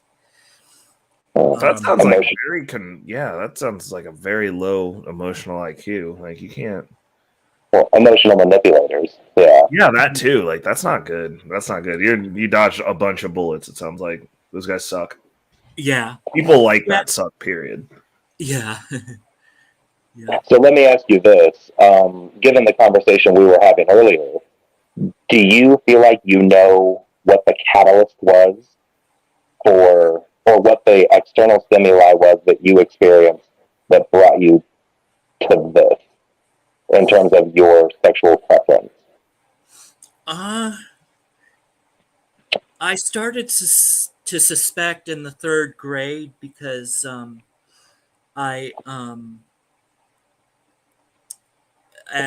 before the 3rd grade year, I just liked to annoy and tease everybody, and no one liked me because of that. And then 3rd grade, I started to change a little bit, and there was this kid in my class who took a liking to me. He wasn't gay or anything. I mean, but he and I became close friends, and I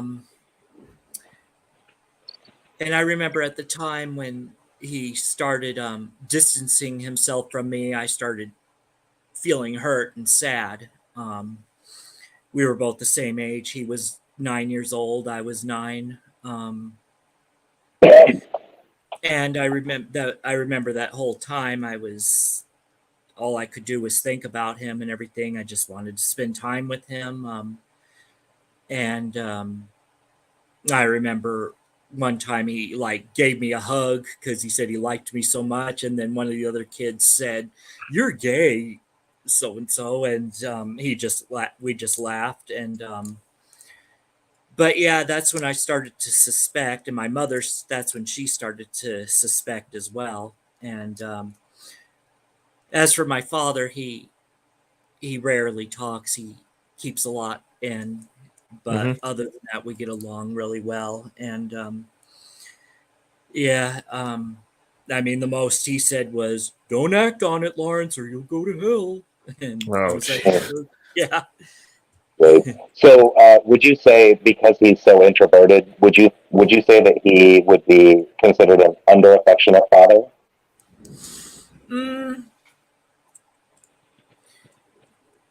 Sort of. I mean, he was always nice to me. I mean, he knew about my about how I struggled in school and how I had a hard time understanding things. He always wanted to protect me, while my mother, she didn't want to believe I had a mental illness. She wanted me to grow up and become a famous artist and everything. And so it was kind of like that with them. And but yeah, that's when I started to suspect. And I remember when I was 14, I was really worried about it because I remember seeing two guys kissing on TV, and my mother was like, "Oh, that's disgusting." And I just walked out of the room, and I was like thinking, why was I turned on by that? And then I started to worry. It was like, could I be gay? I don't want to be gay. And so I just imagined me getting married to a woman and starting a family. That's what I wanted to do during my teen years, because that's what my brothers did and my sister. Of course, now they're all divorced, but yeah. And so there was like this one girl in my class during my 8th grade year that I kind of liked because she was the only one who was nice to me. But and I went to a dance with her and everything, but again, I was always so shy and scared to really say anything. And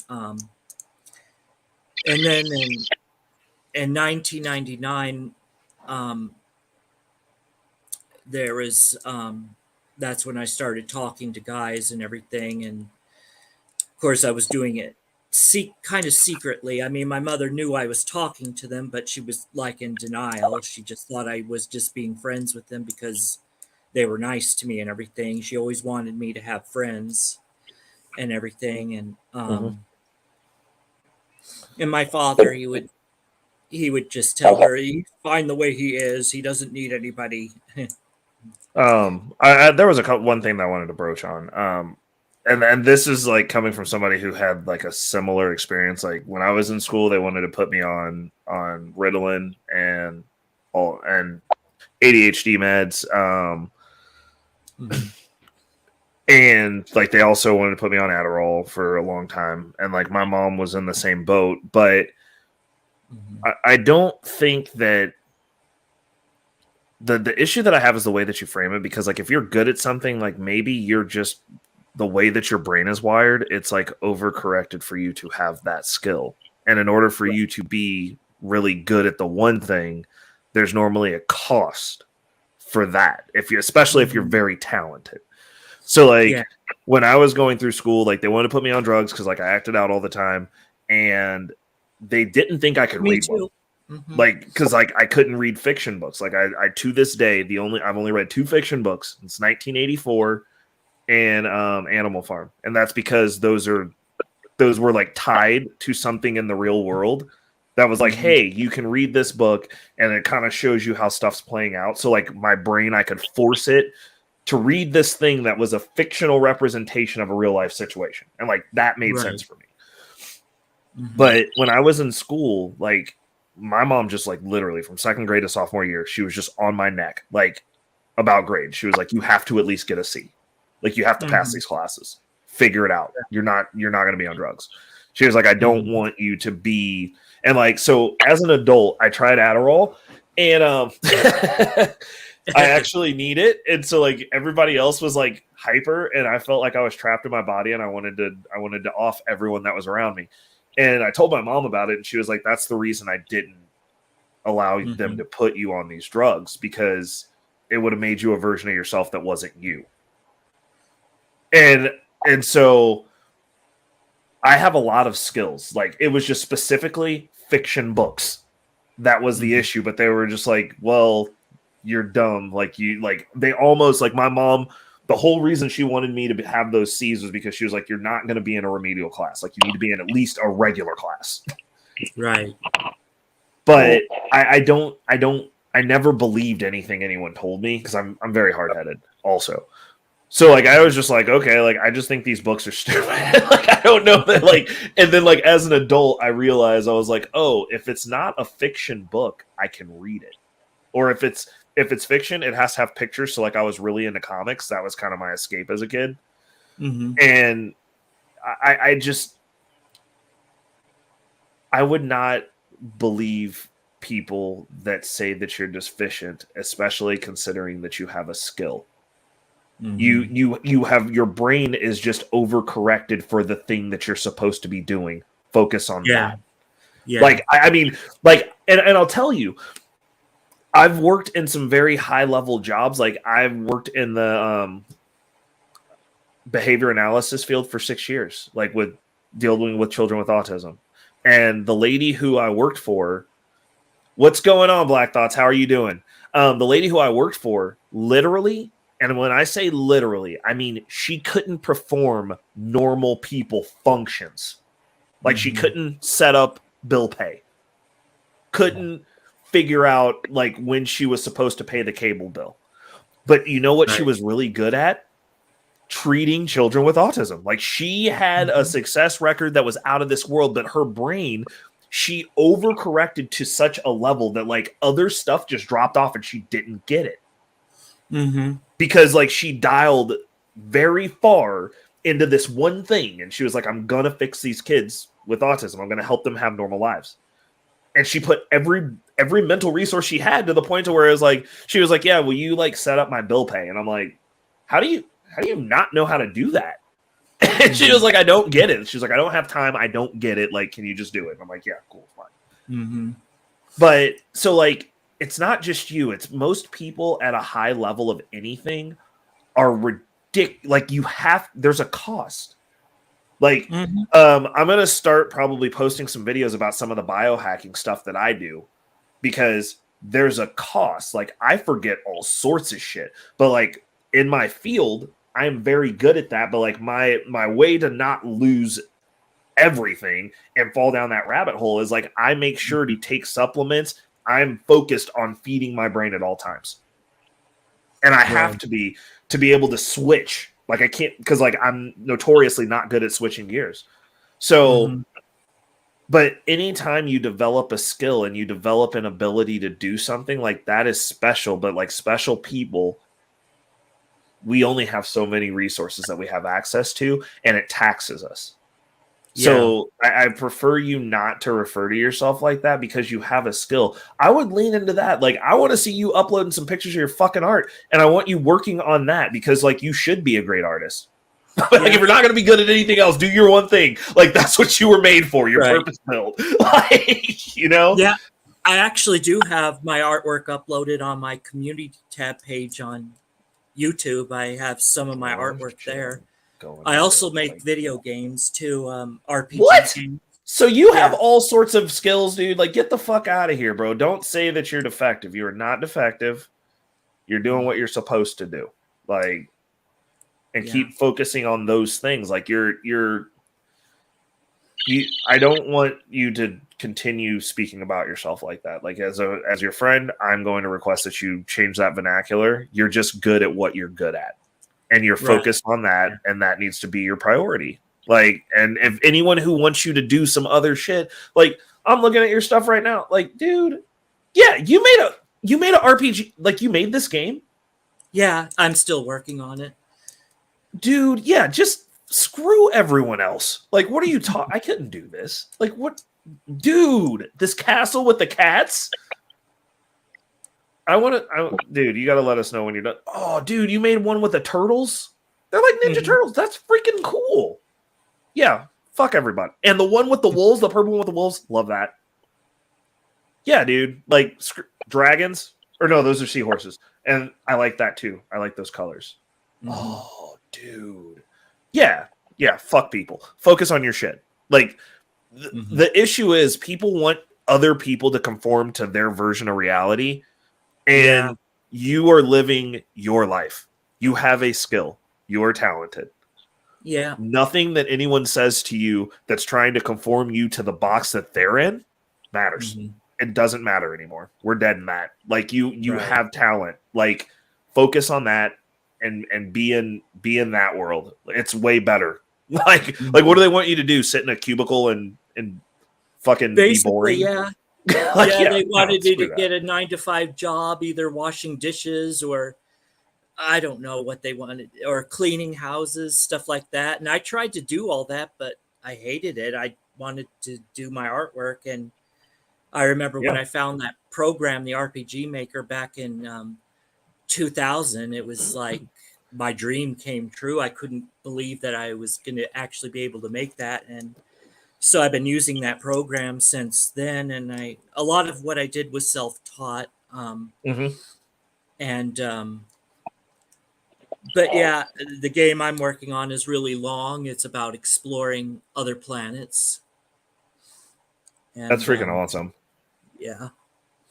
I like it. I like it a lot. And I think it's freaking cool. And I think you should just do that. Like, why even bother with everybody else? Like, it's like it just sucks that people like want to go stamp out other people's shit before they get a chance.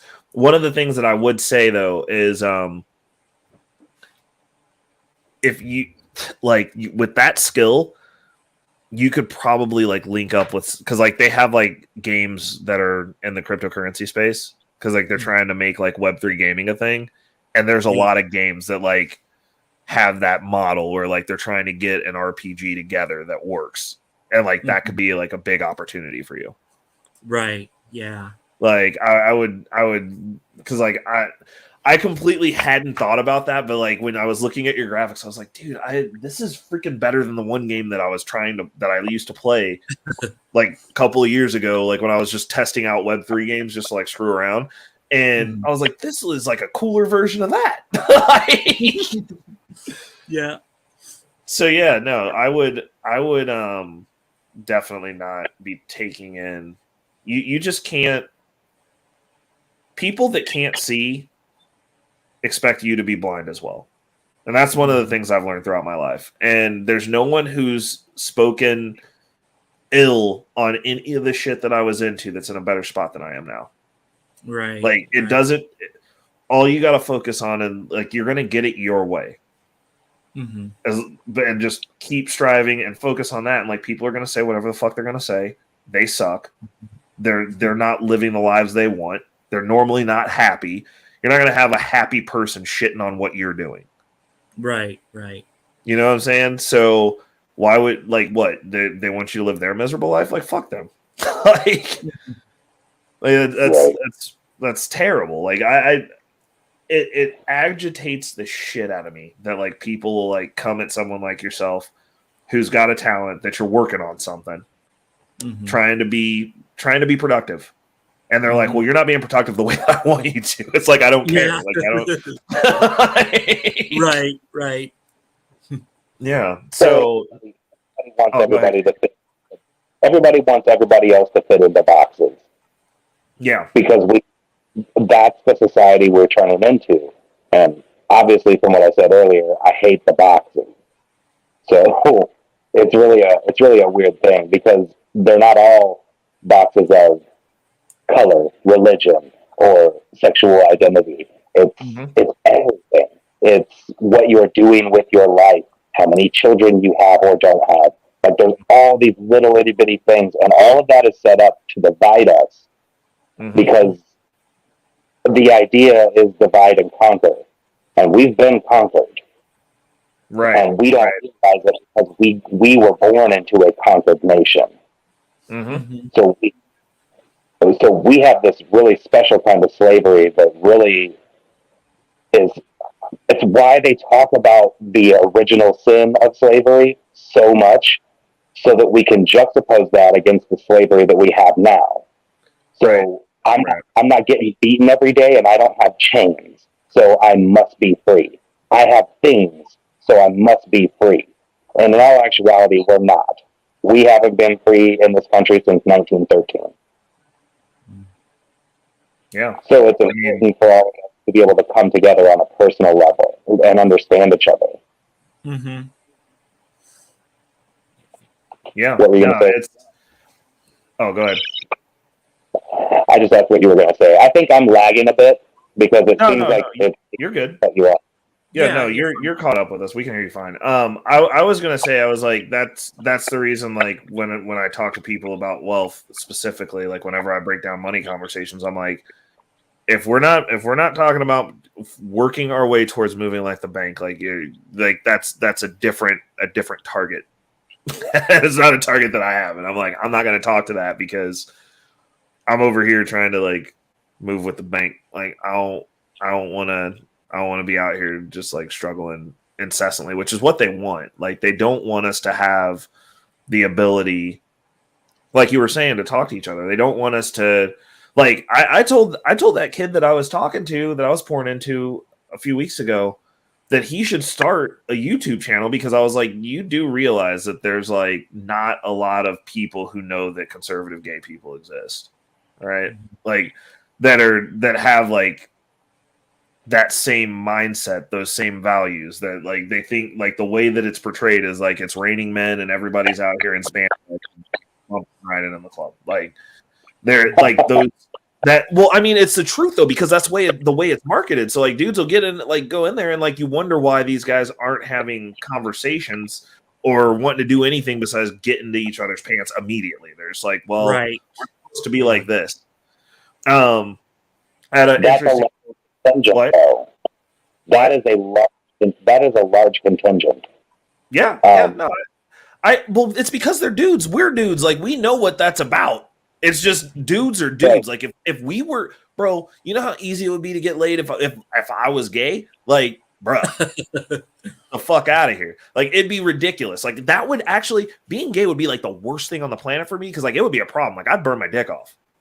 Like immediately. Like I'd just be out here, I'd be like fucking smash. Be like, it doesn't work. I'm dry. I don't care.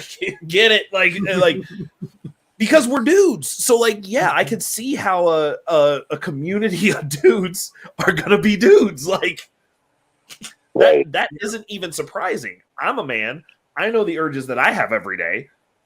And then another man who has basically those same urges, like that's fucking gasoline in a match. Like right. Right. Like those guys do exist though, that you're talking about. Have you ever heard of Rob Smith? Oh yeah, I heard of him. Yeah, he's actually a fantastic conservative voice that also happens to be homosexual. Mm-hmm. Oh yeah. Also, I was about to say also Frank Rodriguez was another one. Yeah. Dave Rubin. Oh yeah. Like, I mean, they're out there, but it's like when you're talking, like the issue is, I feel like the community has, because like within the community, if you're conservative and gay, like you're a pariah. like let's be honest. Like you have like a whole community where the majority of the people in said community want to like rock a certain way, and you're going like, whoa, like we don't need to necessarily do all that stuff, and then they're just like, you're not with us. Like they turn, like if you aren't a go along to get along person, they treat within that community, from what I've seen, they treat it the same way black people do. They're like, what do you mean that you're not gonna just implicitly agree with all of our bullet points about how we're victims? Like, I'm not a victim. Oh, well, like you must be racist. You must hate black people. Like, okay, like fine. You're the cool. You're the blackface of white supremacy. Facts. Yeah. And that like it's so, but the reality of the situation is like the more you talk and the more consistently you talk and the more you show them that like you're not afraid of being them shaming, the more people will come around and be like, oh, well, you know what? Like maybe this is kind of crazy because someone said that this, they'll actually think, maybe they'll be like, oh, I heard somebody who's within my community say that this is kind of nuts. Man, maybe we shouldn't have drag queens reading to kids at school. Yeah. Like maybe that is kind of fucked up. Maybe. I don't know. Right. Black Cat said that most people only think of gay people the way TV presents. It's true. And it's kind of done on purpose because the idea is so that we don't see ourselves in people we disagree with. That's the plan. The plan is if you think differently than me, then you're not even human. And that's why people can't argue anymore because, or at least have real discussions because they immediately see the person who disagrees with them as not human because they're not seeing themselves in the other person. And that's a real issue. And it actually has a lot to do with internet interaction because a lot of these people that completely disagree face to face wouldn't be interacting the way that they do online. Like and I don't mean, and I don't just mean internet tough guys. I mean people who just staunchly believe one way about a subject. If they were face to face with a person who completely disagreed with them and had the opportunity to look into the eyes of the person they disagree with and see themselves in the person they disagree with, that's a whole nother ballgame. Also true. Also true. Yeah, I can agree with that. I mean, when we look at because Black Thought said, but that's consistent with every race presented on TV. That's because we want to sort. We want to sort. So like it's easier for them to be like, oh, you're Asian, you act like this. Oh, you're Middle Eastern, you act like this. Oh, you're black, you act like this. And the issue is only one group of people really control that narrative. And they're dictating what we see and like how we're supposed to present ourselves.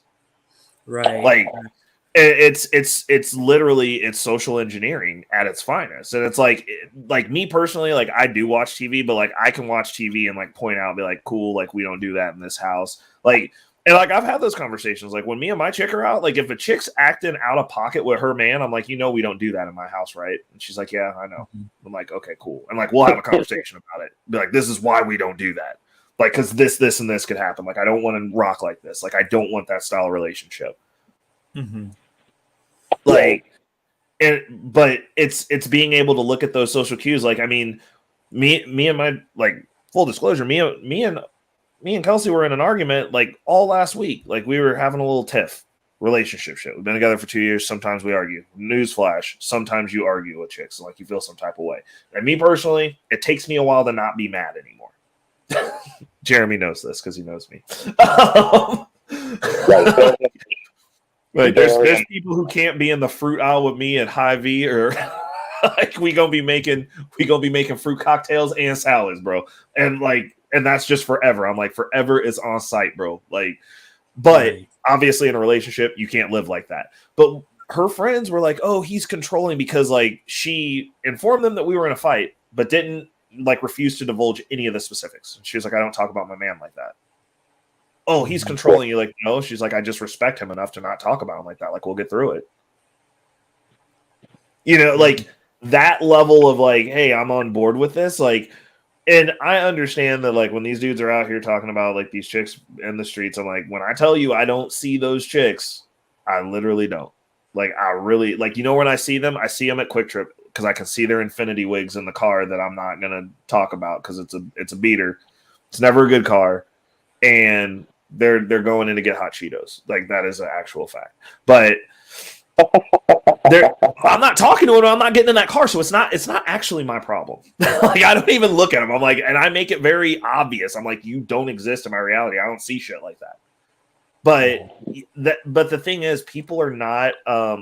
And this isn't to say that you should be in echo chambers, but people are not protective of their reality. Like, they're not actively engaged in existing. They just look at stuff and they're like, oh, cool, I'm going to get implanted with this message and I'm not going to check it. And then they're going to be like, oh, well, like, I don't see why whatever's a big deal. And it's like, well, you're not actively thinking. Like, you're not consistently being involved. And like, I mean, Lawrence, like, that's the reason you see me during the day. Like, I'm always listening to people having conversations. Like, I can't work in silence. Like 90% of the time, if you don't see me on panels for a week, is because like I'm crunching down an audiobook. Like I constantly keep my brain activated while I'm doing other things. Like it's 100% doing stuff the whole time, because I don't even want the opportunity for some bullshit to get in. Like I like you. People aren't vigilant, and it's the reason that you have a society that they've made us to where we're agreeable. Men inherently are not agreeable. The more agreeable a man is, the weaker that man is, because he's just going to roll over and be like, well, that's fine. That's fine. There's no line. And then the next thing you know, they're telling you like, hey, we need you to tell us if your neighbor is this, or this, so we can get them on this train to go to a camp. And then they never come back. And everybody was like, I was just doing my fucking job. Like, that programming has it's a twofold system. It works immediately on the new immigrants, because what they see on TV, that's what they assume every group is, right? So that's a bit of an issue. But how it works on the other people, all of us who've been here for a while, is it's a slow drip, right? And the less communication and contact you have with people, the more you go off of these anecdotes and these stories instead of your lived experience. Facts. And that's where we have your problem.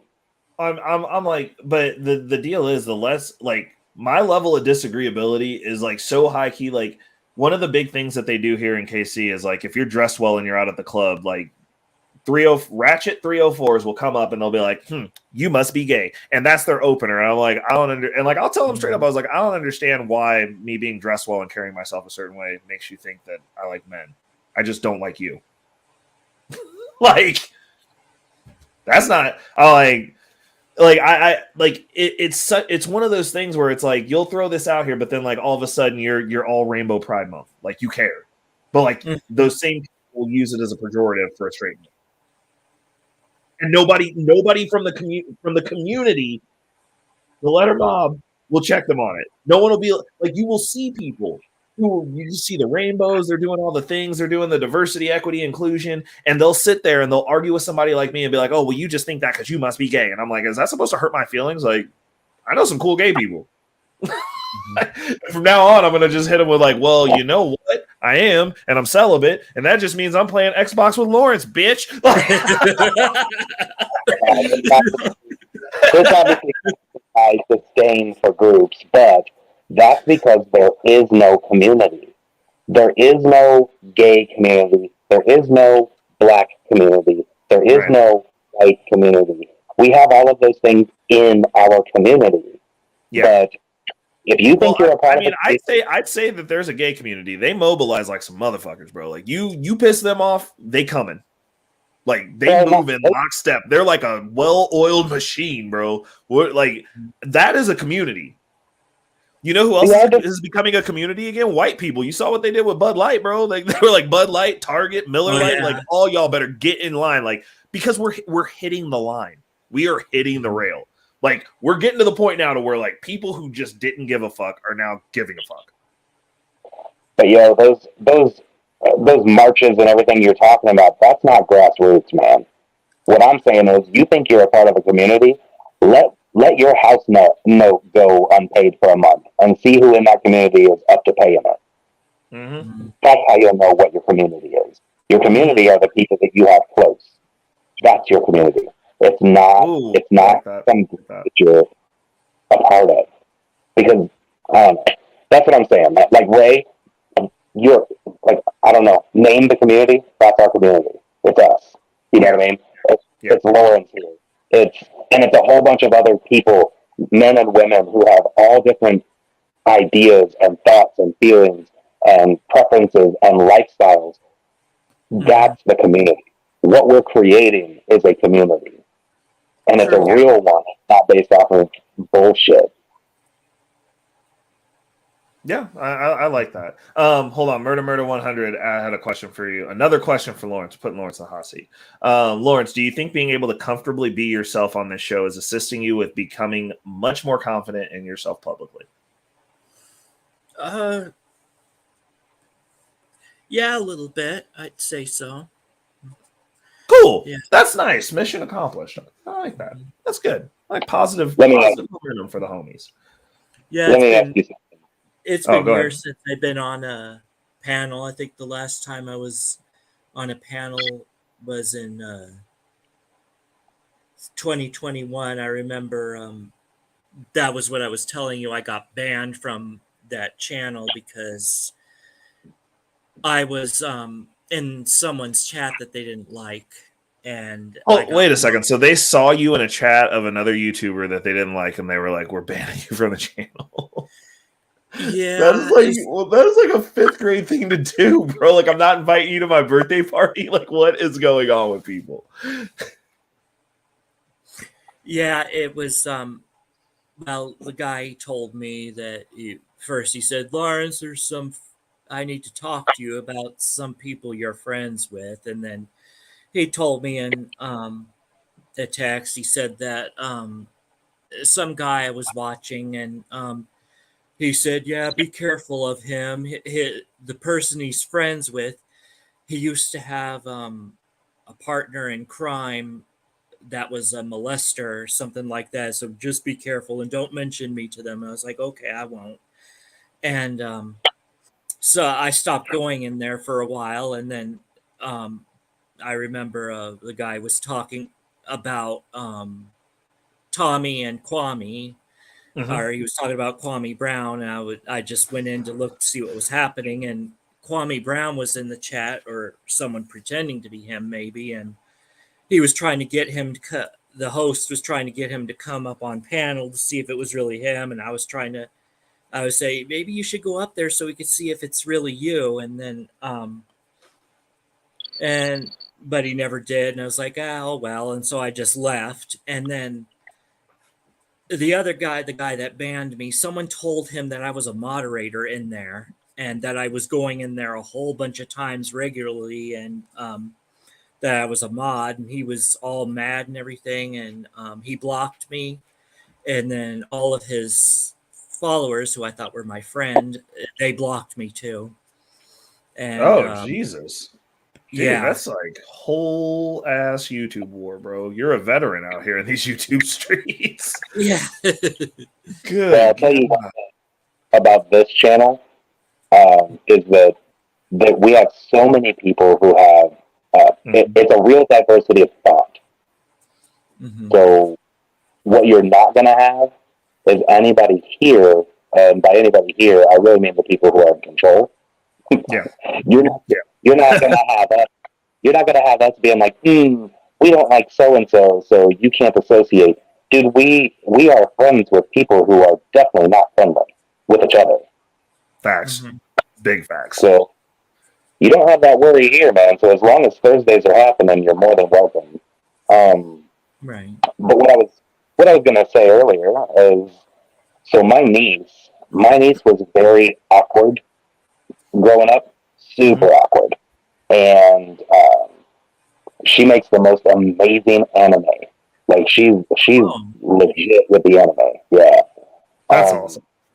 Love anime. But because of her awkwardness, she really didn't have any friends.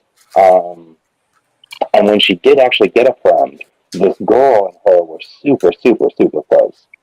And being the only friend in her life, when she started getting more than friend feelings, because this is really the only like love that she had ever felt for somebody that she wasn't related to. So for her, that's what ended up like spawning her feelings that she was a lesbian, because she only had those kinds of feelings for somebody who she was super, super close to, and that somebody happened to be a female. So, does any of that sound familiar to you? A little bit. A little bit. Yeah, I mean, back in the 3rd grade, that was the kid in my class. I mean, I wouldn't say he was the first person who was nice to me, but he made a huge effort to make me his friend and a part of his life and everything like that. I mean, didn't want me to be lonely and everything like that. And I remember thinking, oh, no one my age has ever looked out for me before, and it gave me like a warm feeling. And so yeah, we were really close, and I just liked spending time with him. And yeah, it's kind of similar to that. And but yeah, Well, the reason I ask is because she now has realized she had a guy friend, and it was a very natural friendship because there was basically no sexual tension, right? Right. The more friendly they became, the more emotionally attached she became to him, Mm-hmm. and so she started to end up having feelings for him. And I kind of talked with her about it. It turns out that there's a word for somebody like her, and I was wondering if you felt like it might describe you. So for her, she's a demisexual, and a demisexual. She loves demons. No. I was just messing with you, dude. I'm sorry. Oh, I thought you. No, demisexual is basically it's somebody who only gets sexual attraction with someone who they feel a very deep, strong emotional connection to. So my question to you is, do you feel like it's possible that you could get that same kind of a connection with a female? Or at this point, do you feel like you're deeply entrenched and the thought of dick sounds great? I would probably think it was the second. I mean, I've had a lot of female friends that I was close to, but I saw them as my sister.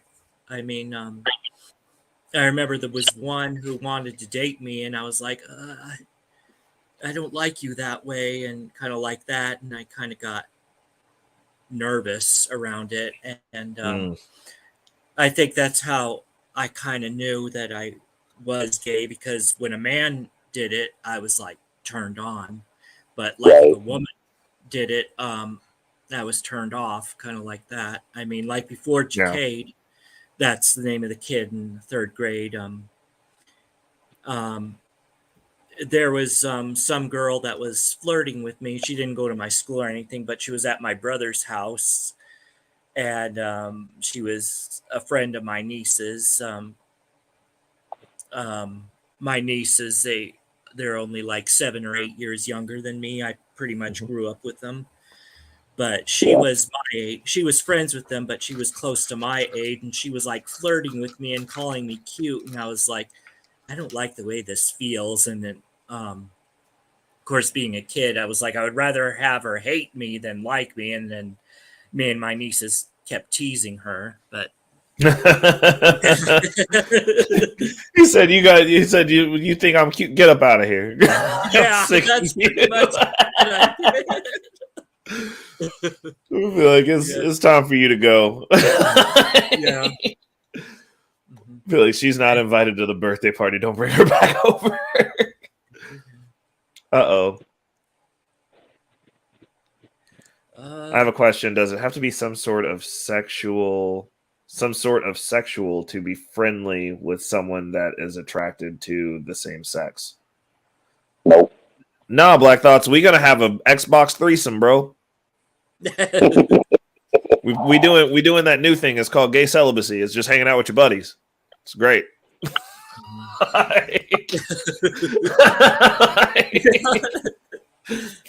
Oh, Murda says yeah. Well, no, he's celibate. We can play Xbox, bro, all day. You just jealous.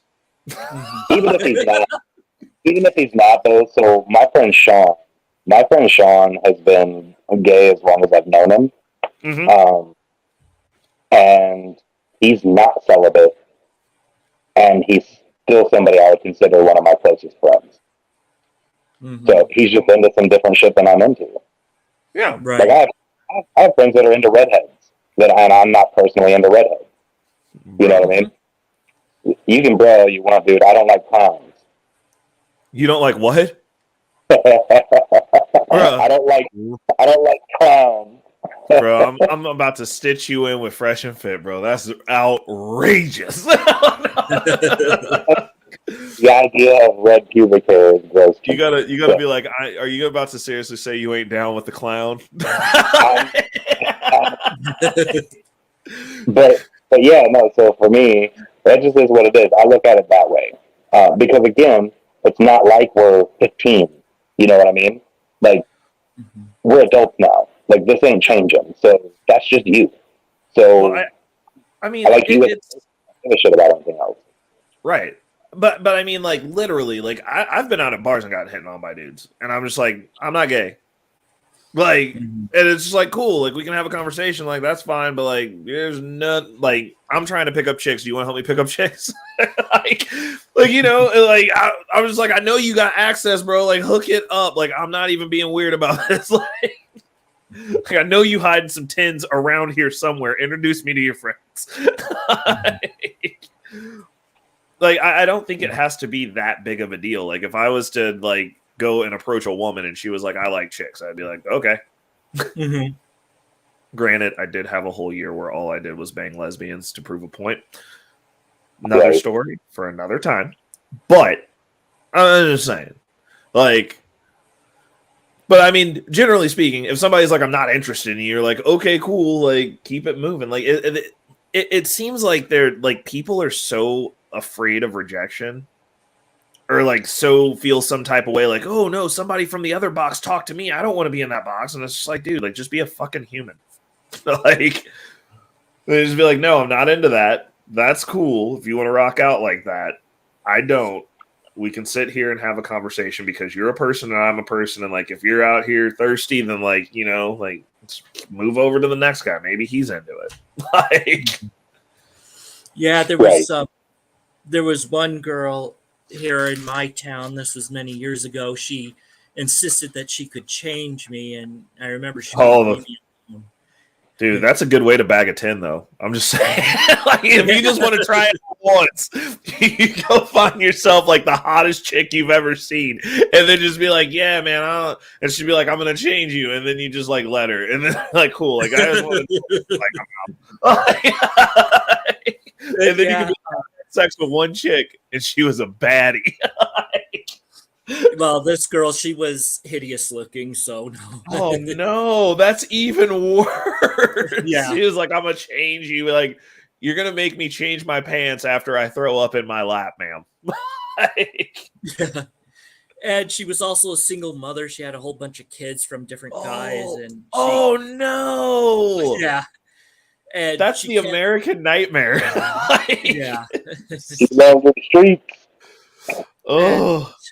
And then, well, my question is, question. Do you guys? Okay, so this is a rayism, and this is the way that my brain works. But like, if I'm out and I see a bachelorette party, and the bachelorette is ugly, I immediately try to figure out who's offering up half their shit to marry her. Like, I was like, bro, who signed up for this? Where's he at? Like, I need answers. Like, I need to know what's going on. And so, like, when you were saying she had like a bunch of kids, I'm like, there's some nasty dudes where you live. Like, right. It's terrible. Just be like, what are you doing? Be like, freaking viper grip down there, man. I couldn't get out in time. It's true. Almost all the people in my town are meth heads. So. Oh, okay. That makes sense. Well, yeah. You know, meth's a hell of a drug. Fortunately, I don't live in there. Oh, yeah. I mean, the town I live in, Victor, there's less than 800 people that live in my town, and it's divided into 2 sections. There's East Victor, that's where all the meth heads are, and then there's West Victor. Those are the people that aren't, and that's like in the country area, and that's where I live. I'm just happy you're safe because, like, you can't be around meth heads. They steal copper, paint, anything. Like, it's bad. You'll have nothing left. Like, I think if they like mugged a person, they would take the skin. Like, yeah. Anyway, this girl, she kept wanting me to be with her, and then finally she kind of gave up, and then she was trying to talk me into freezing my sperm so she could get artificially inseminated so she could have my kids. And I was like, no. She's trying to steal your seed? Yeah. She wanted your genetic material. She was probably a fucking alien, dude. She was like, Lawrence, I need your genetic materials in me. That's nice. Yeah, that's what she. That's I wouldn't. be Okay. So surprised. hypothetically, Lawrence, if she buzzed her hair off and grew some chesticles, bro, like Lawrence, like fucking give it to me. My name's Carl.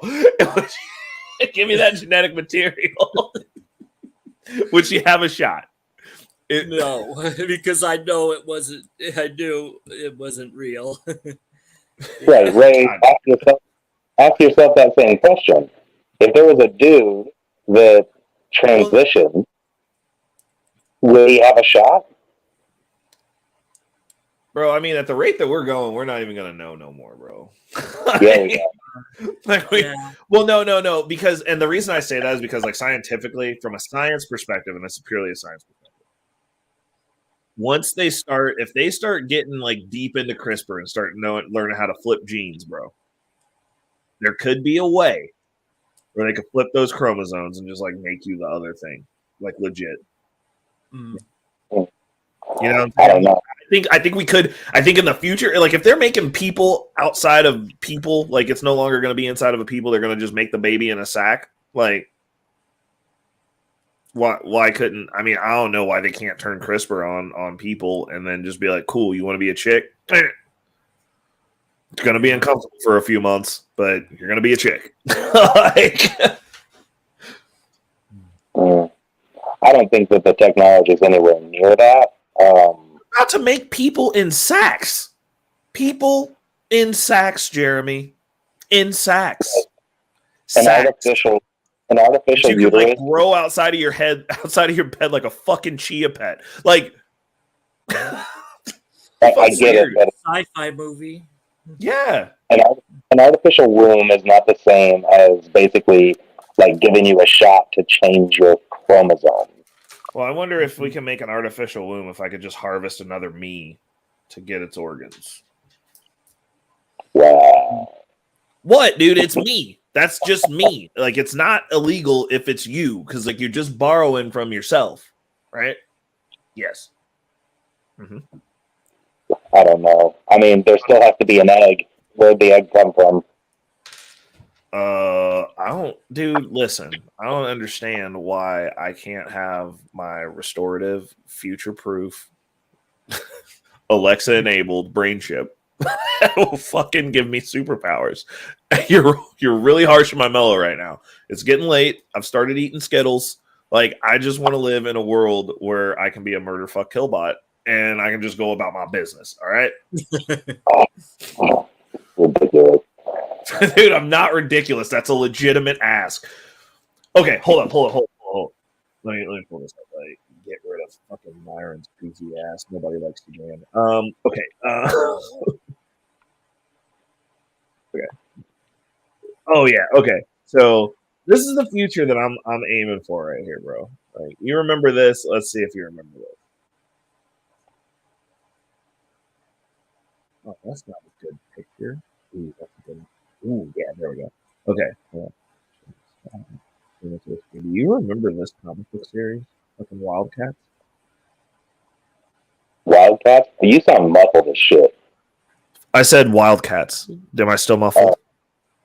No. I was just leaning forward. It was out of the trajectory of the mic because I don't want you guys to pick up the keyboard, so I have it angled. My bad. But yeah, fucking Wildcats, dude. Future Mutants? That's what I'm trying to get, bro. And I feel like you're distinctly in the way of this. Like,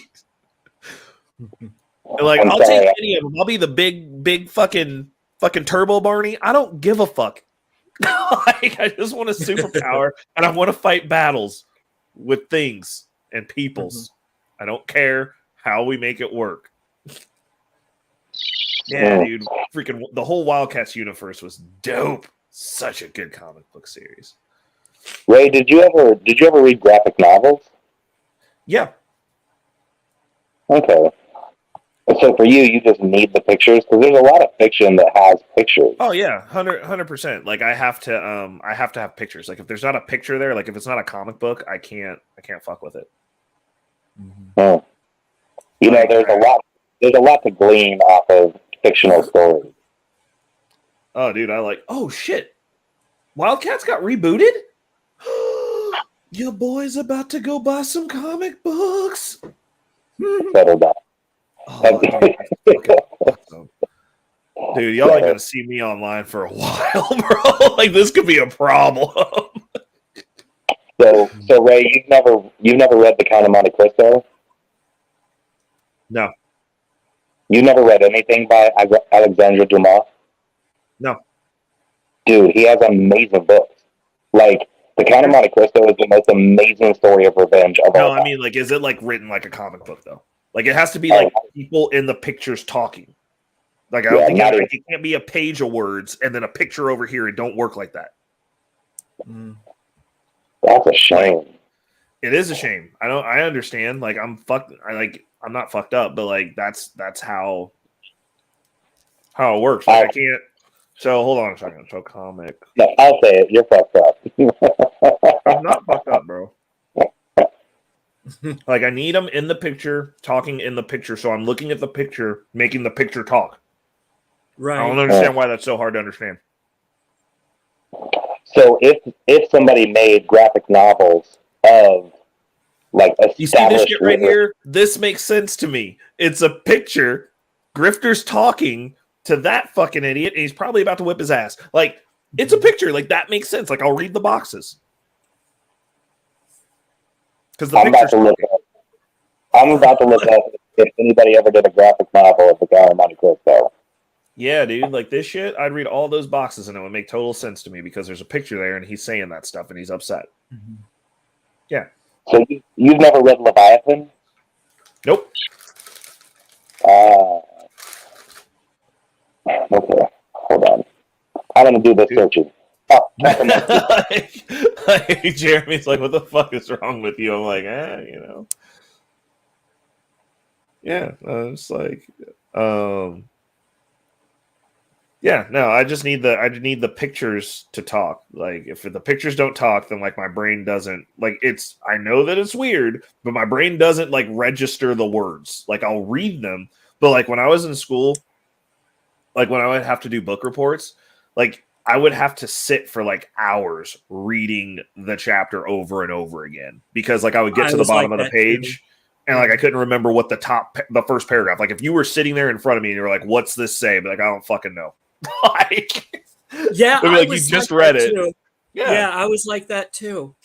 Yeah, yeah. Like I can read. It's just I don't retain that information. Now you give me a history book, you give me like a self-help book, you give me a book on finance or anything that my brain deems as important. Keeps it right in there, like immediately. Like, and I can learn it, and like if I can see it, I can replicate it. But reading fiction books, like if it's just words, not happening. Like it's just not happening. Except for 1984 and Animal Farm. And like both of those, I didn't even read those books. They were audiobooks. But like I could reference it because both of those things are like books on society. So like to me, I was just like, oh, well, this really isn't a fiction book, even though it's talking about animals and blatantly a fiction book. But like, okay, so Leviathan is the same. Leviathan also talks about society, kind of like Sun Tzu's The Art of War. Sun Tzu: The Art of War is not a fiction book. It's literally the art of war, dude. Yeah, but it's not nonfiction. I don't know. It is a nonfiction book. Like, how can you say Sun Tzu's The Art of War? It was a tome that he left for generals, dude. Like, what are you talking about? Yeah, I wouldn't call that like, I don't know. That's not like reference material. It's not a fiction book. Yeah, it's like a reference manuscript. Like that makes sense because it's reference. Like that'd be like reading a white paper. I can read a white paper. Check your text. But, oh, I can't. Oh, hold on. Did you actually text me or did you message me on Facebook? I actually text you. You did? Because it's working. Yep. Just click that link I sent you. I can't look at my text. I'm on my camera and it didn't go to my iPad. This is stupid. Yeah, guy. Okay, well, then I'll send it in your. Well, I'll look at it after we're done. Like, that's fine. Oh, well, I'm gonna need you to go on Amazon and order that, and if you don't, I'll order it for you. Yeah. Oh, he said. Where? Oh, hold on. Oh, God damn it! Well, now I don't know what the hell I did. So, hold on. Let me close this. That is super weird. Actually, you know what? This is probably a good time for me to jump out because it's 12:30 and I'm spraying tomorrow. Yep. No, I gotta be up early too. I'm gonna jump out here in a second, but I wanted to highlight Black Thought's comment. Okay, so we're all going to bed, and we looked at comic books, which is really fucking awesome. Okay, so Black Thought said if you look at your most wealthy, they aren't graduating from Ivy League colleges until after the riches. Okay. Ooh, and Cybertoxin hit us with the key to victory is in the attack. The key to invincibility is in the defense. Is this true or fiction? Face, dude. Okay, yeah, I think it's true. I think that's facts. Those are life hacking facts right there. But do you have any closing thoughts before you jump off? We'll give you the floor with the comic books. He's going to tell me to read fiction books. I already know it. I mean, so here's the deal. I was in kind of the same boat. The only fiction I ever read was in school. I was forced to. And I got to a point where everything I was reading, it was all nonfiction. It was reference. It was heavy reading. And I got to the point where I needed some form of break. That's called. Well, I ended up going with the Harry Potter series, and it was fucking amazing and really well written, and everybody should read that. But no, I wasn't gonna end there. Where I wanted to end was, we're all in this together, and we're all in this individually. So understanding that is how we're going to be able to move forward. We are currently in an adversarial situation with our government. And that's not the way this country was built. We are supposed to be the government, and we can't take our rightful place as co-rulers if we can't come together. So instead of focusing on the things that make us different, we need to make it a point to focus on the things that bring us together. I like that. Right. Okay. Lawrence, what you got for us? It's sleepy time for everybody. So yeah, well, thank you for having me up. Absolutely, anytime, man. Anytime. You always got a spot up here with us. Yeah, and I'll be posting more screenshots of the game I'm working on, and yes.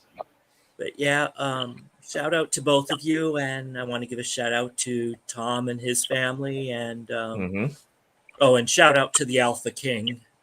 That's LA. And to Black Thoughts too, the Royal Plumber. Oh my god, it's the Royal Plumber. I love it. Yeah. Yeah, and that's about it. Okay. All right. Cool. And thank you again for letting me psychoanalyze. Yeah, dude. That was really fun. Like, it's really awesome to get that perspective because, we weren't going to have it otherwise. Also, shout outs to gay celibacy. It's just hanging out with your friends. I think everybody should try it.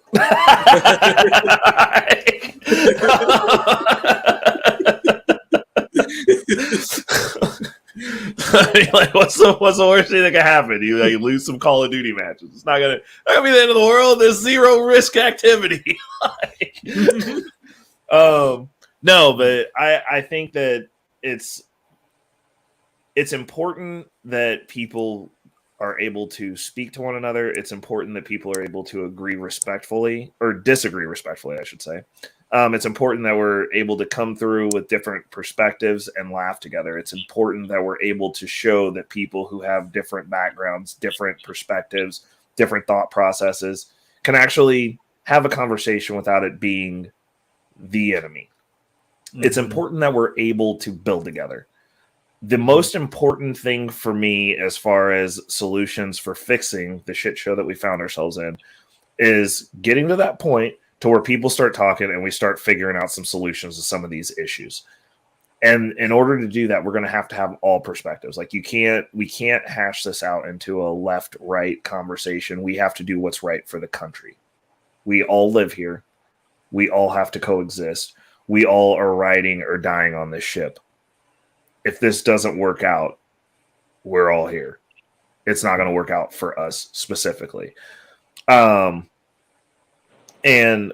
to that note, get out there and, have some conversations with some people you don't necessarily agree with respectfully. Mm-hmm. And remember, at the end of the day, these are people. You're a person.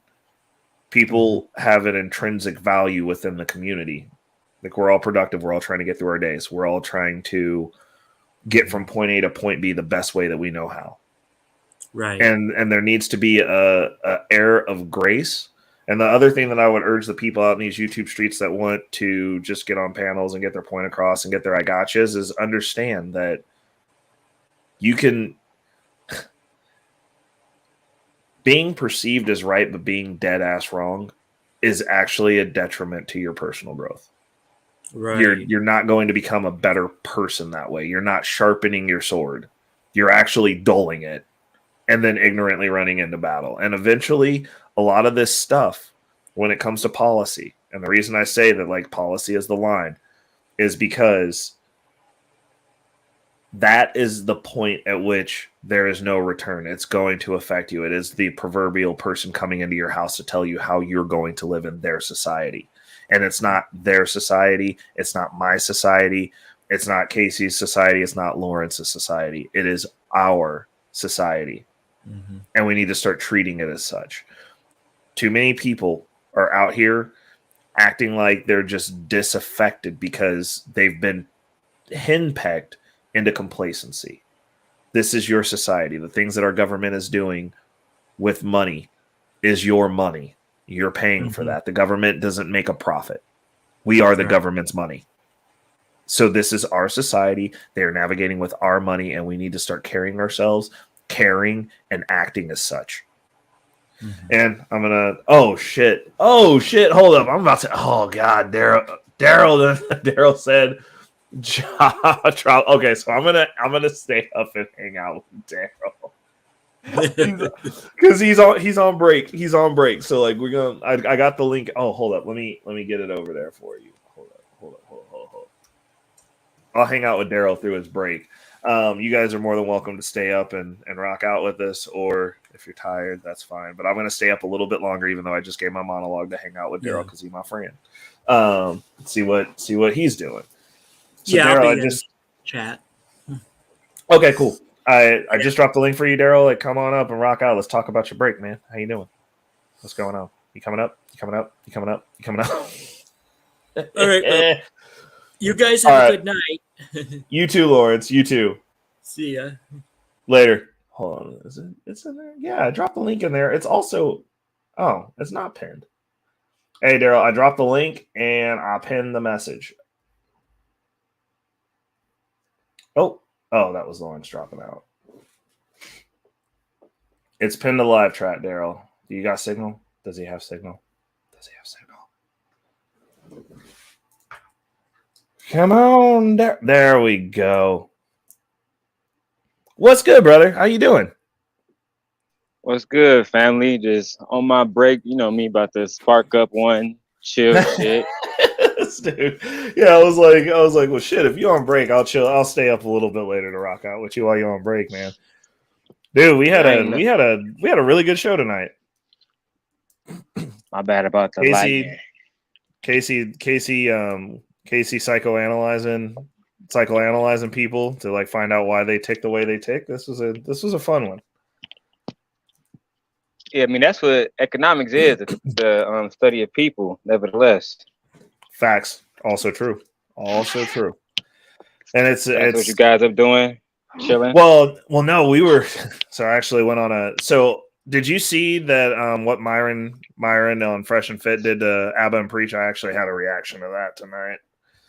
got a little messy. I got my Daryl Long. I Myron. put my Daryl Long pants on. Myron and Fresh been beefing with Ab and Preach. Like, is it something No, new? no. Their live stream last night, he spent 30 minutes telling Preach that he was a monkey.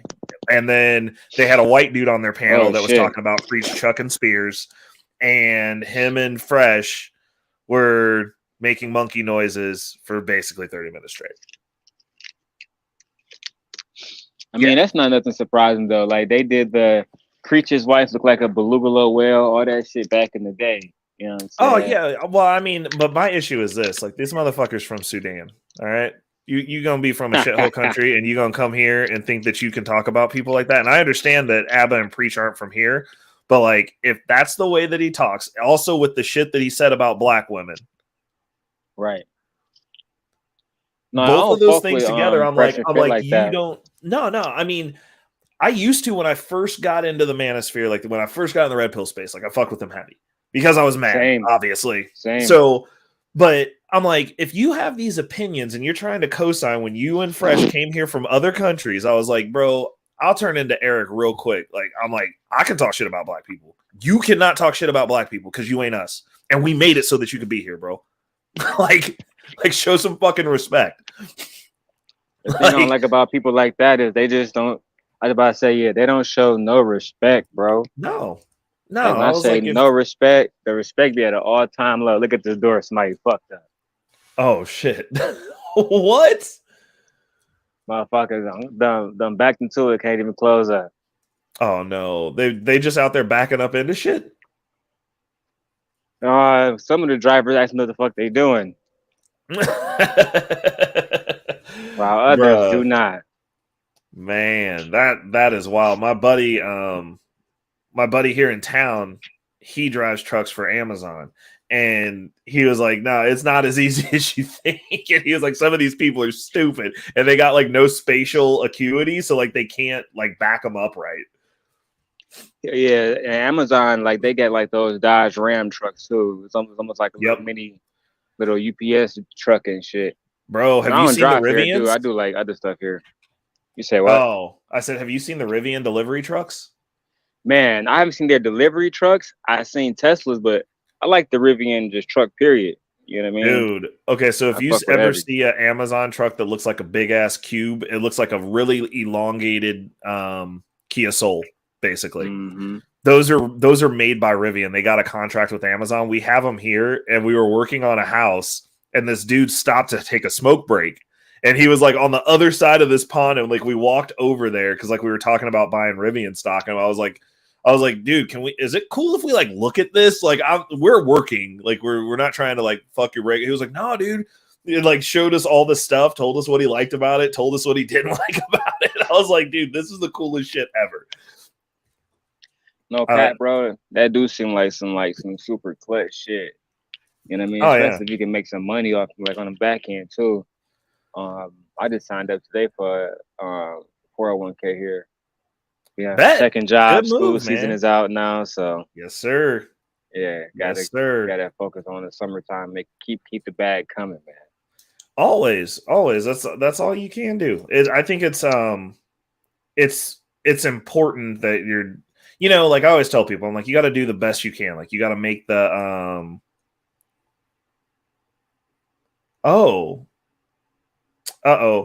Casey, you still there? Yeah, kind of. I wasn't listening to you though. No. I was Murder asked you a question. He said, how would you scale and progress such an important channel like this? And I was like, I think he actually went over this a little earlier in the video when he was talking about what we're getting ready to do over on High Value Net. Yeah, but basically, it's a small amount of diversification. Yep. But really, the product already exists, and the need for the product already exists. It's just more about getting that product in front of the right eyes. I mean, honestly, I think that like all the people that are actually solutions based, we're gonna just have to start capturing people and like taping their eyes open and making them watch. These dudes. Oh, go ahead. Like my time on YouTube, bro, it takes so much work, especially like you guys are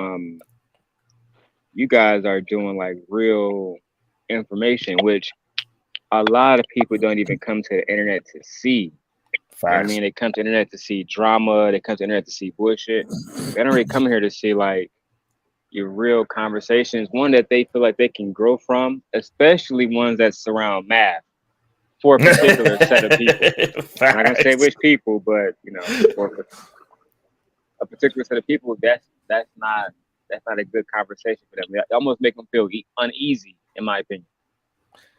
Yeah. Oh, dude, Ray wants the wants the Clockwork Orange. Wants the Clockwork Orange everybody into financial wellness with the eyeballs, bro. Yes, I do. You I know mean, what's funny? what? Oh, I swear I've got a lag. What I was going to say is, you say that, man, but it feels like I'm cutting you off. No, we just cut each other off. That's how we talk. Like literally, that's how we talk when we're standing in front of each other, dude. Like we do this. Truth advertising. So, Thank you. what I was going to say though is that, like, what I've noticed with people is it's not so much that they hate math. People hate feeling defeated by math. And I don't know, man. It takes a little bit of time to really, but if you understand the rules of math and how finite they are, it can become a beautiful thing. True. So, yeah, True. but he's right I though. definitely agree. I agree. Yeah. I just like Ray know like what I was doing for a living before I came here. You know, because like I said, school is out. Well, basically, I might as well just say because like none of my enemies are watching. But so I was teaching 10th grade computer science, and basically they would say like basically science class for the last 4 months. And one thing I learned from working with African American students and Arabic students and even some white students was like black students don't excel at math like in my opinion we can excel. Like when I think about people like Dr. Kawanza, I hate saying his name, Kawanza Jimfufu, I think his name. He wrote a book called The Counter Conspiracy to Destroy Black Boys. And he was saying that like millions of black boys are competing to go to the NBA, which that's like a 5-year career job. Like that job doesn't even last long. You get what I'm saying? Right. You know, if we have more people competing, let's say if like there was a competition every year where all the black boys had to see who can get the best grades to apply for STEM scholarships or law degree scholarships or something that actually can help not only like get a good job, but you would be a rotating part of society. You know what I mean? Yep. If that makes it like or even if like you can get a what's that police degree they got The criminal justice? The criminal justice one. I know so many people who have gotten that degree and they now work for the Michigan State Police.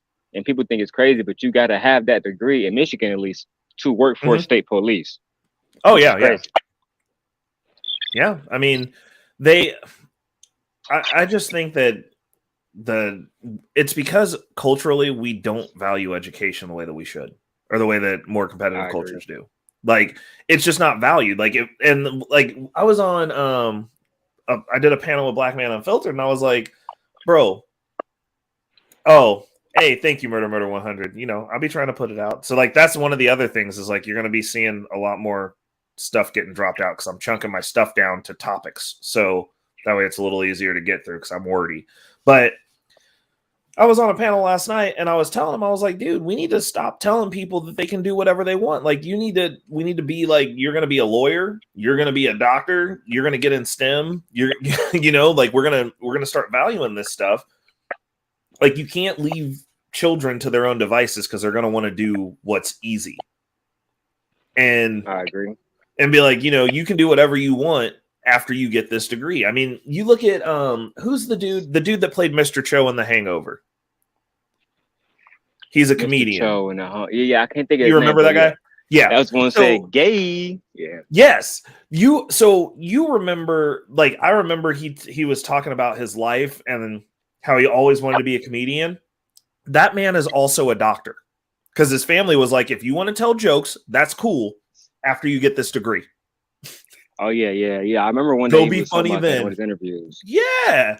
And it's like, I don't understand how hard that is. Like, if you really want to do it, then you'll go be a doctor and then you'll go tell your jokes. Or you'll go do whatever it is that you're trying to do. Like, there's nothing wrong with having that standard or that precedent. No, there's nothing wrong with that at all. I agree. There's nothing wrong with that at all. I will say this though, when it comes to education, I feel like a lot of the reasons why people don't, especially young people, don't gravitate toward it is because they don't see it being applied in a way that not only is like economically prosperous, but from a societal standpoint, it gains power. Like a lot of people feel like they can just make $50,000, being in the hood doing dumb shit. Yeah. If I'm really and make actual $50,000, no taxes, no nothing. I know a lot of people like that I grew up with in Detroit that they don't care about having a good education. As long as they got a decent job, that way they can put that money into other stuff, whether it's legal or illegal. The money is all they care about, to be honest. And I think that's a fucked up mentality to have as well.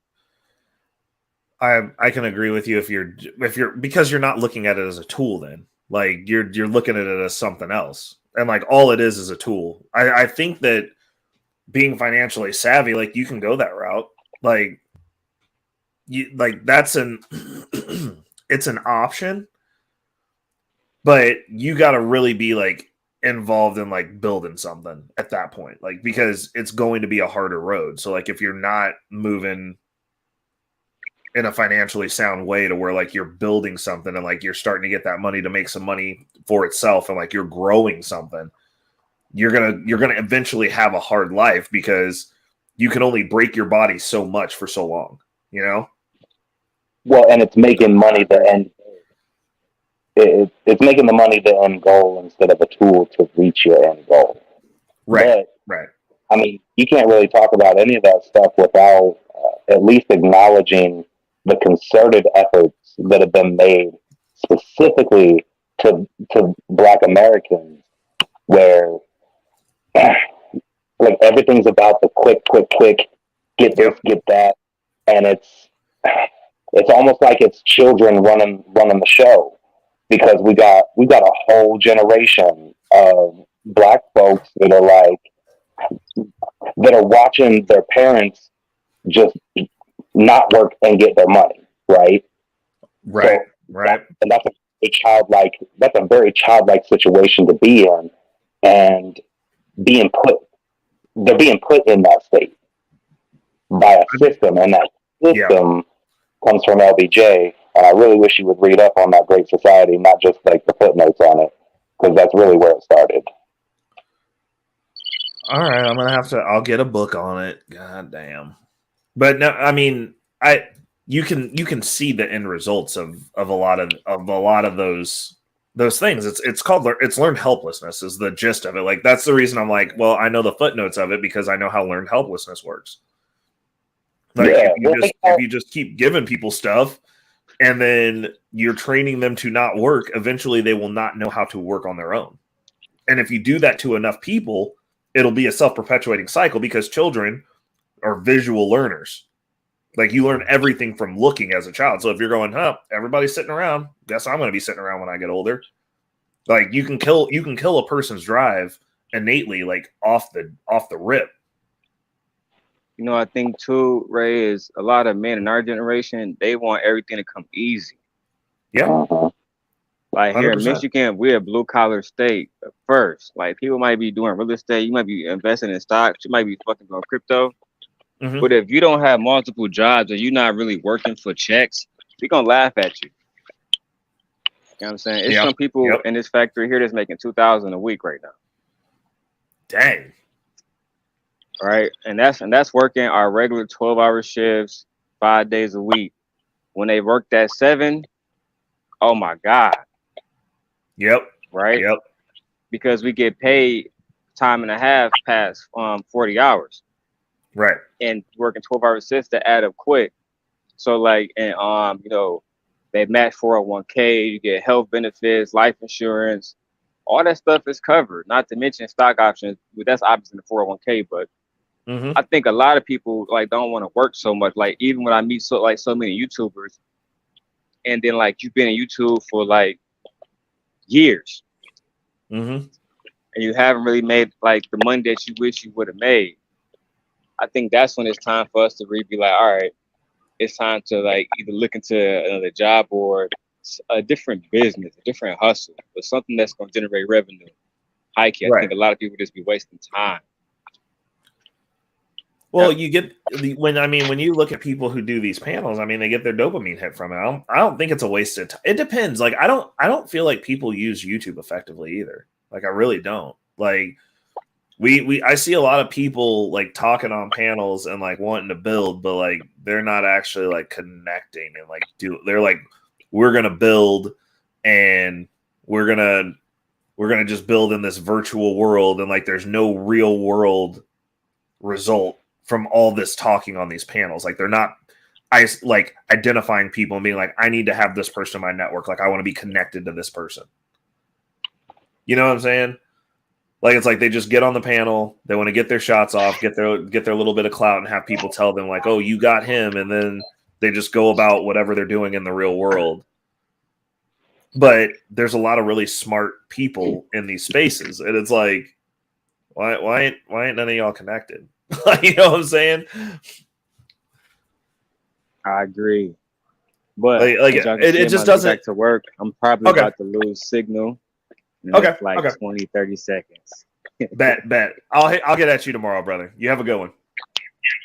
I appreciate you on extending your live stream, bro. Y'all have a good night. You too, Daryl. You too. I'll talk at you later, brother. All right. Bet. All right.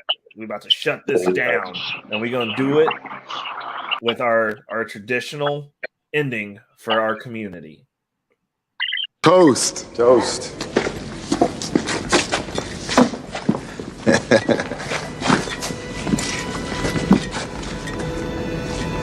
Money will come and go.